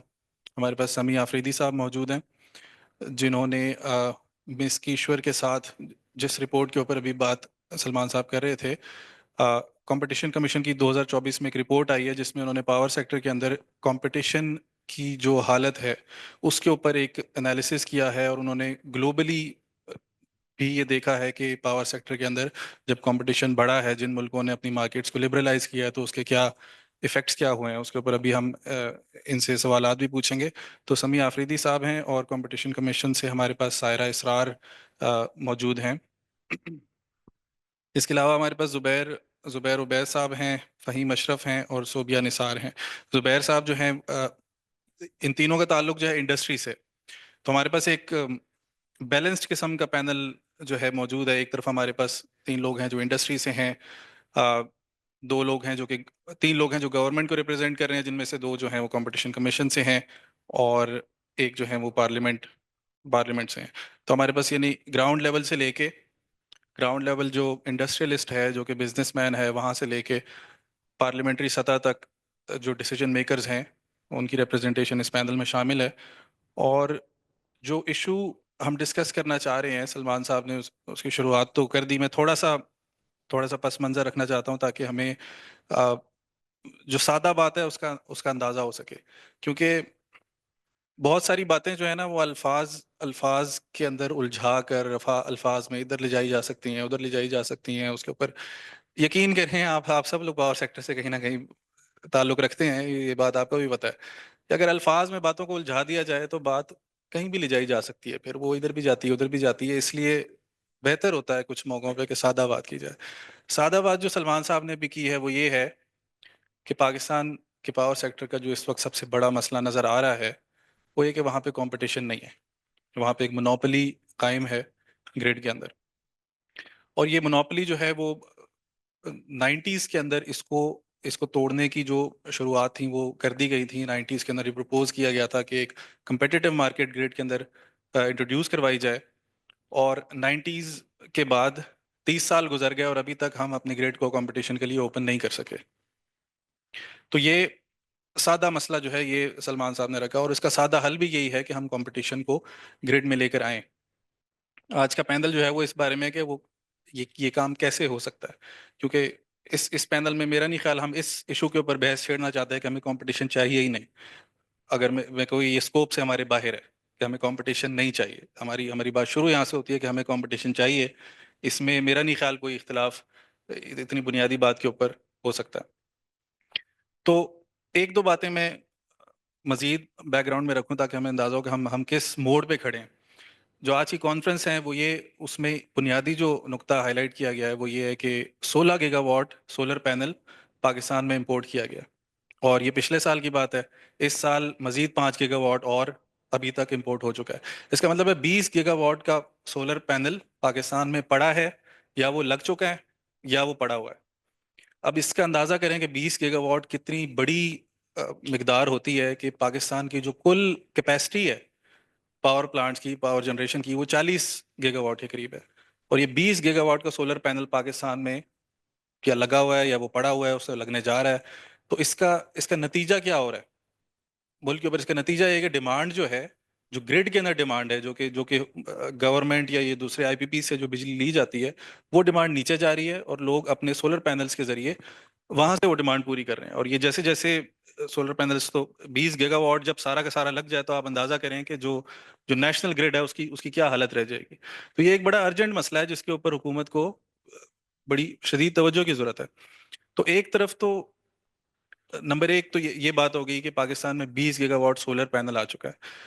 दूसरे नंबर के ऊपर ये बात है जहां से हमने बात शुरू की कि पाकिस्तान के जो पावर सेक्टर है उसमें कंपटीशन नहीं है, वहां पे एक मोनोपोली है जिसके अंदर बहुत सादा अल्फाज में अगर कहें कि इलेक्ट्रिक के जो पोर्शन है उसको हटा के आपने कोई भी प्लांट अगर लाना है तो आपको हुकूमत के थ्रू मुआहिदा करने की जरूरत है। और जब तक हुकूमत के थ्रू आप यानी डिस्कोज के बिहाफ पे जो सीपीपीए मुआहिदे करती है, जब तक आप वो नहीं करते कोई प्लांट पाकिस्तान में नहीं लग सकता। ये एक यानी एक स्टैंडर्ड, इसको कह लें एक टेक्स्ट बुक केस है मोनोपोली का, जिसको कंपटीशन कमीशन ने अपनी रिपोर्ट में हाईलाइट भी किया है और उन्होंने आगे रेकमेंड भी किया है कि सीटीवीसीएम के जरिए इसको खत्म किया जाए, इससे आगे बढ़ा जाए। तो ये दो दो मसले अब हमारे पास जमा हो गए। एक ये कि हमारे पास मोनोपोली नहीं है, दूसरी तरफ ये कि 20 गीगावाट सोलर आ चुका है। तो आज का पैनल जो है हमारी डिस्कशन इस पॉइंट के अराउंड है कि ये दोनों मसाइल अगर इनको आपस में मिलाकर देखा जाए तो ये एक दूसरे को सपोर्ट कर सकते हैं। ये एक दूसरे के साथ मिल के हमें एक रास्ता आगे सकते हैं जिसके अंदर जो सोलर पैनल्स आए हैं उनको यूटिलाइज भी किया जा सके और साथ ही साथ जो है ग्रिड के अंदर उसके ऊपर भी उसका भी कोई रास्ता निकाला जा सके। तो ये हो गया।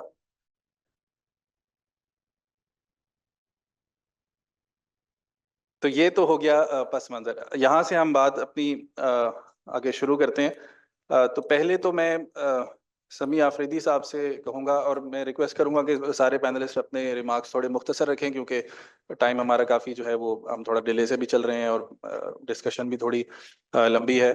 तो मुख्तसर अल्फाज में और सादा अल्फाज में अगर इस बात को बता सकें। तो पहले मैं समी आफरीदी साहब से रिक्वेस्ट करूँगा कि जो कमीशन की फाइंडिंग्स हैं और ख़ास तौर पे जो दूसरे मुल्कों को लेके जो फाइंडिंग्स ली गई हैं कि पाकिस्तान में अभी तक ग्रिड के ऊपर ओपन एक्सेस नहीं है।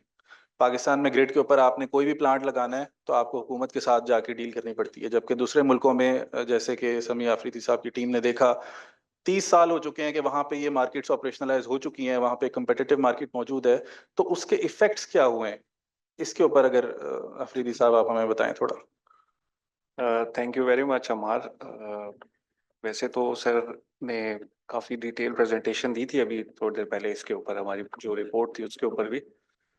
अगर देखा जाए तो 1990s में जाके ये हमारा प्लान शिफ्ट हुआ था ऑन पावर सेक्टर के, हम इसको प्राइवेटाइज करना चाहते हैं, जिसमें हमने कुछ कंपनीज बनाई हुई जनरेशन में और ट्रांसमिशन और डिस्ट्रीब्यूशन में, क्योंकि पहले सब वापडा कंट्रोल करता था। और जनरेशन में हमने 1990s में काफ़ी प्राइवेट सेक्टर को इन्वॉल्व किया। उसके अलावा ट्रांसमिशन चूंकि एक ऐसा सेक्टर है कि ये बेसिकली नेचुरल मोनोपोली का कॉन्सेप्ट है, आप हर जगह पे ट्रांसमिशन कैपेसिटी नहीं इन्हांस कर सकते, बड़े बड़े टावर्स नहीं लगा सकते। और सिमिलरली हमने डिस्कोस को किया, but discourse were not privatised, बस ये थी कि वो स्टेट ओन्ड ही रही स्टिल। अब अगर हम देखें तो उसके बाद से हम 1990 से अभी तक अगर हम कंटिन्यूसली देखें तो हमारी डिस्ट्रीब्यूशन के जो लॉसेस हैं वो 8% से लेके 36% तक है, जो कि एक बहुत बड़ा लॉस है, मतलब जिसकी वजह से हम कंटिन्यूसली लॉस मेकिंग में जा रहे हैं। तो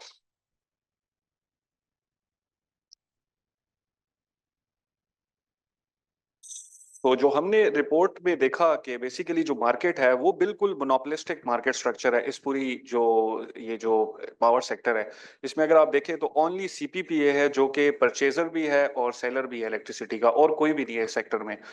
तो जो नेप्रा ने अप्रूव किया सीटीबीसीएम मॉडल 2020 में, वो एक बड़ा जबरदस्त इनिशिएटिव था इस मार्केट को, होलसेल इलेक्ट्रिसिटी मार्केट को ओपन करने में, जो कि बहुत पहले ले लेना चाहिए था, बट आई डोंट नो कि वो किन वजूहात की वजह से काफी लेट हो गया।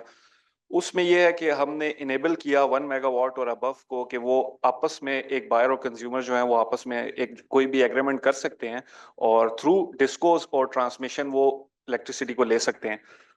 सो हमारी जो देखा, लेकिन जब नेप्रा से पूछा गया तो नेप्रा ने कहा कि सिंगल बायर प्लस है, इसमें कुछ अभी भी हो रहे हैं ऐसे एग्रीमेंट्स हैं कि जिसमें कोई भी एक जो कस्टमर है वो किसी भी जनरेशन कंपनी के साथ एक एग्रीमेंट कर सकता है थ्रू द यूज ऑफ जो अभी हम करंटली सीटीबीसीएम में डिस्कस कर रहे हैं। तो हमारी रिकमेंडेशन ये थी कि चूंकि मोनोपोली है in a distribution, in a transmission, private sector की पार्टिसिपेशन है जनरेशन में, तो ये जो होलसेल मार्केट का जो मॉडल है सीटीबीसीएम ऑलरेडी बहुत लेट हो चुका है, इसको अब as soon as possible इसको एक्टिवेट करना चाहिए in every possible case, because हम ऑलरेडी इस सेक्टर में बहुत ज़्यादा सर्कुलर डेट को ऊपर ले जा चुके हुए हैं और तकरीबन हर जो इंस्टीट्यूशन है उसका कहीं ना कोई इशू नज़र आ रहा है, चाहे वो ट्रांसमिशन में है चाहे वो डिस्ट्रीब्यूशन में है। तो हमारी रिकमेंडेशन ये थी कि इसमें सबसे पहले तो ये होना चाहिए कि टाइमली इम्प्लीमेंटेशन होती चाहिए सीटीबीसीएम मॉडल की, जो कि 2020 में अप्रूव हो चुका है। दो के उसमें ग्रिड कोड्स और वेरियस जो उसके आगे चीज़ें हैं उसके ऊपर नेपरा कंटिन्यूसली काम कर रहा है, बट ये है कि जितनी जल्दी पॉसिबल हो इस सेक्टर को होलसेल मार्केट की तरफ लेके जाने के लिए तो वो होना चाहिए। सेकंड जो है वो सिस्टम चार्जेस और व्हीलिंग चार्जेस इस सेक्टर के लिए बहुत इंपॉर्टेंट है, बिकॉज जब तक कोई भी सिस्टम और व्हीलिंग चार्जेस डिटरमिन नहीं होंगे तो सीटीबीसीएम इनेबल ही नहीं हो सकता, क्योंकि एक कंपनी और एक जनरेशन कंपनी और एक कस्टमर जब आपस में कोई भी एग्रीमेंट करेंगे तो दे नीड अ ट्रांसमिशन और डिस्ट्रीब्यूशन चैनल। तो जब तक डिस्ट्रीब्यूशन और ट्रांसमिशन चैनल के रैशनलाइज नहीं होंगे चार्जेस तो वो कैसे आपस में कोई भी कॉन्ट्रैक्ट करेंगे, अदरवाइज तो उन्हें डिस्को ऑलरेडी सपोर्ट कर रहा है तो वो वहां से ले लेंगे। सो इसकी रैशनलाइजेशन बहुत जरूरी है और इसके ऊपर ऑलरेडी काम चल भी रहा है, बट आई थिंक इसको एज सुन एज पॉसिबल इसको भी होना चाहिए।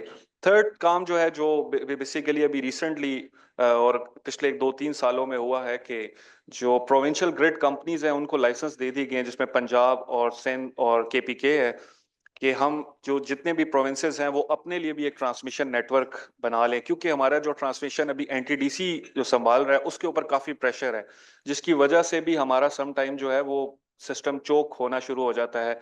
तो वो जब ट्रांसमिशन जब जाएगी डिसेंट्रलाइजेशन प्रोविंसेस के पास जाएगी तो काफी सारा बर्डन जो है वो चेंज हो जाएगा और हमारे पास ट्रांसमिशन नेटवर्क काफी एक्सपैंड हो जाएगा। तो जो सीटीबीसीएम का थ्रस्ट है जिसके थ्रू हम उसको बेसिकली इंप्लीमेंट करेंगे तो वो काफी इनेबलिंग हो जाएगा। लेकिन चूंकि स्टिल अभी तक प्रोविंशियल ग्रिड कंपनीज में एज सच कोई काम नहीं स्टार्ट हुआ, मतलब वो जो फिजिकल काम नहीं स्टार्ट हुआ, बट लाइसेंसेस हो चुके हुए हैं।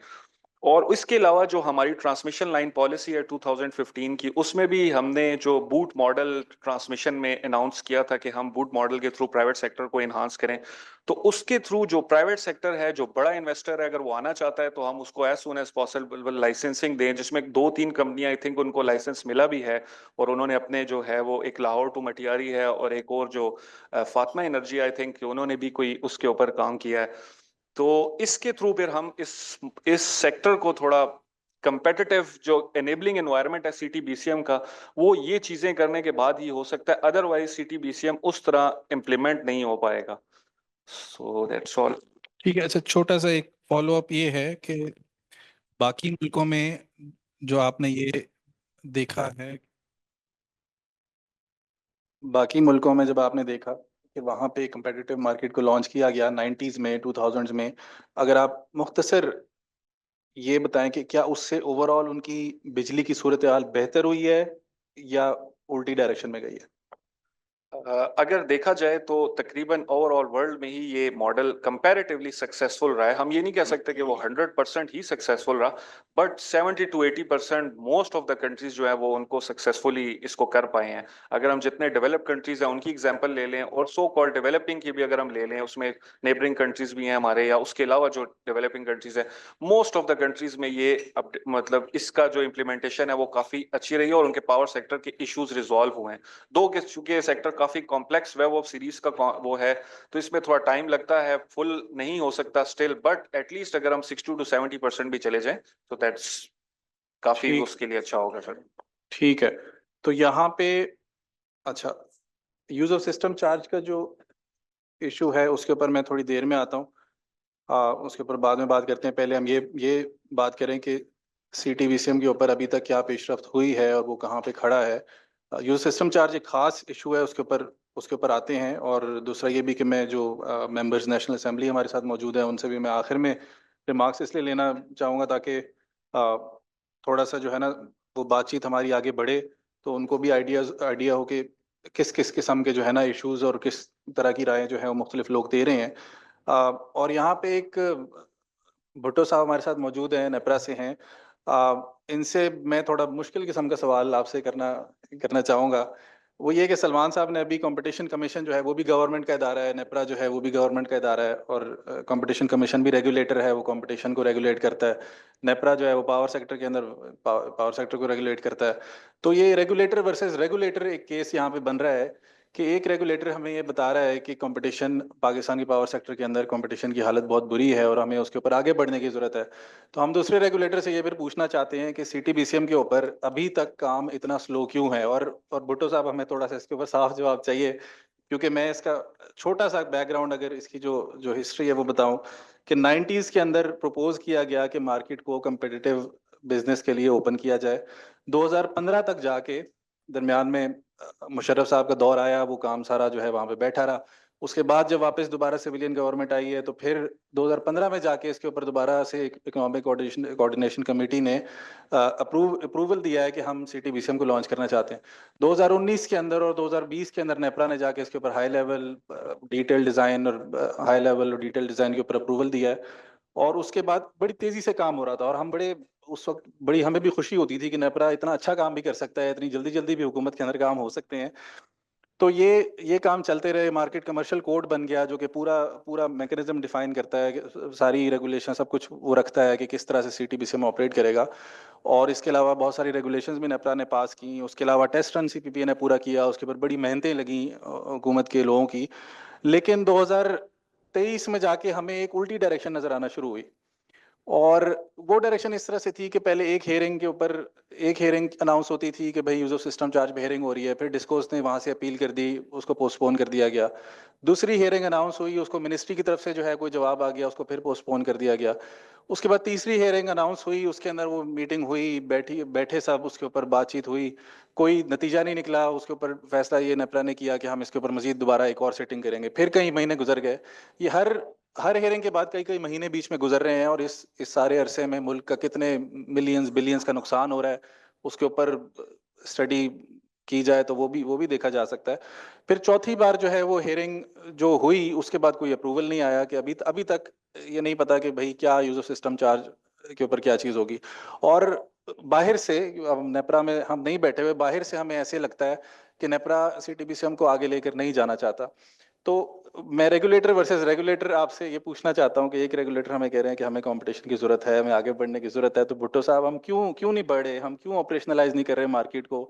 ऐसा ऐसा क्या जो है इशू हमारे सामने?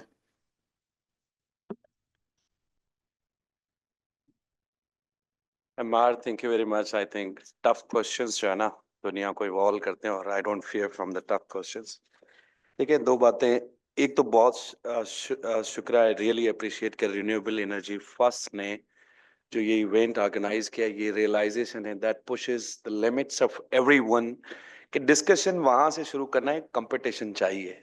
आज का सवाल ये नहीं है कि कंपटीशन नहीं चाहिए, कंपटीशन होगी, चॉइस के साथ होगी। सिर्फ कंपटीशन की बात नहीं करते, कंपटीशन तो जनरेशन की बात होती है ना, इलेक्ट्रॉन की। जो सारे डिमांड वाले बैठे हुए इनका हक है कि बिजली कहीं से भी खरीद लें। ये चॉइस और कंपटीशन कोई किसी को लिमिट नहीं कर सकता, इसमें तो बहुत क्लैरिटी होनी चाहिए। अगर लकी सीमेंट अगर नहीं करेंगे, that's realisation at regulatory side और पॉलिसी नहीं करेंगे, तो lucky cement intensive process 28 megawatt का सोलर, 30 मेगावाट का विंड और 20 मेगावाट आवर्स की बैटरी पाइपलाइन में वो लगा के ऑफ ग्रिड भी हो सकता है। 26 टेक्सटाइल मिल्स हैं 2.5 मेगावाट से 4.5 मेगावाट। पहले तो ये था ना कि फैक्ट्री में जगह नहीं है, अब विंड टर्बाइन भी लगना शुरू हो गई, यूनिस टेक्सटाइल ये वो आगे पीछे।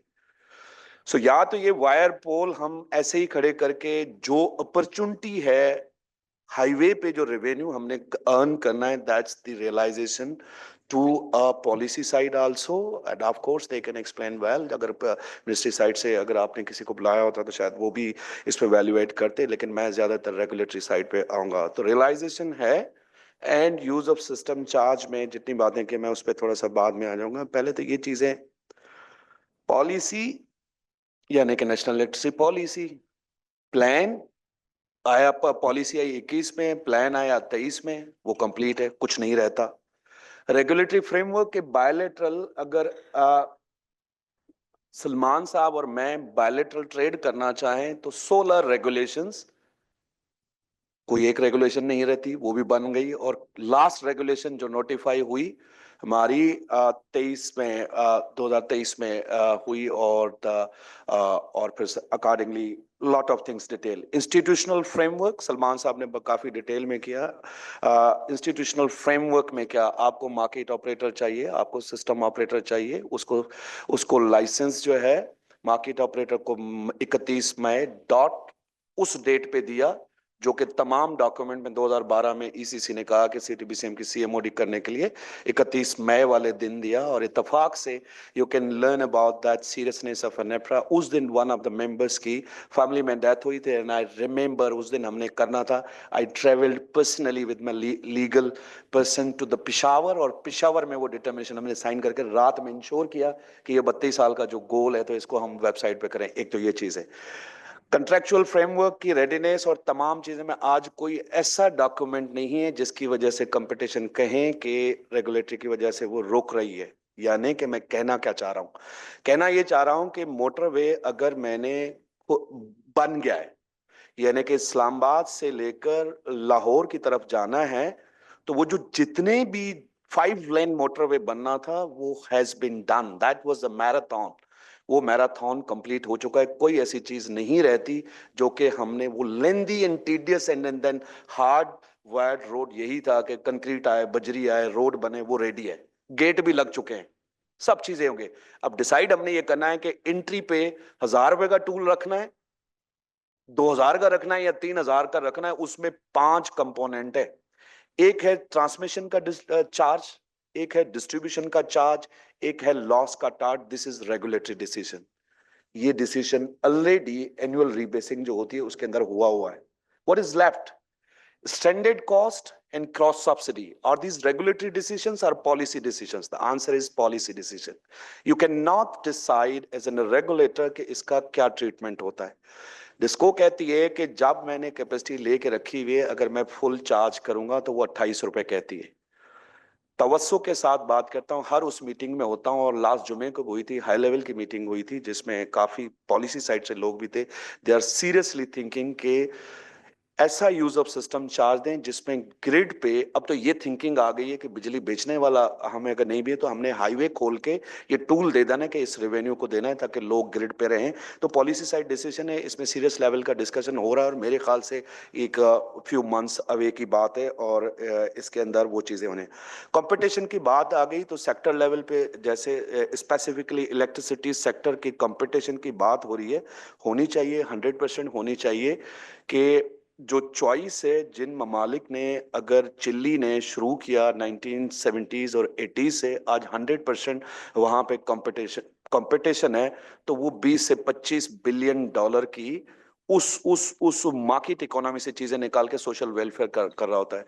तो चॉइस और कंपटीशन तो हमें खोलनी चाहिए और इसके लिए रेगुलेटर की साइड पे मेरे ख्याल से कोई बैरियर नहीं है। लेकिन हाउएवर एक मिथ है जो कि मुझे क्लियर करना चाहिए। 1992 में स्ट्रेटेजिक प्लान आया, उसने कहा कि अनबंडल कर दें, कर दिया। अनबंडलिंग कब की? 8 साल लेट करके 2002 में हमने 10 डिस्को को लाइसेंस दिया, एनटीडीसी को दिया।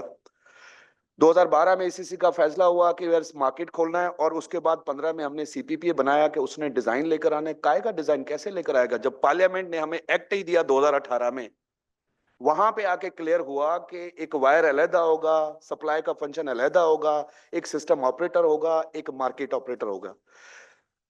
2018 अप्रैल 2018 से ऑनवर्ड एक एक दिन का भी हिसाब दिया जा सकता है। यानी कि 18 में आया, फिर आपने एग्जैक्टली आपके पास डिजाइन आया, 19 में आपने हाई लेवल डिजाइन दिसंबर में किया और नवंबर 20 में आपने डिटेल डिजाइन किया और उसके बाद आपने ये सारी चीजें बनाई हर दिन काउंट करते हुए। जो ईसीसी ने आपको 31 मई 2022 की डेट दी थी, इस डेट को ये लाइसेंस और कोड देके उस डॉट डेट 12 बजे रात से पहले वो चीजें हो गई थी। तो ये एक मिथ क्लियर होना चाहिए कि इसमें डिले उस हिसाब से नहीं। यूज ऑफ सिस्टम चार्ज पे ये छोटी चीज है, बड़ी चीज हम फिक्रमंद होना चाहिए था कि यार पॉलिसी नहीं है जो कि सीसीआई से आनी है, प्लान नहीं है जो कि कैबिनेट से आना है। कैबिनेट तो चलो अप्रूव भी कर दी, पहले बनना है। एक प्लान जो 350 पेजेस का है, पॉलिसी 100 पेजेस की है, ये 19 रेगुलेशन 450 कुछ 2500-3000 पेजेस का फ्रेमवर्क है जिसमें regulation towards tariff and everything deregulate आपने किया हुआ है। लेकिन जब ये फैक्ट है कि जब आप मार्केट्स में जाते हैं तो अदर ओवरसाइट्स बढ़ जाती है।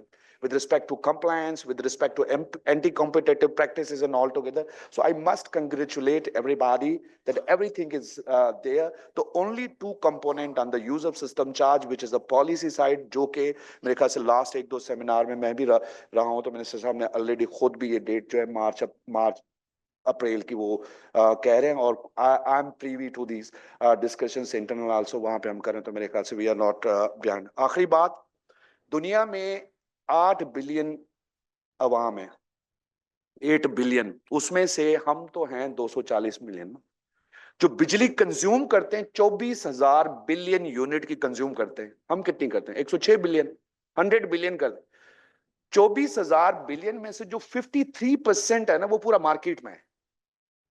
यानी कि आज जो हालत है, प्राइस का रिस्क, यानी कि मैंने बायलैटरल कॉन्ट्रैक्ट किया हुआ है, वॉल्यूम का रिस्क मैं उठाऊं ना उठाऊं, सारा कंज्यूमर पे है।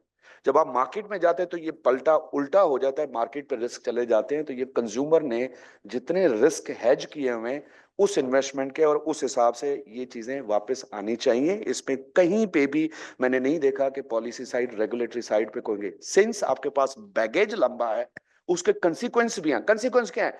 आप मैं किसी के साथ बायलैटरल कर, तो ये तो बेटर ऑफ हो गया, लेकिन मुल्क के अंदर जो 38 मिलियन कंज्यूमर्स हैं, उन्होंने भी कैपेसिटी हेज की हुई है, उन्होंने भी लॉन्ग टर्म कॉन्ट्रैक्ट किए हुए हैं। तो उस कंसिडरेशन को रखते हुए एक थॉटफुल डिस्कशन हो रहा है। उस साइड पे मेरे ख्याल से थोड़ा बहुत चीजें हैं, तो वो अपनी जगह पे हो रहे हैं।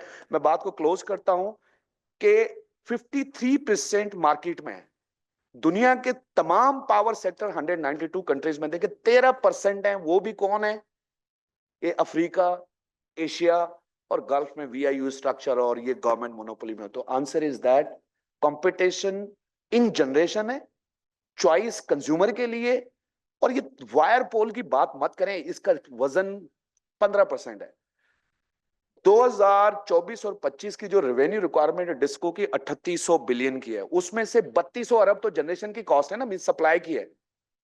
500 बिलियन है इन तमाम डिस्कोज की कि ये जो करते हैं, और 175 आपकी एंटिटी से। कहना ये चाह रहा हूं, वो जो 3800 बिलियन जो है 3.8 जो है आपसे ट्रिलियन जो रिकवरी होती है 100 बिलियन यूनिट सेल करके 38 रुपए के रेट से, उसमें 3200 अरब जनरेशन का है। तो कंपटीशन जनरेशन में which becomes 85% of your bill, तो वहां जनरेशन को लिबरलाइज करने में कोई कबात किसी को नहीं है। इस साइड पे आपने उसको करना है। प्रॉब्लम स्टेटमेंट आपके पास ये है कि उस जनरेशन साइड पे आज 100 बिलियन आप कंज्यूम करते हैं, जो इंस्टॉल कैपेसिटी लगा के बैठे हुए वो कैपेबिलिटी टू प्रोड्यूस वहां 200 बिलियन की, वहां 40% की यूटिलाइजेशन है, 45% की। उस 50% का भी आपने देखना है कि वो गवर्नमेंट साइड उसको देख रही है। बाकी हाईवे 2 मोटरवे पैरेलल नहीं चलाते। अब एनटीडीसी का पूरा रेवेन्यू रिक्वायरमेंट 175 अरब का है, 1.5 रुपए का है, 2 रुपए का है। डिस्को के पूरे 500 अरब में 100 अरब की सेल होती तो 5 रुपए का है। तो अब सेइंग दैट कि यहाँ कमेंट आया कि ओपन एक्सेस ऑब्लिगेटेड है, हाईवे उन्होंने देना है, हाईवेज नहीं बनने, और उसमें कोई कंपटीशन की बात नहीं होती, वो नेचुरल मोनोपोली में रहते हैं। तो कंपटीशन है जनरेशन में, क्योंकि वो 85% है। डिस्ट्रीब्यूशन और ट्रांसमिशन पे ऑब्लिगेशन है कि वो हाईवे दें लाइक मोटरवे की तरह, और सप्लाई वाली साइड पे कंपटीशन है, हेड और टेल के अंदर कंपटीशन है। तो इसके तहत फ्रेमवर्क कहीं पे भी रोकना नहीं था। तो इंशाल्लाह इस पे कोशिश हो रही है कि ना 2-3 मंथ्स के अंदर पॉलिसी साइड से एक रिकमेंडेशन आनी है टू द नेफ्रा कि हम ट्रीटमेंट क्या चाह रहे हैं क्रॉस सब्सिडी और स्टैंडर्ड का। जब वो चीज आ जाएगी तो नेफ्रा के पास हेयरिंग प्रोसीडिंग सब चीजें हो चुकी हैं, and definitely in a month और सो जो है वो यूज ऑफ सिस्टम चार्ज की डिटर्मिनेशन हो जाएगी। ठीक है, बहुत शुक्रिया भुट्टो साहब। अच्छा, मुझे अच्छा लगा, आपका जवाब अच्छा था, मुझे खुशी भी हुई कि, और ये भी अच्छी बात है कि हमारे पास जो है 2 मेंबर्स नेशनल असेंबली भी मौजूद हैं। जो तीन मौजूद हैं, तो वो तीसरे कौन है? अच्छा, तो चलें 3 मेंबर्स हमारे पास मौजूद हैं, तो हम उनसे फिर पूछ भी सकते हैं कि जब नेपरा ने अपना सारा होमवर्क कर लिया है, नेपरा ने सारा कुछ अपना सारा काम वो कर चुके हैं, और वो पेंडिंग जो है वो पार्लियामेंट की तरफ से ये बात है, तो हम लेकिन ये आखिर में पूछेंगे। अभी उससे पहले हम जो है थोड़ा सा और डिस्कशन को लेके चलते हैं। वापस हम आते हैं CTBCM के बेसिक कॉन्सेप्ट की तरफ, और ताकि हमें, क्योंकि ये एक अक्सर लोग जो हैं इसका नाम सुन के ही घबरा जाते हैं कि इतना लंबा नाम है। तो इसका जो, अगर इसको बुनियादी आइडिया लेकिन जो CTBCM के नीचे है वो है इसको व्हीलिंग कह लें या थोड़ा सा व्हीलिंग का एक सोफिस्टिकेटेड किस्म का वर्जन है, या आप इसको, मैं इससे भी आसान जो है ना, मुझे एक अल्फाज इसके लिए अच्छा लगता है कि ग्रिड को आज़ाद करें। मुझे ये ज़्यादा अच्छा जो है ना अल्फाज को इस्तेमाल करना लगता है, क्योंकि जो बुनियादी आइडिया CTBCM का है वो ये कि जिस तरीके से रोड के ऊपर आपको इजाज़त होती है कि आप अपनी गाड़ी लेके जाते हैं, टोल टैक्स अदा करते हैं और आप अपना सफ़र कर सकते हैं। आप हर दफ़ा अंदाज़ा लगाएं, अगर हर दफ़ा आपको हुकूमत की मिन्नतें करनी पड़े कि भाई अपनी गाड़ी ले आए, हमें गाड़ी पे बैठना है, कहीं जाना है, तो अंदाज़ा लगाएं कि क्या सूरत हाल क्या होगी। तो ग्रिड के अंदर आज आज ये सूरत हाल है। तो ग्रिड को जो है आज़ाद करें, उसके ऊपर लोगों को इजाज़त दें कि वो आपको टोल टैक्स, जिसको हम यूजर सिस्टम चार्ज कहते हैं, वो दे के अपनी बिजली एक जगह से दूसरी जगह ट्रांसपोर्ट कर सकें। तो मैं इंडस्ट्रियलिस्ट जो हमारे पास मौजूद हैं, ज़ुबैर साहब से मैं रिक्वेस्ट करूँगा कि हमें थोड़ा सा इसकी जो ग्राउंड लेवल नोयत है कि कितने बिजनेसेस हैं जिनके पास अपॉर्चुनिटीज हैं कि वो सोलर पैनल्स हैं या कोई और टेक्नोलॉजी है उसको ग्रिड के ऊपर लेकर आना चाहते हैं, और उसकी वजह से उनके बिजनेस आगे नहीं बढ़ पा रहे क्योंकि उनको व्हीलिंग की इजाजत नहीं है, और उसकी वजह से जिन्होंने खरीदनी है बिजली वो लोग भी जो है वो परेशान। इसके ऊपर अगर आप थोड़ा सा तफसील में हमें बताएं। Thank you Amar. बिजनेसेस की साइड से हटके मैं थोड़ा सा आपकी कंसंट्रेशन डेवलप करना चाहूँगा कि लास्ट टेन्योर में हमने पंजाब एनर्जी की गवर्नमेंट ऑफ पंजाब की कॉल पे यूनिवर्सिटीज़ और एजुकेशन सेक्टर, यूनिवर्सिटीज़ और मेडिकल सेंटर्स को सोलराइज करने का इनिशिएटिव लिया, और वो एक पायलट प्रोजेक्ट था, बहुत डिफिकल्ट था, and we invested hundreds of million rupees के इसको हम सक्सेस बना सकें। और अगेन प्रॉब्लम हमें वहीं पे आई कि हम इसके फुल बेनिफिट्स जो है ना वो रीप नहीं कर पाए बिकॉज ऑफ द व्हीलिंग। तो भुट्टो साहब यहाँ पे मौजूद है, मेरी इनसे रिक्वेस्ट होगी कि अगर आप इसको फुली इम्प्लीमेंट नहीं कर पा रहे तो एटलीस्ट पार्शियली B2G में जो एग्जिस्टिंग PPAs लगे हुए हैं उनको पार्शियली अलाउ करना चाहें, जिससे जो ना एटलीस्ट हमारा एजुकेशन और जो हमारे मेडिकल एस्टेब्लिशमेंट्स हैं उनको इसका फायदा हो। फॉर एग्जाम्पल जैसे पंजाब यूनिवर्सिटी है, they have a huge space in Lahore, but they have campus all over Pakistan, but they are unable to convert the benefit of having main campus solarise, कि वो बेनिफिट्स जो है ना अपने सब कैंपसेस में रूट कर सकें। इसी तरह हम एक और एग्जांपल आपको दूंगा, जैसे कि ये बहुत बजट कंस्ट्रेंट इंस्टीट्यूट्स हैं, कुछ स्ट्राइक्स के ऑप्शन भी थे, तो हम यही वाले फंड्स जो हमने इनमें इन्वेस्ट किए, they were able to convert that into salaries of professors, और उन्होंने बच्चों के स्कॉलरशिप में उनमें कन्वर्ट कर किए। तो अब तक जो डिस्कशन हो रही थी वो खैर बड़ी लंबी हो जाएगी, जिसमें हर बंदा शायद इसी बात पे फोकस कर रहा था कि we should come for the bail out of DISCOs. मतलब डिस्कोस तो 10 साल पहले भी लॉस में थे, 20 साल पहले भी लॉस में थे। इस फाइनेंशियल ईयर में, क्योंकि मेरा फाइनेंस से ताल्लुक है, 600 बिलियन के इनके लॉसेज हैं। तो हम at the cost of education and health हम इनको क्यों बार बार बेल आउट करें। सेकेंडली मेरी अगेन यही रिक्वेस्ट होगी आपसे कि B2G में जो है ये काफ़ी कंज्यूमर काफ़ी सफ़र कर रहा है, और सपोज अगर मैं आपको एग्जांपल दूं कि 1 मेगावाट के against they are paying 75 to 80 million in annual electricity payments. So अगर हम सिर्फ इस यहाँ से अलाउ करना शुरू करें तो इनके लिए बहुत बेनिफिट होगा। सेकेंडली जो बिजनेस कम्युनिटी के हवाले से बात की गई कि जी उनमें जी यकीनन ये इश्यूज हैं, जैसे कि इंडस्ट्रियल एरिया में जाना, उसके पास स्पेस है, उसने वहाँ पे 6 मेगावाट का यूनिट। मुझे बहुत खुशी हुई कि यू नो अलॉट ऑफ कि जी लकी सीमेंट क्या लगा रहा है, और ये बहुत अच्छा लगा कि आपको इन सारी चीज़ों का ना you are very well aware of the situation कि KTML लगा रहा है वो अपना जो ना 1 मेगावाट से 6 मेगावाट, 6 मेगावाट से 20 megawatt, but they want to convert that, they are all off grid, they want to convert that into, वो भी ग्रिड के साथ आना चाहते हैं और वो भी इसमें जाना कंट्रीब्यूट करना चाहते हैं कि आप उसको एक दफ़ा ग्रिड के साथ कनेक्ट हो जाए तो आपको एक मजीद अच्छा, आपको एक डाटा भी मिल जाएगा कि उसमें क्या क्या लूप होल्स हैं, आप उसको कहाँ अवेल कर सकते हैं, कहाँ नहीं कर सकते। तो थर्डली मैं जो लास्ट में ये कहूँगा कि consumer are still suffering a lot. यहाँ पे एक किस्म का ये वो दिया गया कि जी कंज्यूमर इस वक्त एंजॉय कर रहा है, उसका जो ना पे बैक पीरियड पूरा हो गया। आप जरा ग्राउंड लेवल पे हमें जो यहाँ पे EPC कंपनीज है, जरा उनसे आके बात करेंगे, उनके पास कैसे कैसे क्लाइंट्स आते हैं, एंड उनके पास इतना बजट भी नहीं होता कि वो अपनी 1 साल की बिजली का बिल दे सके। So there is still a lot of issue on the ground. तो मेरी अगेन ये रिक्वेस्ट होगी कि we should maybe cater the business community later, we should cater the B2G और existing contracts जो PPAs हैं उनको wheeling पे as soon as possible लेके जाया जाए। Thank you. ठीक है, बहुत शुक्रिया ज़ुबैर साहब। ये बात भी आपने अच्छी की कि पूरा नहीं तो उसको पार्शली किसी तरह ऑपरेशनलाइज किया जाए। व्हीलिंग जो है वो पाकिस्तान में ठीक से ऑपरेशनलाइज नहीं हो सकी। पहले वो फातिमा ग्रुप को एक लाइसेंस भी दिया गया था, वहाँ भी कुछ अच्छा उसका नतीजा नहीं निकला। लेकिन यही सवाल लेकिन मैं अब जो है ना पूछना चाहता हूँ मिस सोबिया से कि यही जो बुनियादी आइडिया है जो कि जुबैर साहब ने भी बात की कि अगर कोई अपना प्लांट लगाना चाहता है, उसका सोलर का प्लांट है, विंड का है, कोई और टेक्नोलॉजी है, और आम तौर पे यही होता है कि वो क्योंकि रिन्यूएबल्स की नेचर इस तरह की है कि आप गैस टरबाइन तो प्लांट पे लगा सकते हैं जहां आपको इस्तेमाल उसका चाहिए, लेकिन आपने अगर रिन्यूएबल का प्लांट लगाना है तो आमतौर पर वो आपको ऑफ साइट मिल रहा होता है, वो आपको हर जगह आप नहीं बड़े स्केल का प्लांट लगा सकते। और जो 20 गीगावाट जो पैनल्स इंपोर्ट हुए हैं वो CTBCM के अंदर आकर इस ये जो कमी है इसको पूरा कर सकते हैं। और वो जो पैनल्स हैं इस वक्त क्या होगा कि वो सारे ऑफ ग्रिड जा रहे हैं, लेकिन अगर वो CTBCM के अंदर की रिजीम के अंदर आ जाएं तो उनका जो जो यूज ऑफ सिस्टम चार्ज है वो हुकूमत को वो भी मिलेगा और लोगों को बिजली भी जो है वो लॉन्ग डिस्टेंस पे रिन्यूएबल्स के जरिए मिल सकती है। इस चीज़ को अगर आप फर्दर थोड़ा एक्सप्लेन करें, और क्योंकि आपका भी ताल्लुक इंडस्ट्री से है, कि इसको किस तरीके क्या इससे कितने फायदे हो सकते हैं और क्या इसके ड्रॉबैक्स हो सकते हैं, उसके ऊपर आप थोड़ी बात बताइए। जी, अस्सलाम वालेकुम। Thank you, Amar साहब. It's a very good question and very valid, and it's need of the time to get it addressed. देखें, it's a fact, आप कह रहे national fact या whatever you call it, कि हमारी population rapidly increase की है, लेकिन power generation उसको cope up नहीं कर सकी उसके साथ, जिसकी वजह से shortfalls भी हुए।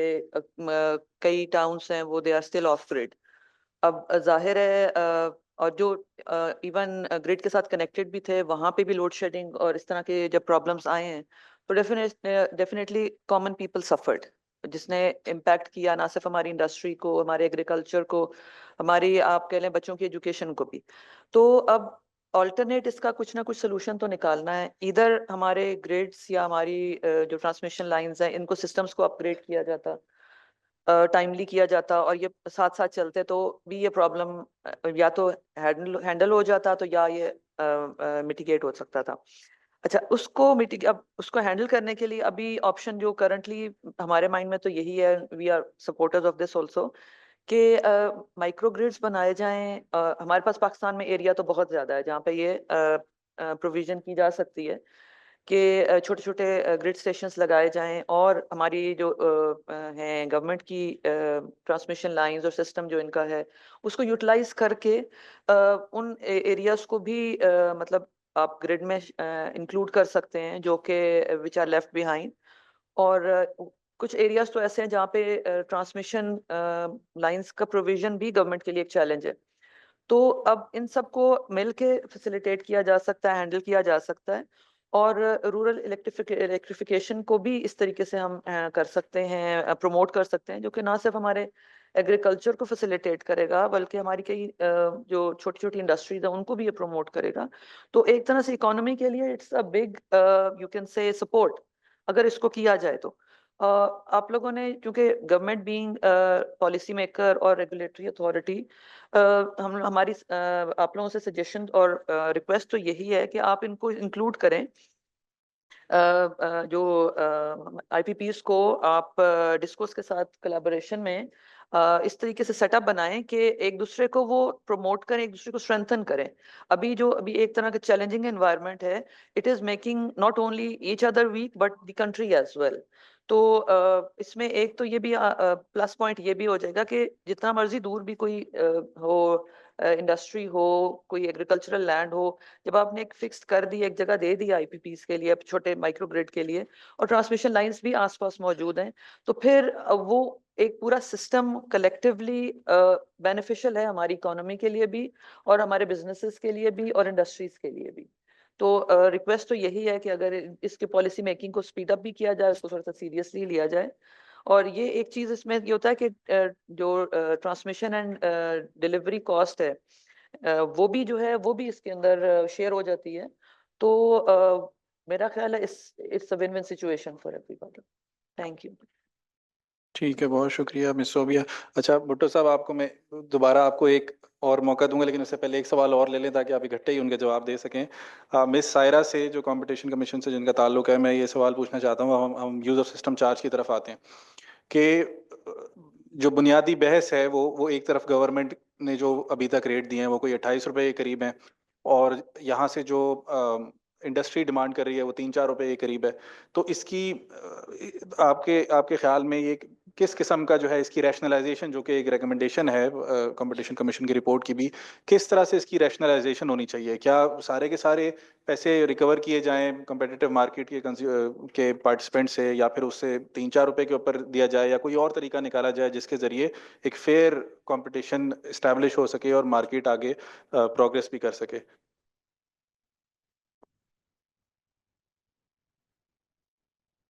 Yeah, thank you so much, Amar Saab. So, am I audible?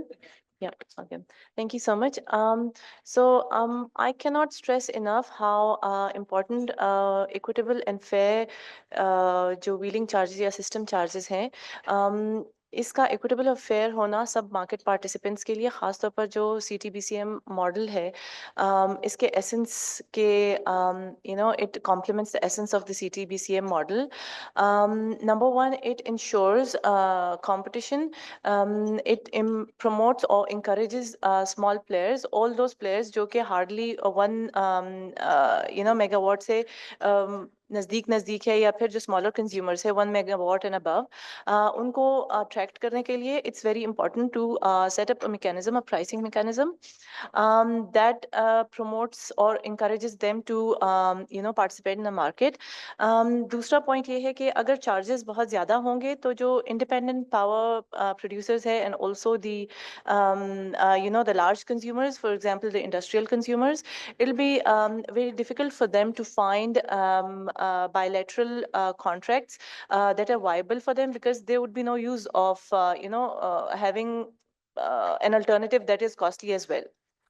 Number तीसरा ये है कि रीजनेबल प्राइसिंग मैकेनिज्म का होना इसलिए ज़रूरी है because it incentivizes efficiency in the in the producers generating section of the industry, because it then will promote market driven electricity power supply, and will also reduce reliance on the government, the reliance of the market players to rely on the subsidies of the government or regulatory intervention.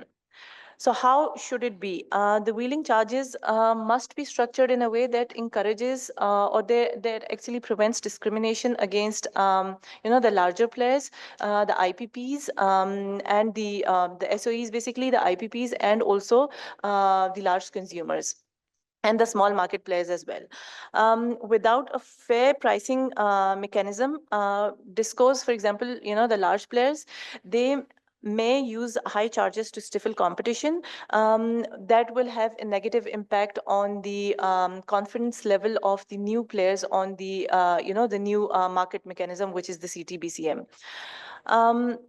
So how should a competitive or a fair and equitable pricing mechanism be established, or a costing mechanism be established? Number one, if I could bank on my experience with the government of the Australian Capital Territory when I worked there for policy development and formulation, I cannot stress enough the importance of real-time data collection and having a robust mechanism where real-time data is collected from all stakeholders, and then that data, the policies are then driven based on the data.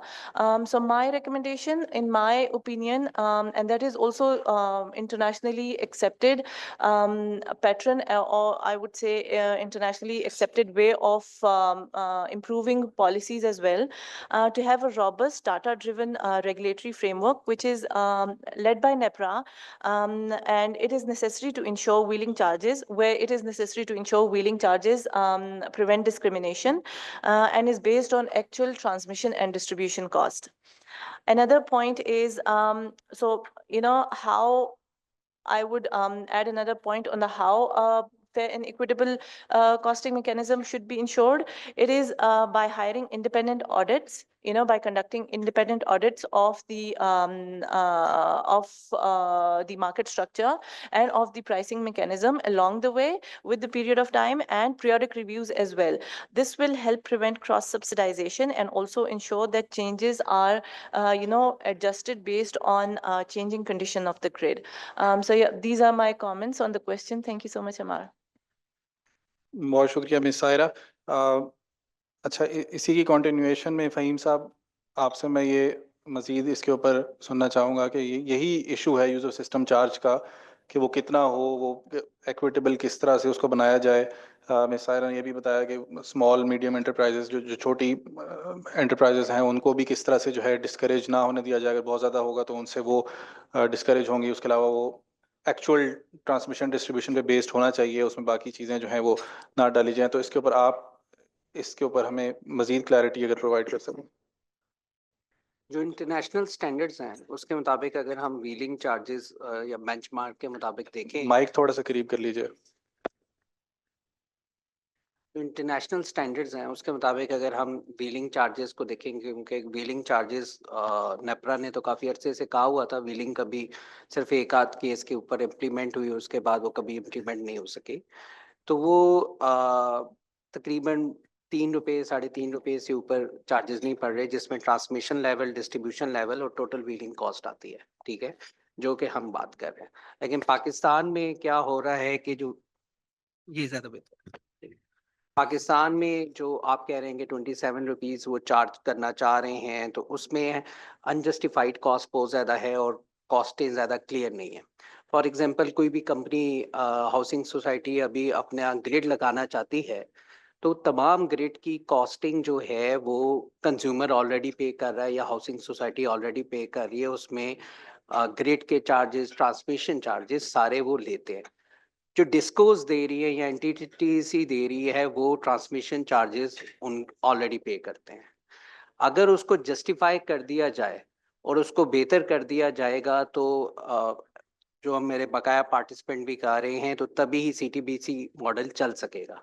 क्योंकि अगर आप ₹28 generation cost अभी कहते की बात कर रहे हैं, तो उसके ऊपर तो कभी भी ये तो ना करने वाली बात हो रही है, जो कि रेगुलेटर्स की तरफ से आ रही है। तो आप बेसिकली ये मेथड कभी अडॉप्ट करना ही नहीं चाह रहे। तो जब तक उसको अनजस्टिफाइड को रीजनेबल नहीं किया जाएगा, तो वो नहीं होगा। एक और जो चीज़ जो सीटीबीएम के मॉडल में कि बहुत अच्छी मुझे नज़र आ रही है कि वो एक्सेस टू एनर्जी की बात उसमें होगी। 90 से लेके 2024 तक अभी तक 24% of the population without grid है, जो इसके ऊपर डिस्कोज ने कोई काम नहीं किया। हम 90s में साउथ एशिया में सबसे आगे थे एक्सेस टू एनर्जी में, और अब 2024 में वर्ल्ड बैंक की रिपोर्ट में अब सबसे पीछे हैं। तो हमारी जो कंट्रीब्यूशन है, जो ऑफ ग्रिड एरियाज में, मैडम नफीसा शाह को भी मालूम होगा, सिंध में बहुत कम है। कुछ ऐसे पॉकेट्स हैं जहाँ पे थोरेटिकली इतनी बड़ी ट्रांसमिशन लाइन लेके ही नहीं जाया जा सकता, जो कि पाकिस्तान के जियोग्राफिकल इश्यूज हैं। उसमें भी फर्स्ट टाइम ये माइक्रो ग्रिड्स के ऊपर डिस्ट्रीब्यूशन जनरेशन लाइसेंस, क्योंकि जो पहला आपका रूल था उसमें कोई कंपनी डिस्ट्रीब्यूशन लाइसेंस या कहते हैं इलेक्ट्रिसिटी सेल नहीं कर सकती थी। तो वो इस मेथड के अंदर माइक्रो ग्रिड्स करके ऑफ ग्रिड एरियाज को भी टारगेट किया जा सकता है। तो ये मेरे कमेंट है। ठीक है, बहुत शुक्रिया। अच्छा, अब मैं एक क्वेश्चन फिर भुट्टो साहब से लूँगा, फिर हम जो है वो मेंबर नेशनल असेंबली की तरफ बढ़ेंगे।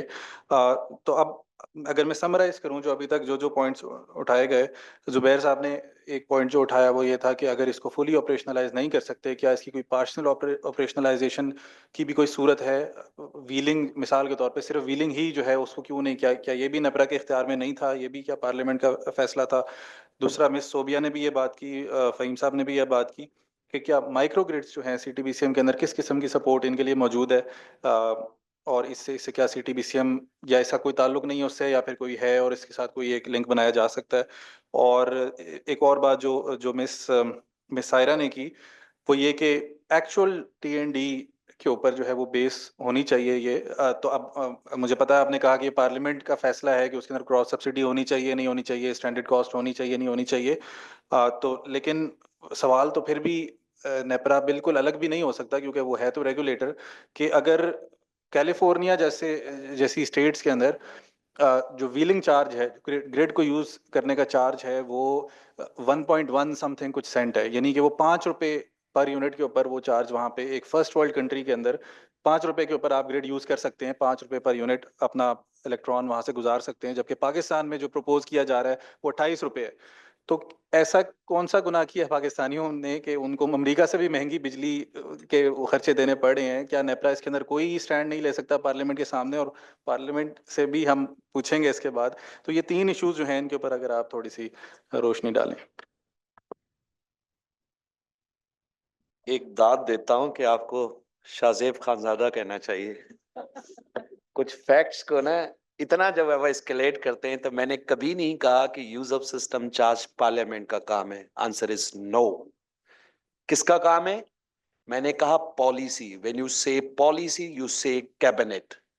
When you say cabinet policy के पीछे सीसीआई, देन यू से 4 सीएम 1 और ये वो। तो सीसीआई की पॉलिसी कहती है कि क्रॉस सब्सिडी लगेगी।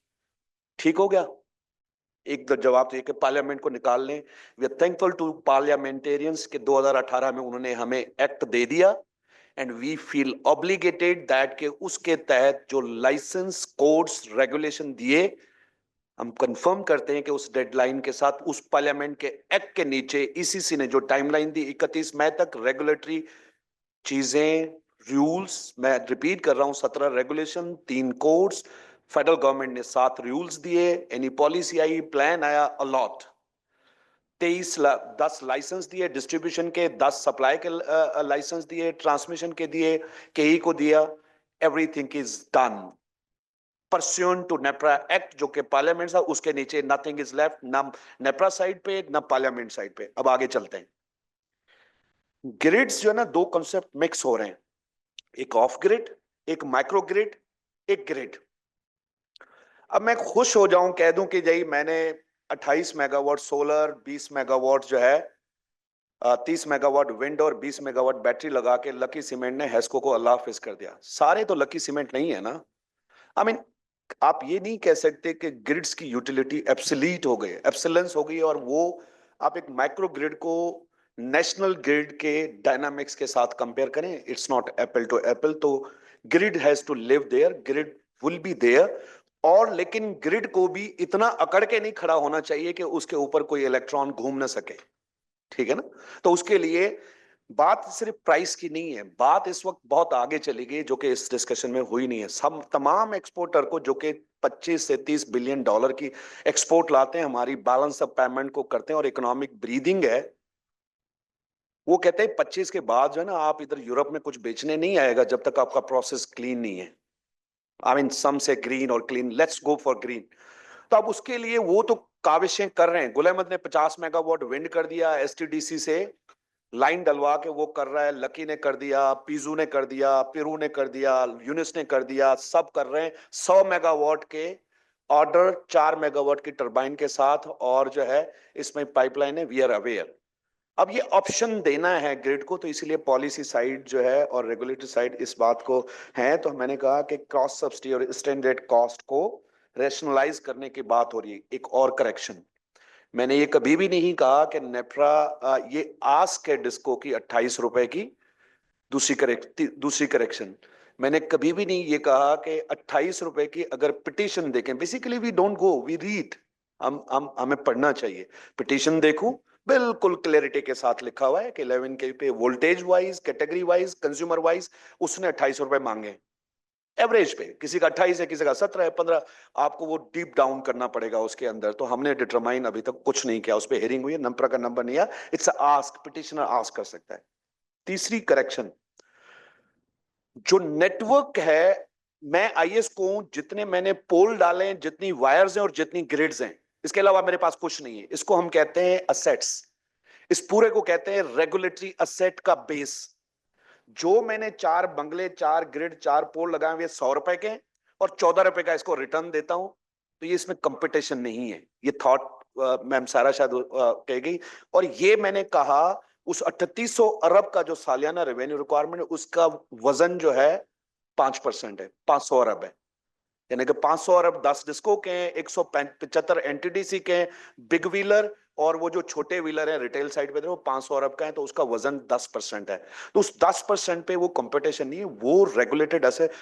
एक चवनी ऊपर एक चवनी नीचे आप नहीं दे सकते, बिकॉज और उसमें फ्रीक्वेंसी होनी चाहिए। यस, हमें पता होना चाहिए अपने रेगुलेटरी रिजीम का, हर साल रीबेसिंग होती है, हर साल उनके असेट कुछ ग्रिड्स बंद होते हैं, कुछ पोल रिप्लेस होते हैं, रिहेबिलिटेट होते हैं, एक्सपेंशन होते हैं, तो असेट बेस एनुअली हो रहा होता है, और उसके हिसाब से आप क्या डिटरमाइन करते हैं कि उसका असेट और उस पर रिटर्न। तो माय पॉइंट इज, ये वक्त के साथ ग्रोथ हो जाए, नेटवर्क बढ़ता जाता है, तो रेगुलेटरी असेट, तो ट्रांसमिशन, डिस्ट्रीब्यूशन और जो लॉस का लेवल है टेक्निकल अलाउड है, अलाउड आपका 11% है, नेशनल एवरेज 18% है, तो यूज ऑफ सिस्टम चार्ज में 11% का ये इंपैक्ट है अलाउड का।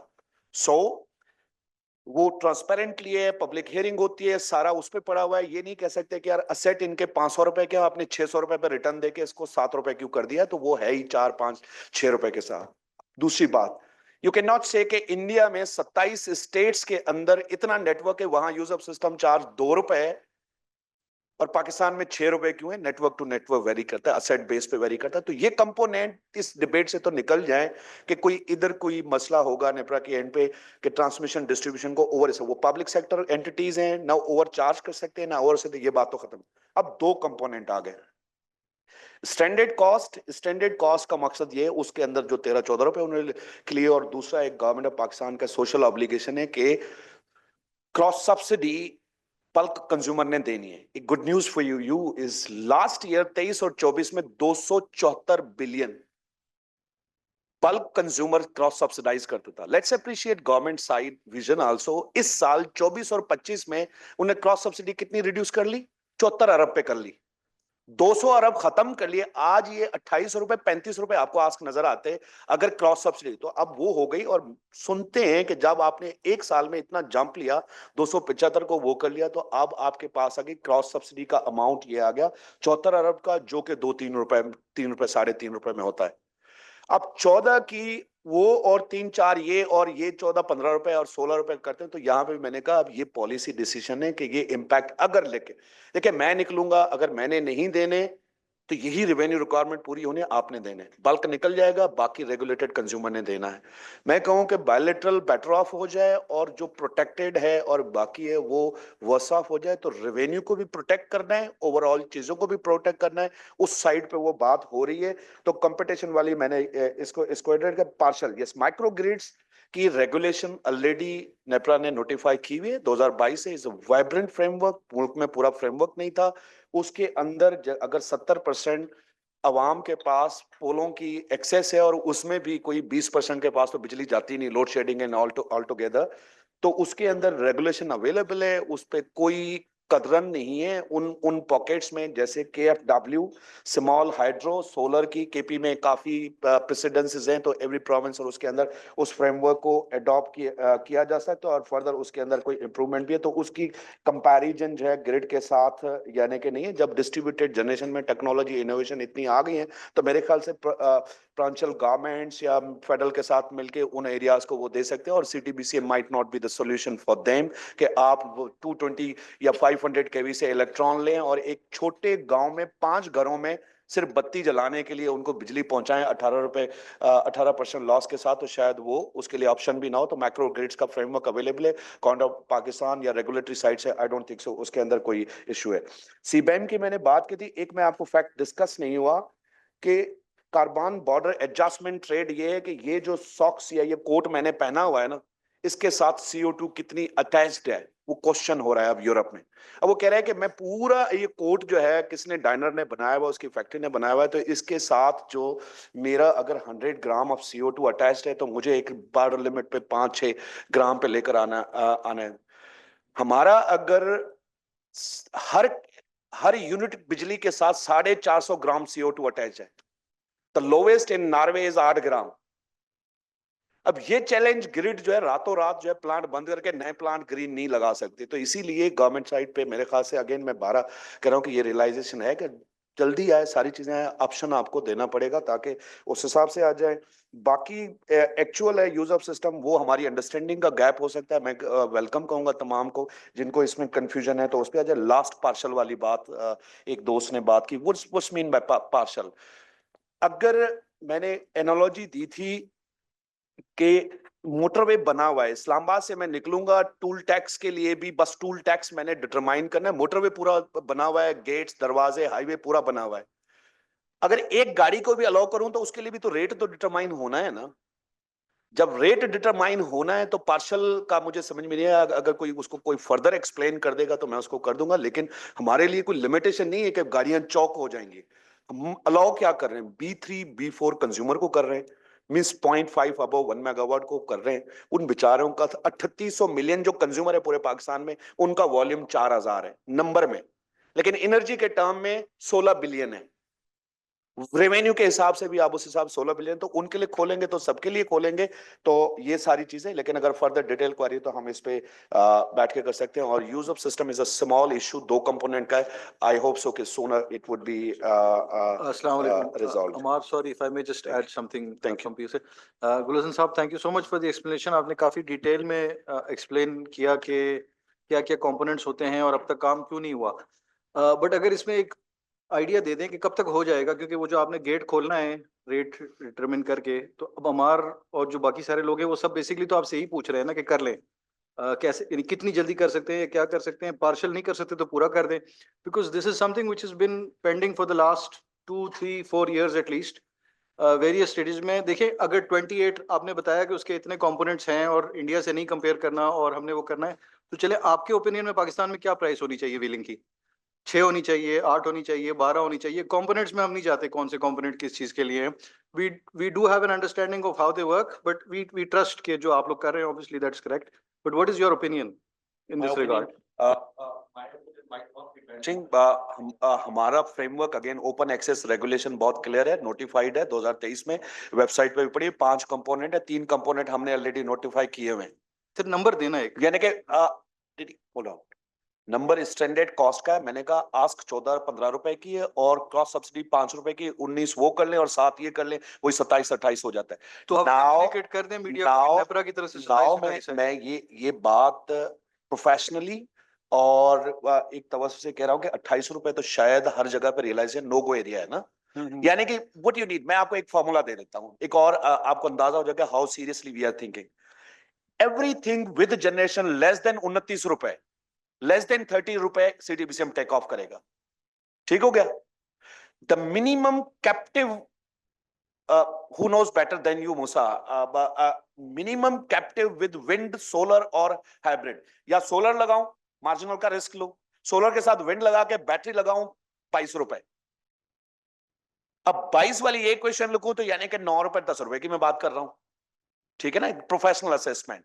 अगर मैं सोलर के साथ 16 रुपए पे कर रहा हूं तो 15 रुपए भी केस बनता है। So there are a lot of permutation combination, लेकिन somewhere not the recommendation. Just ask, जब आपने पूछा, I don't fear telling that number कि 13, 14, 15 should work. But again qualify कि स्टैंडर्ड कितनी होनी चाहिए, क्रॉस सब्सिडी कितनी होनी चाहिए, that's a policy decision. Ask already public है। स्टैंडर्ड कॉस्ट 14 रुपए या 15 रुपए चाहिए, क्रॉस सब्सिडी 7 रुपए चाहिए, 15 और 7 22, और 3 कंपोनेंट आपके डिटरमाइंड ऑलरेडी 5 रुपए के। और policy decision, this is policy decision CCI के पास है? नहीं, नो। प्राइम मिनिस्टर पाकिस्तान 2023 मई में डिसीजन दिया, उसने एक कमेटी कंस्टिट्यूट की हुई है कि वो रिकमेंडेशन देगी कि इन 2 कंपोनेंट को किस तरीके से करना है, वेदर द एग्जिस्टिंग कंप्लीट दे या टोटल पे सोशलाइज हो। फॉर्मूले भी हैं उसके, जो वो रिकमेंडेशन देगी definitely, because government of Pakistan has to bear either to pick the fiscal space या फिर सोशलाइज करना है, या जो भी एक फार्मूला आना है, ये चीज आनी है। तो वो फेडरल गवर्नमेंट यानी कि CCOE से कैबिनेट, वो लंबा रूट नहीं है, this I confirm you, CCI वाली नहीं है। फिर व्हेन गवर्नमेंट की बात होती है तो हमेशा कैबिनेट की बात होती है। चल इससे आगे बढ़ते हैं। बहुत अच्छा, हमें एक एंट्री पॉइंट में मिल गया है, क्योंकि बात वैसे ही कैबिनेट लेवल के ऊपर अब जारी है, तो हमारे पास अच्छा है कि रेलेवेंट लोग मौजूद हैं। मैं दोबारा इस जो अभी तक डिस्कशन हुई है उसको टाई इन करना चाहता हूं, जहां से हम जिस मकसद के लिए ये कॉन्फ्रेंस ऑर्गेनाइज की गई है कि पाकिस्तान में 20 गीगावाट सोलर आ चुका है और CTBCM के ऊपर हम इसलिए बात कर रहे हैं, खासतौर पे रिन्यूएबल्स फर्स्ट, हमारा काम रिन्यूएबल्स की एडवोकेसी के राउंड है, हमें हमारा मैंडेट कंपटीशन पे नहीं है, हम तो रिन्यूएबल्स के ऊपर बात करते हैं। इसके ऊपर बात इसलिए कर रहे हैं कि जो 20 गीगावाट आ चुका है उसका ग्रिड में आने का कोई तरीका इस वक्त नजर नहीं आ रहा। पिछले 4 सालों में जो सोलर है, जो विंड है, हुकूमत उनको प्रोक्योर ही नहीं कर पा रही। 2 बार ऑक्शंस हुए, उसके ऊपर बार बार उसकी डेट एक्सटेंड की गई। जो 600 मेगावाट के मुजफ्फरगढ़ का प्रोजेक्ट था उसके ऊपर इतना अच्छा टैरिफ भी दिया गया, लेकिन उसके ऊपर एक सिंगल बिड नहीं आई। हालांकि इतना इतना अच्छा डेवलपर यहाँ पे बैठा है, इतना सस्ता पैनल मौजूद है, लेकिन जो हुकूमत की जो मोनोपोलाइज सिस्टम है उसके अंदर आकर बिजनेस नहीं करना चाहते जो कि डेवलपर्स हैं। और हमें ये कैसे यकीन से हम कैसे कह सकते हैं कि जब के इलेक्ट्रिक ने पिछले साल ऑक्शंस करवाए तो 3 सेंट के ऊपर वो जो है वो बिजनेस करने को तैयार हो गए।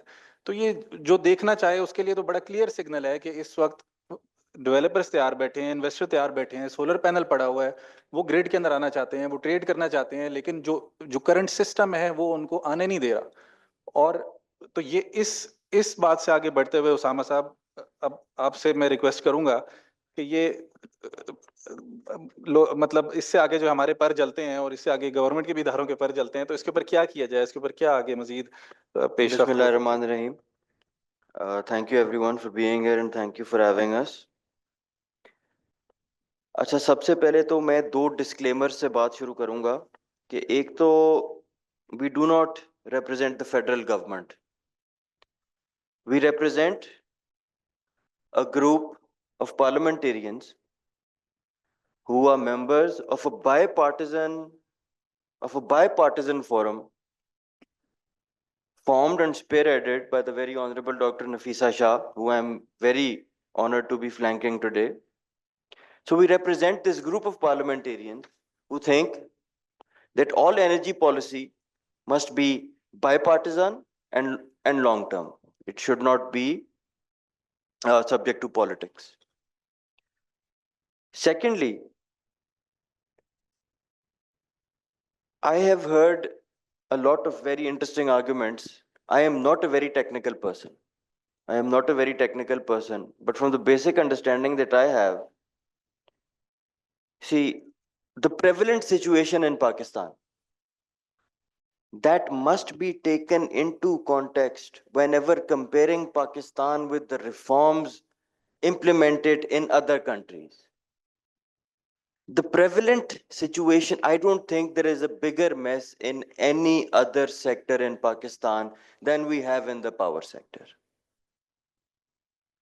There is a multiplicity of reasons. They spring back 3 decades. अब एक मिसाल देता हूँ, प्राइवेटाइजेशन की इन्होंने बात की कि हमने 1990s में प्राइवेटाइजेशन जो है उसको हमने शुरू किया।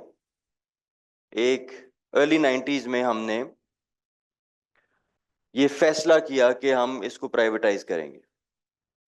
अगर आप माशी तारीख पाकिस्तान की पढ़ें तो there was no in principle consensus amongst decision makers के the private sector can manage this sector better.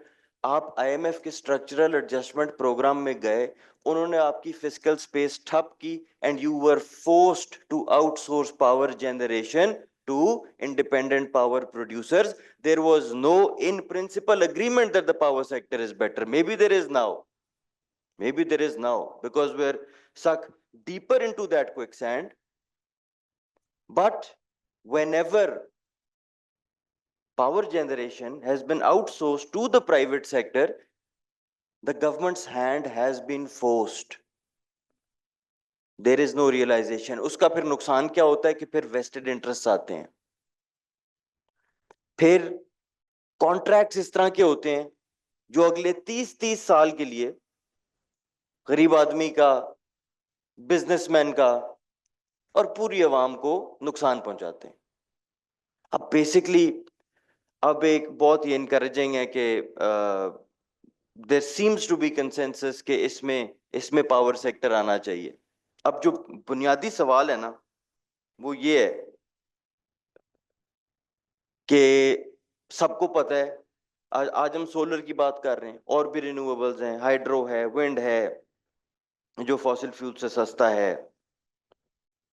आज जो बुनियादी सवाल है कैंडिडली वो ये है कि जब साफ एक चीज नजर आ रही है कि ये बेहतर है, तो फिर फेडरल गवर्नमेंट को तकलीफ क्या है?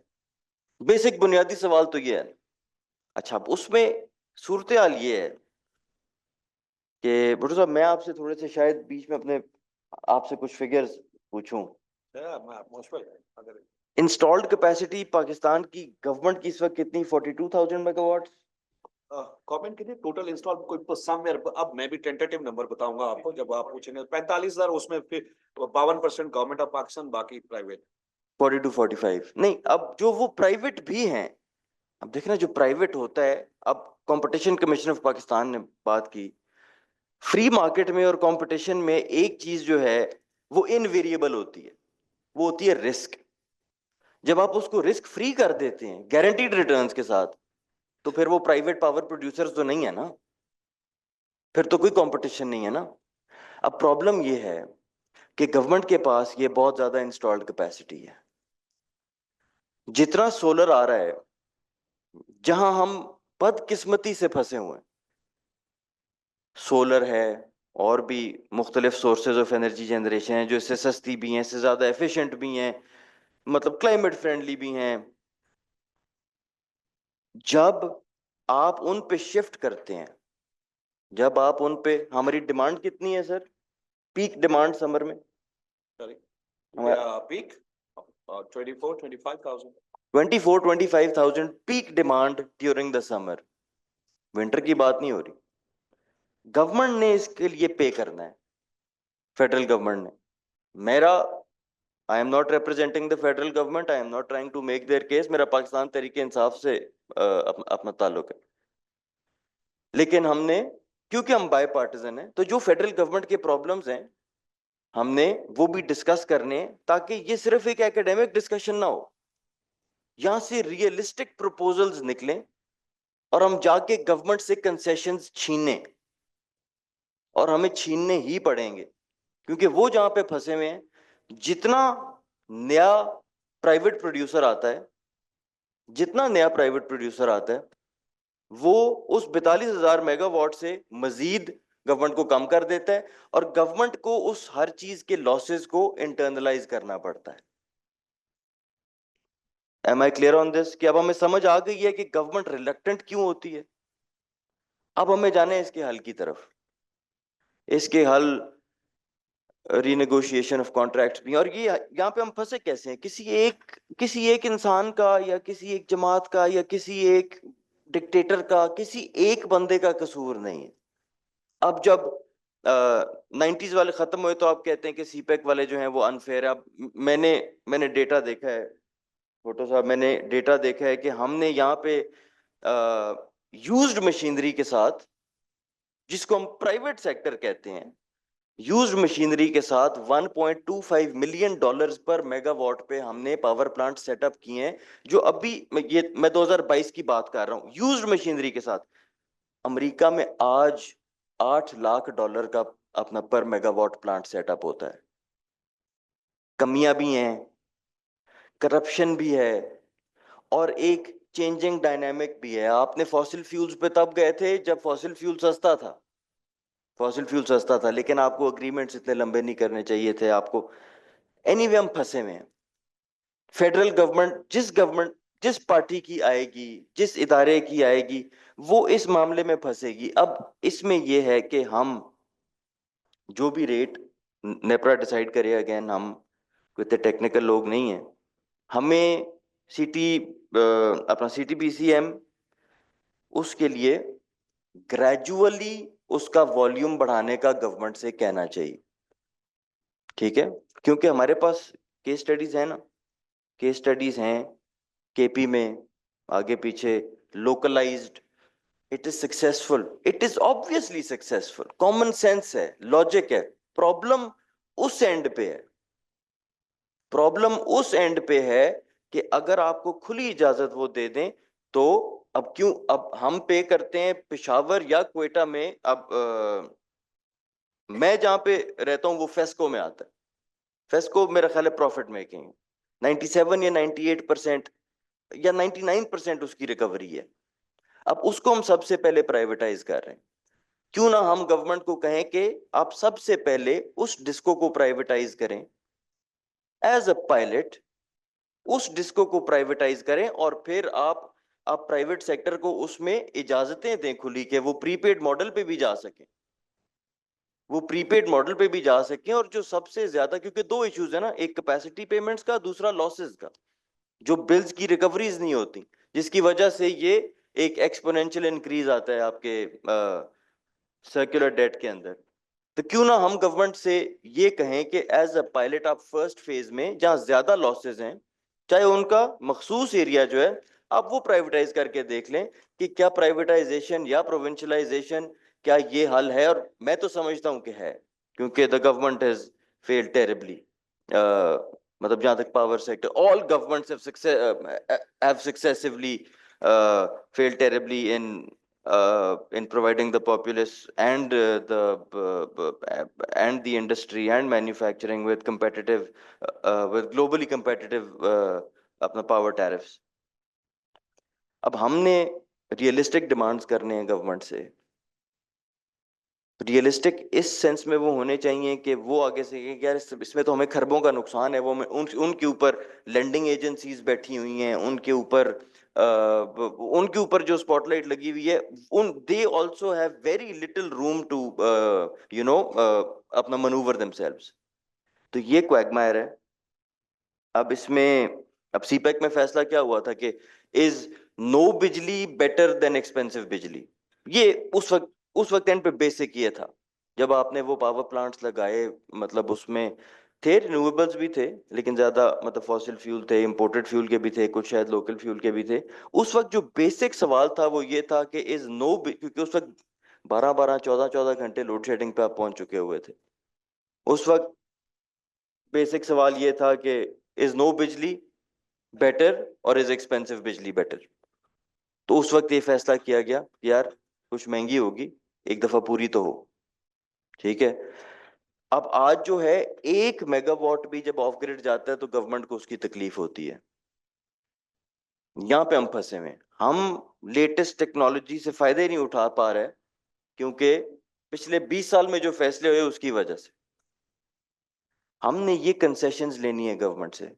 हम बाय पार्टिजन एक फोरम है जो ये चाहते हैं कि हम एज अ ब्रिज एक्ट करें, और हम हर इस तरह के इवेंट पे अपना डॉक्टर साहब मेक्स श्योर कि somebody from our forum is present so that we can collect all possible points of view and then take them to the federal government and ask them to compromise, internalize some of the losses that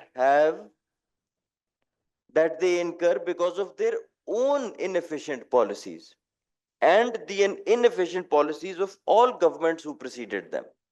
There is not one federal government under the spotlight here.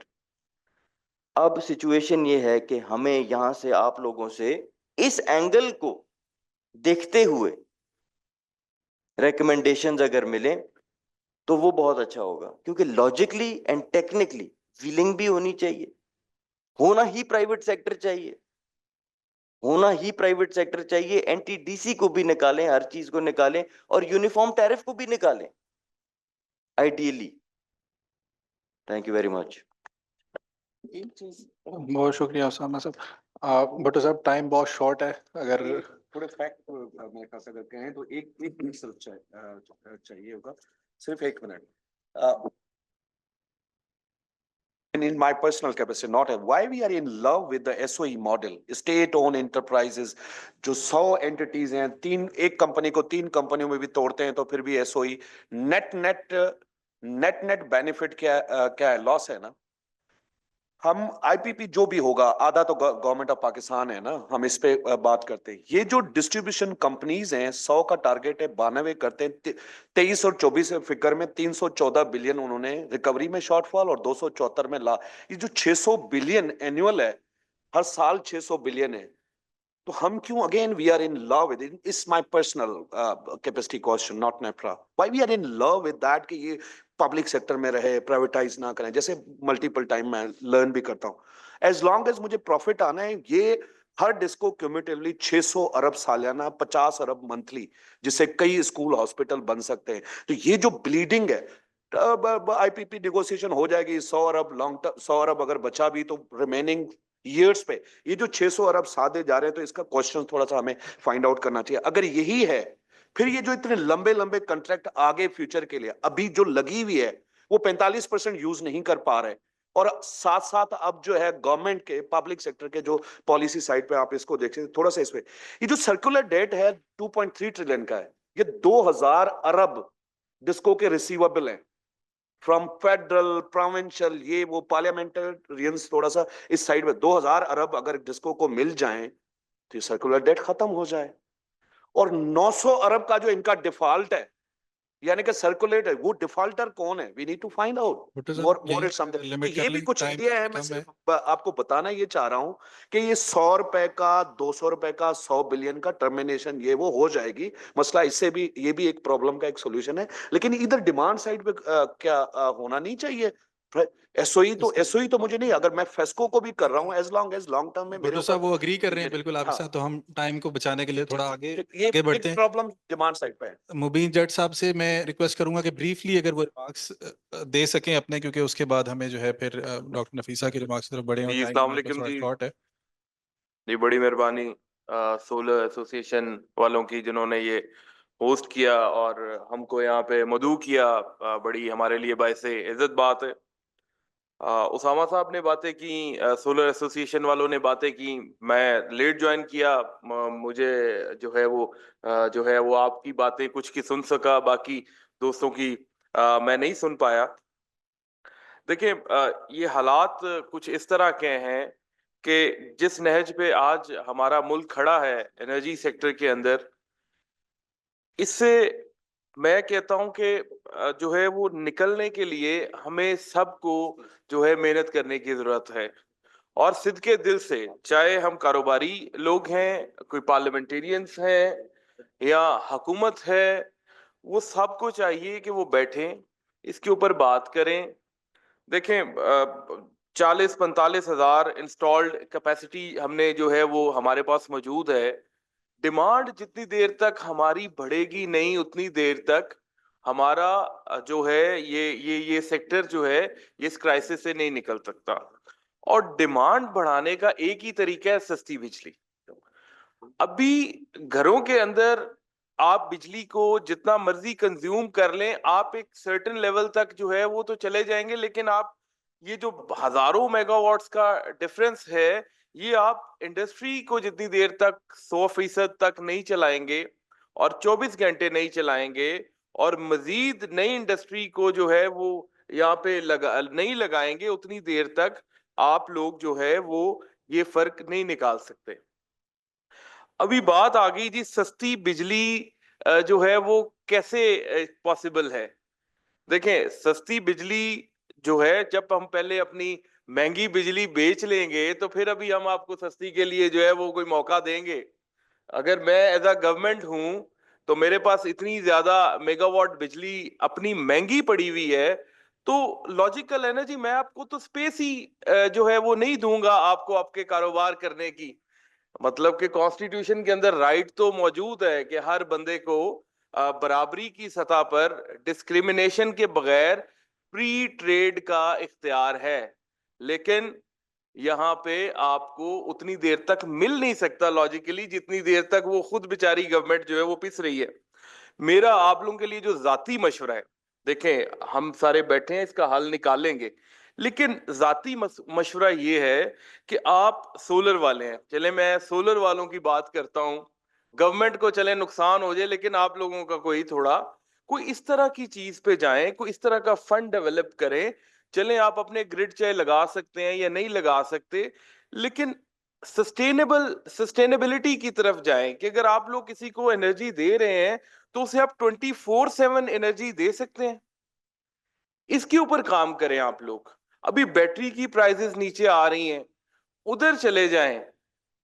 यकीन माने, हम ख्वाहिश हमारी है कि आपको इन distribution lines के साथ रहते हुए और इनके अंदर आपकी बिजली ट्रांसमिट हो के लोगों तक जाए और आपके लिए गुंजाइश निकले कारोबार करने की।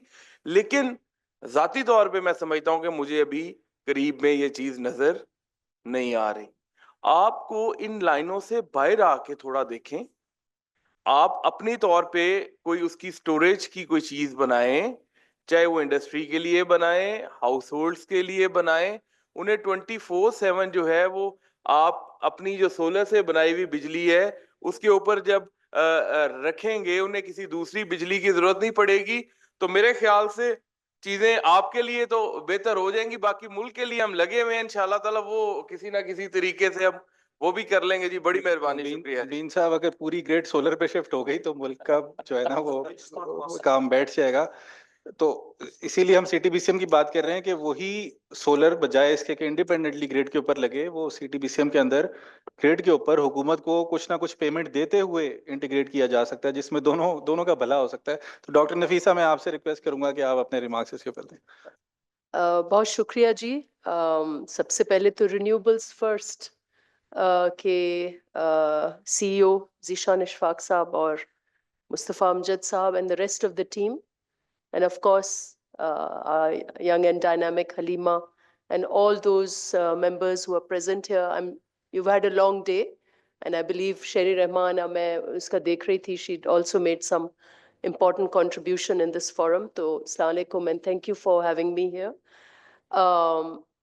और before I talk about why we made the forum, मैं सिर्फ अपने हल्के से शुरू करूंगी कि हम basically as I think Usama Mela, my young colleague, made a very good and a balanced, he made very important remarks, and also he said that we are not government. So it's important to know कि government और parliament में फर्क है।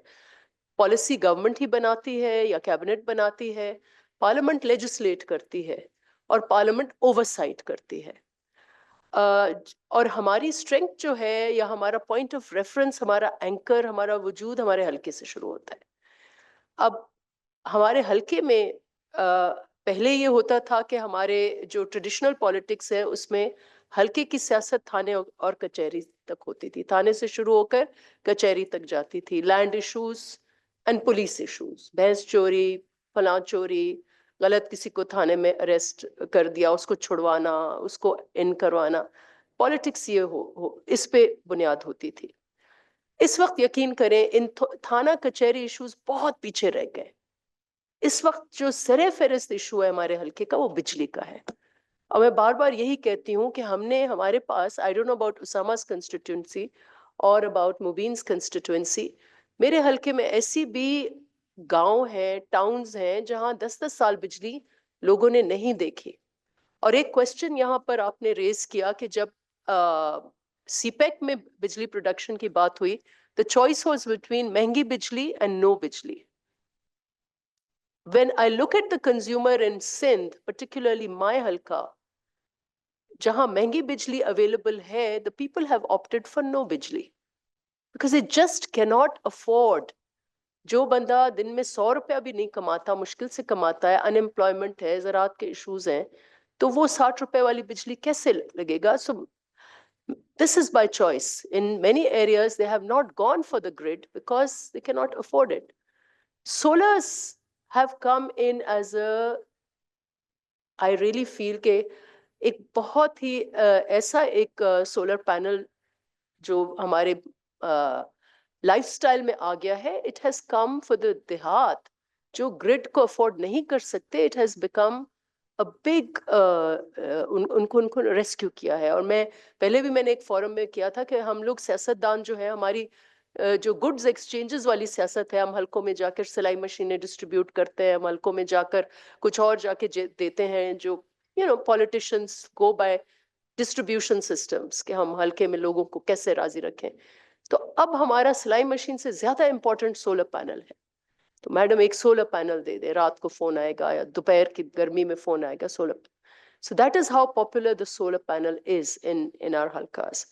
Now we all know that the economy is on the verge of collapse because of both these issues. On the one hand economy, and on the other hand energy. And today we are looking at a circular debt of 5 trillion. And अभी मैं पढ़ रही थी कि excess gas है, लेकिन वो लोगों के लिए अवेलेबल नहीं है. अब वो सोच रहे हैं कि शिप्स भर भर के कहीं और उसको भेज दें. Excess बिजली है, लेकिन वो लोगों के पास अवेलेबल नहीं है. And these are successive policy failures, not just policy failures, regulatory failures, institutional failures, political failures.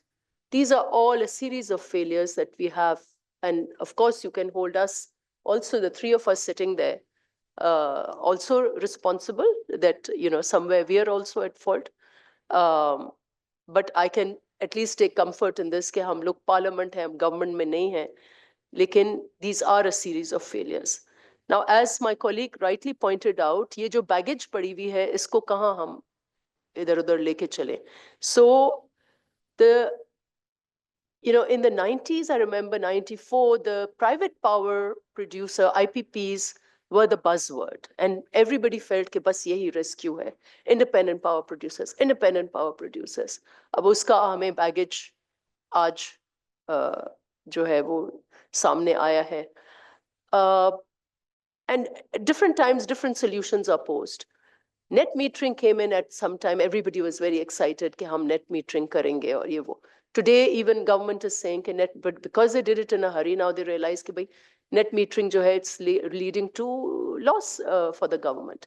So today, this term जो है, जिसको हम wheeling कहें या CTBCM कहें, is being seen as a panacea, as a way out of like loosening up the grid, decentralizing it, making it more accessible, and including private sector and businesses. And it may be an excellent way forward, but as was pointed out, कि ये जो immense baggage है, ये जो system जो clogged है, इसको हम कैसे release करें? So for that, we are ये जो हमने energy और economy group जो बनाया, उसका मकसद ये था कि हम ये जो एक हमारे lost opportunities हैं, इतना बड़ा baggage है, इतने बड़े failures हैं, कहीं ना कहीं it is a result of somewhere that parliament leaving all this thing to the government, leaving everything to the technocrats. कहीं ना कहीं हमें इस story को अपने लिए भी grab करना है और we have to come to grips with it. Many of us don't understand ये जो jargon है ना, बहुत सारी, इसमें इतनी jargon है कि उसको unpack, हालांकि जो आपने अभी बात सुनी, दो मेरे young parliamentarians ने बहुत common sense की बात की, तो we have to really go behind the jargon and get the common sense out of it. And one of the reasons why we made this forum is that we have seen in our halkas, we have seen the country, we have seen the pain of the people of Pakistan, we have seen deindustrialization in Pakistan. Those industries used to be flourishing, we are deindustrializing. So in order to really face up to the challenge, we have to come to grips with the story. And for that, we have to really come together in a bipartisan way. Har Jamaat, mere colleagues, they're PTI se hain, they're in the opposition. I'm sitting in the treasury benches, but we have to work together to find the solution. तो आज ये जो आपने हमारे लिए एक educational भी था कि आपने ये जो कहा कि the market is ready, industry is ready, people are ready for this very, very जो trading इसके ऊपर US में हो रही है, California में हो रही है और competitive bidding हो रही है, and these whatever BCM is like the new buzzword. But I think we have to look at it in the context of the present challenges. Look at the ये जो उन्होंने बात की है stranded costs and cross subsidy. I don't know. I think our committee should also be looking. Are you in the power committee? Are you in the power committee? आपने तो we're not in the power committee. तो हमारा अपना interest. लेकिन हम power committee को कहेंगे कि इसको detail में देखें. Cross subsidy और stranded cost ये दो चीजें हैं which seem to be, और एक और चीज शायद आपने कही है कि 1 year notice भी शायद उनको देना है if they want to move towards the. That's from law and it has to be understood. Right. Well, I don't know. So I'm saying all these 2-3 conditions that are adding to the cost of the CTBCM needs to be really carefully looked at. And parliamentarians and our committees should also look at it to see if there are other solutions. But I think it has to be seen in the context of the present power crisis. It is a solution, but how do you get to that solution through the hurdles, as my colleagues have said. But we are welcome to any proposals that all of you may have. And as we said, our job is to nudge the government. We will keep nudging them. हमारे oversight bodies हैं, parliament में हम उनसे सवालात करेंगे, and take in all the feedback that you give us and how to make this feasible for the businesses, and of course at the end of the day relief जो है वो public को और industry को इससे मिलेगा. So we have to make this a success. Wheeling is a solution and we need these solutions, but how does it fit into the overall context in which we are stuck? That is really the challenge that all of you and us have to take it forward. So I want to thank you very much, and I want to thank the Energy Renewables First for inviting us. And also I feel what is very important, 90s में या CPEC में one of the policy failures का reason ये है कि हमारी civil society और हमारी public जो है वो policy से उस तरीके से engage नहीं करती in an aggressive way. And we must do it. We must nudge the government कि ये आप गलत कर रहे हैं, ये सही नहीं है, ये पॉलिसी गलत है. अगर आप IGSEP में आप पॉलिसी चेंजेस कर रहे हैं randomly and moving from सस्ता renewables to something else, to fossil fuels, this is wrong. So we have to take this at the time that these policies are being made. This is also one of the reasons कि हम लोग इधर ये forum के through we engage with the civil society, we engage with the experts, we engage with the larger public and see how we can really, take this debate within the parliament, in the committees, and then, take the government to task on many of these issues and be good oversight agents, which previously perhaps the parliament hasn't been. Thank you very much on this issue. Thank you, Dr. Nafisa. Very rightly pointed out कि हमें आगे भी बढ़ना है, लेकिन जो system clog हुआ है, जो हमारा बैगेज है, हमें उसको भी देखते हुए आगे बढ़ना है. तो this is a good note to end our panel discussion on, and I would like to thank all the panel members. Question इसके बाद देख लेते हैं. तो यहाँ पे हम पैनल डिस्कशन को ख़त्म करते हैं. बहुत बहुत शुक्रिया आप सारे पैनलिस्ट, आपने इतनी देर यहाँ पे बैठे भी, आप खाने के बाद बैठे, आमतौर पे लोग खाने के बाद नहीं बैठते, तो बहुत बहुत शुक्रिया आप लोगों का. और इसके बाद it's back to, I think we have one more speaker, तो बैक टू अभी. Thank you so much. And now I would like to welcome Madam Sonia Dunlop, CEO of the Global Solar Council, to share global success stories and key lessons for sustaining the solar momentum that we have. Hi there. Can you hear me okay? It's fantastic to be with you. Can you confirm that you can hear and see me? Yeah. Fantastic.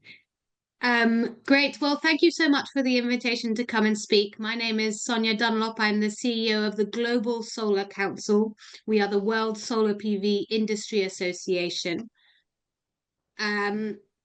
And it's really great to be with you today. I'm sorry I couldn't be there in person, but we very much support everything that you are doing in the Pakistan Solar Association and Renewables First and the whole of the Pakistani solar industry in order to drive forward deployment. And I really want to congratulate you on a fantastic year last year, and really delighted to be able to champion that all over the world.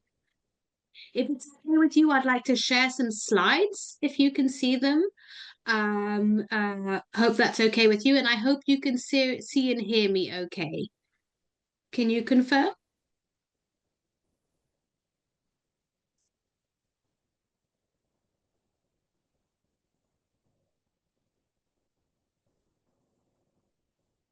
Great. I'm now Yes, we can sharing hear you. some wonderful, fantastic. I'm now sharing some slides. Hopefully, if you can confirm once you can see them, that would be great as well.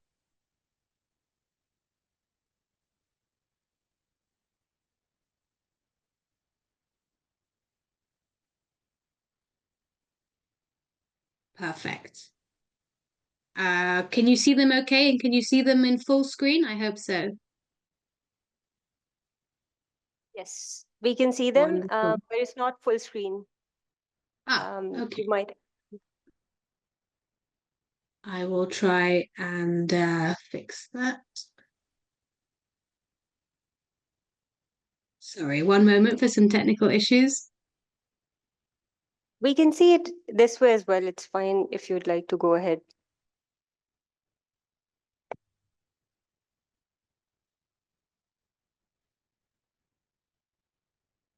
Okay, hopefully now you can see it better. Yep, all good So now. wonderful. Okay, so yeah, so I'm the CEO of the Global Solar Council. I'm actually based in London, originally from New Zealand and the Netherlands, and I'm delighted to tell you a bit more about what we're doing in the Global Solar Council to represent the solar industry at global level and to really share best practice all over the world. And what we've done as well is we've really identified what are the challenges in markets all over the world and what can we be doing at global level to address them. So briefly, first, I just want to give a bit of an introduction to the Global Solar Council. We are an independent, not-for-profit industry association, just like the Pakistani Solar Association. And our mission is very much to unite the whole of the global solar PV and storage industry to lead the global energy transition and to build a fair and sustainable world with solar at its heart. We have a board of 21 people from all over the world, representing markets from every continent and every part of the world, China, USA, Europe, Africa, Latin America, Southeast Asia, really every corner of the world. And together we represent 97% of the global solar PV market worldwide. We have both company members and association members. These are just a few of our company members, as you can see from across the whole value chain. And these are our association members from all over the world. Now, just background on what we've been working on over the last few years.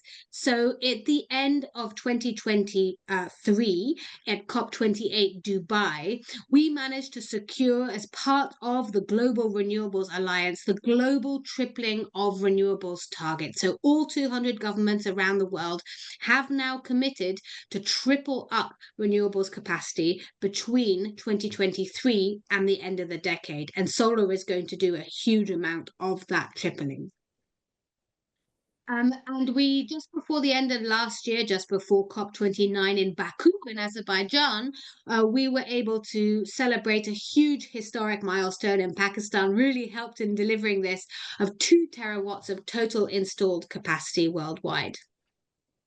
But we have sat down and we have really said, look, deployment obviously is strong in solar and in storage. We deployed 600 gigawatts of solar PV worldwide last year, of which I think 16 were in Pakistan. Pakistan was the market that surprised so many all over the world.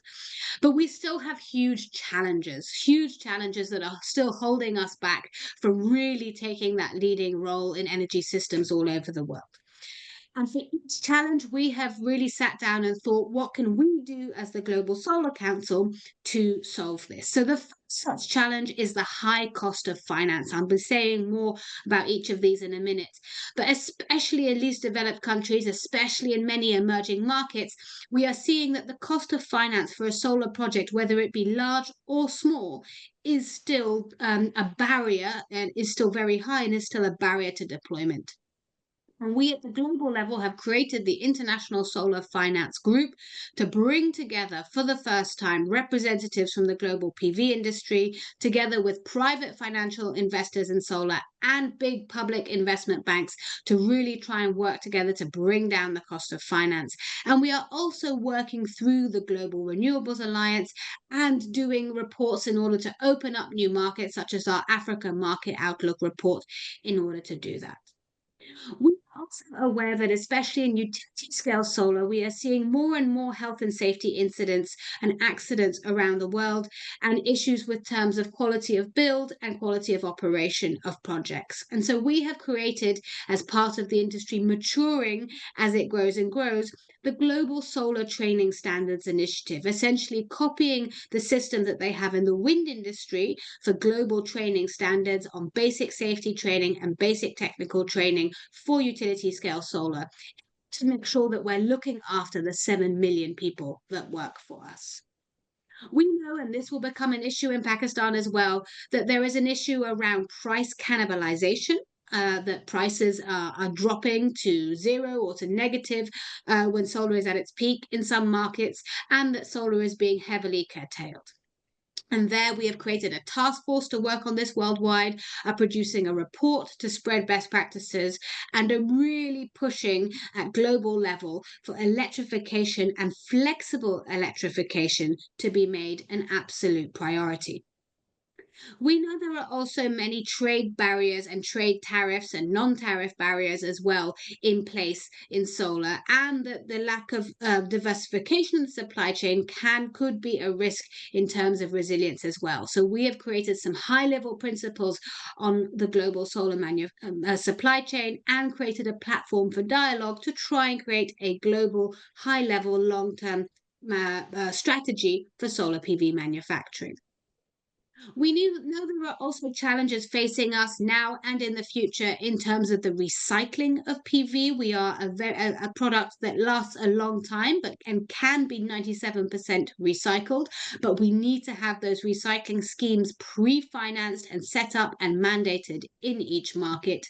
We know there's a huge amount happening in terms of agrivoltaics and agri-PV, and there's a lot of confusion in terms of CO2 footprinting. And we have in the process of creating a sustainability task force to create those global standards, definitions, and methodologies in order to address this. We also know that traceability, transparency, ESG issues, allegations in this space has really been a major challenge for us over the last years, and we are very much encouraging every market around the world to adopt the Solar Stewardship Initiative as the leading traceability and product standard around the world. And finally, there is always a risk in the future that maybe a fire or a blackout might wrongly be blamed on PV, and so we are doing media work and work building the capacity of our national associations in order to address that. So as I said, our objective is very much about increasing deployment, and we're doing that by enhancing sustainability, lowering the cost of finance, solving those grid integration challenges, supporting fair, open, and resilient supply chains, and driving up standards in terms of skills and training. It's just an example of how we see the cost of capital for solar projects vary from one part of the world to the other. Unfortunately, Pakistan is not on this list, but Hi, it just Sonia. gives you an idea. Yes? Just wanted to let you know there's a reminder on top of the screen that's blocking our view. If you could just close it. Yep, thank you. Just fix that. Thank you. That this is how the cost of finance really varies from one part of the world to the other, and this is exactly what we're trying to address in markets where people are quoting 15% a weighted average cost of capital for a typical utility scale solar farm. We really want to put in place risk mitigation tools and standardization in order to address that and bring that cost of capital down. And as I said, another real priority for us is, as we mature as an industry, put in place those basic safety and technical training standards that can be adapted to the national context in every market around the world, in order to make sure that the 7 million people that work in the solar PV industry around the world are fully protected, and the EPCs, asset owners and developers don't duplicate each other in terms of the training they create, and we can save costs across the industry. In terms of grid integration, we have really done a lot of work to put this on the agenda at the highest level worldwide. And I'm pleased to report that at COP29 in Baku in Azerbaijan, at the United Nations conference there, the governments of the world agreed to 2 further goals to implement the energy transition, to implement the tripling of renewables target, to double their investment in grid infrastructure and build 25 million kilometers of new grid infrastructure by the end of the decade, and increase the amount of storage installed capacity 6-fold to 1.5 terawatts again by 2030. In terms of trade, we see many countries increasing their trade barriers in terms of PV and related equipment. As you can see here, this is some analysis from the WTO, which we talk to on a regular basis in terms of the trade barriers on different parts of the value chain. And we really are looking into these and trying to test which ones are really supporting the market in each country and which ones are having a detrimental effect on deployment, because for us deployment is absolutely the most important aspect here. And we're creating a platform for dialogue to bring together the different parts of the supply chain, to bring together the different countries that are, really pushing for more solar manufacturing, and to really try and build a consensus and a global strategy on this. And we have created these high-level principles on solar PV trade, supply chains, and manufacturing in order to guide this high-level strategy. We are fighting for fair, transparent, and open trade in solar to deliver a low-cost, resilient, and sustainable supply chain. We are working to really achieve the massive economies of scale in China and elsewhere to deliver a competitive price. We know that the needs and the interests of least developed countries are absolutely critical here, and we're working in partnership to create that strategy. And as part of that, we need to create a sustainable supply chain, and that's where the Solar Stewardship Initiative is so important. We are working across various different processes in terms of global energy diplomacy, including the G7 and the G20, and working to really represent solar's voice. And for of those moments where the Pakistani government will be in attendance at almost all of them, we have our key messages and key points that we are trying to get across throughout the year, wherever it may be in the world. We are then always representing the solar PV industry at the global level, at heads of government level, in order to make sure that our voice is heard. So that's it from me. I'm happy to answer any questions if you wish. I do have another meeting soon, but happy to do so. And if anyone wants to get involved in the Global Solar Council, and I really hope that Renewables First and the Pakistani Solar Association will do so soon, you're more than welcome to get in touch. And this is the vision of what we're trying to build. Thank you so much. And if you have any questions, please let me know.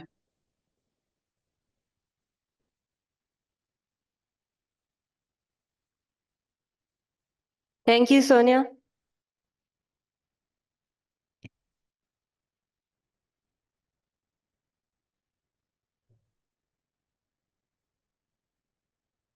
We don't have any questions, so thank you. Fine.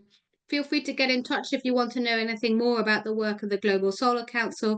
And as I say, we are very supportive of everything you have achieved in Pakistan, of your work as an organization, really keen to support, really keen to help you grow as an industry, and help you, have maximum impact in terms of the policy and the regulatory work that you are doing in Pakistan. Amazing. Thank you so much. Thank you. Once again, we would like to have Mr. Vikas Musa speak with you.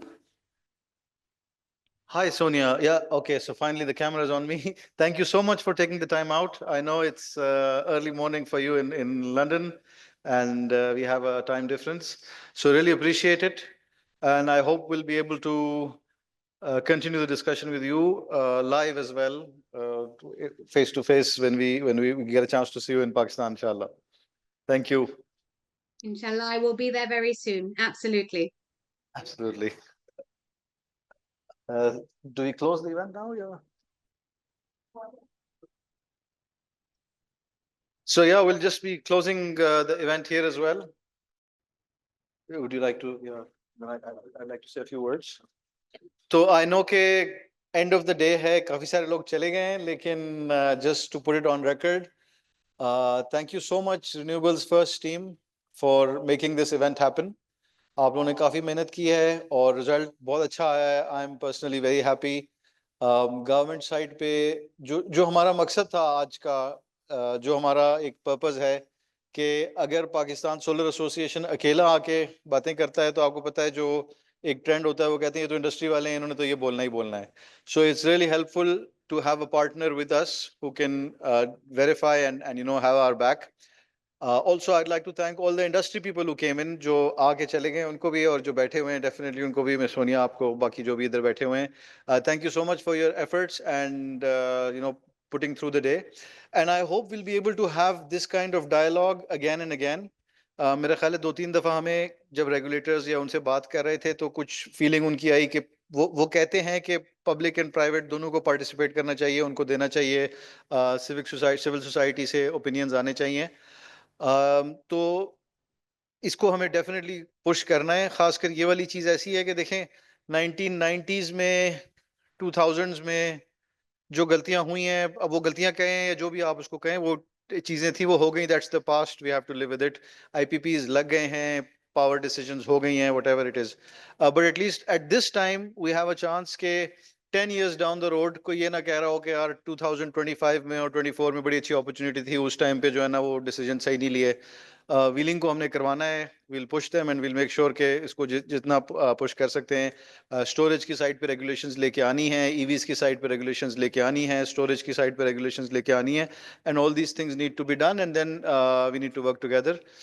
So guys, thank you very much, the whole team, PSA team, Renewables First team, for making the event happen, and all the audience who sat with us for the whole day. Really appreciate it, and thank you so much, and hope to see you again maybe in a couple of months, inshallah, at another event like this. Thank you.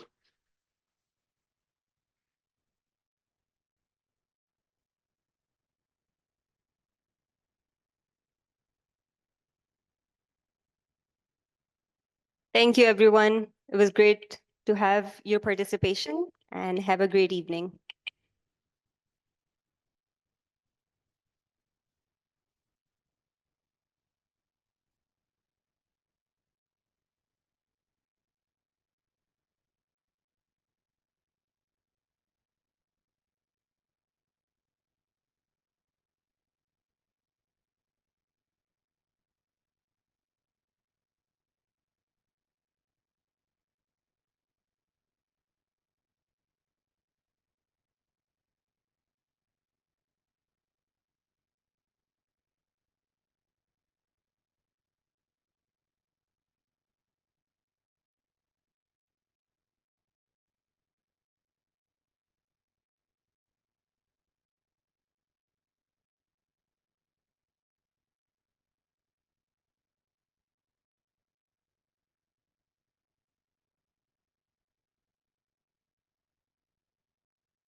नहीं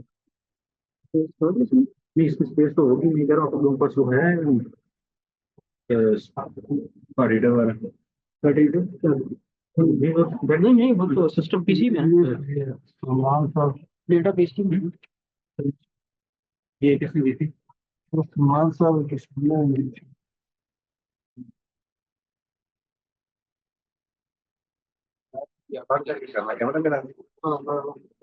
card but साहब को निकाल के देना, वो खुद अपनी जिम्मेदारी से देंगे, वही लाए थे वो नहीं दे देना, वो निकाल दें आप. हाँ ये भी कार्ड निकाल के पढ़ सकते हैं. हाँ मतलब निकाल के पढ़ सकते हैं.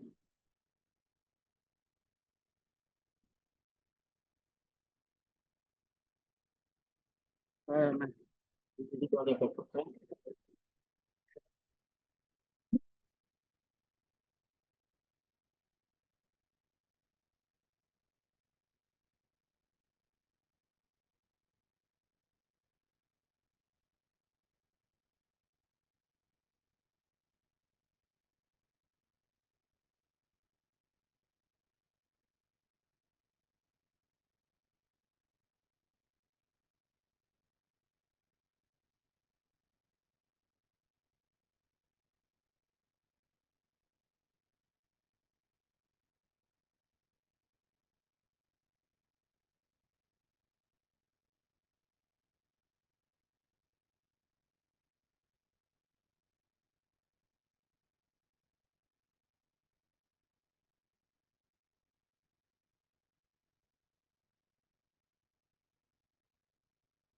हाँ ये वाली आप निकाल दो मुझे। वो एक मैंने निकाल लिया, आप कहाँ से गए? ठीक है, केबल आपकी वाली आपकी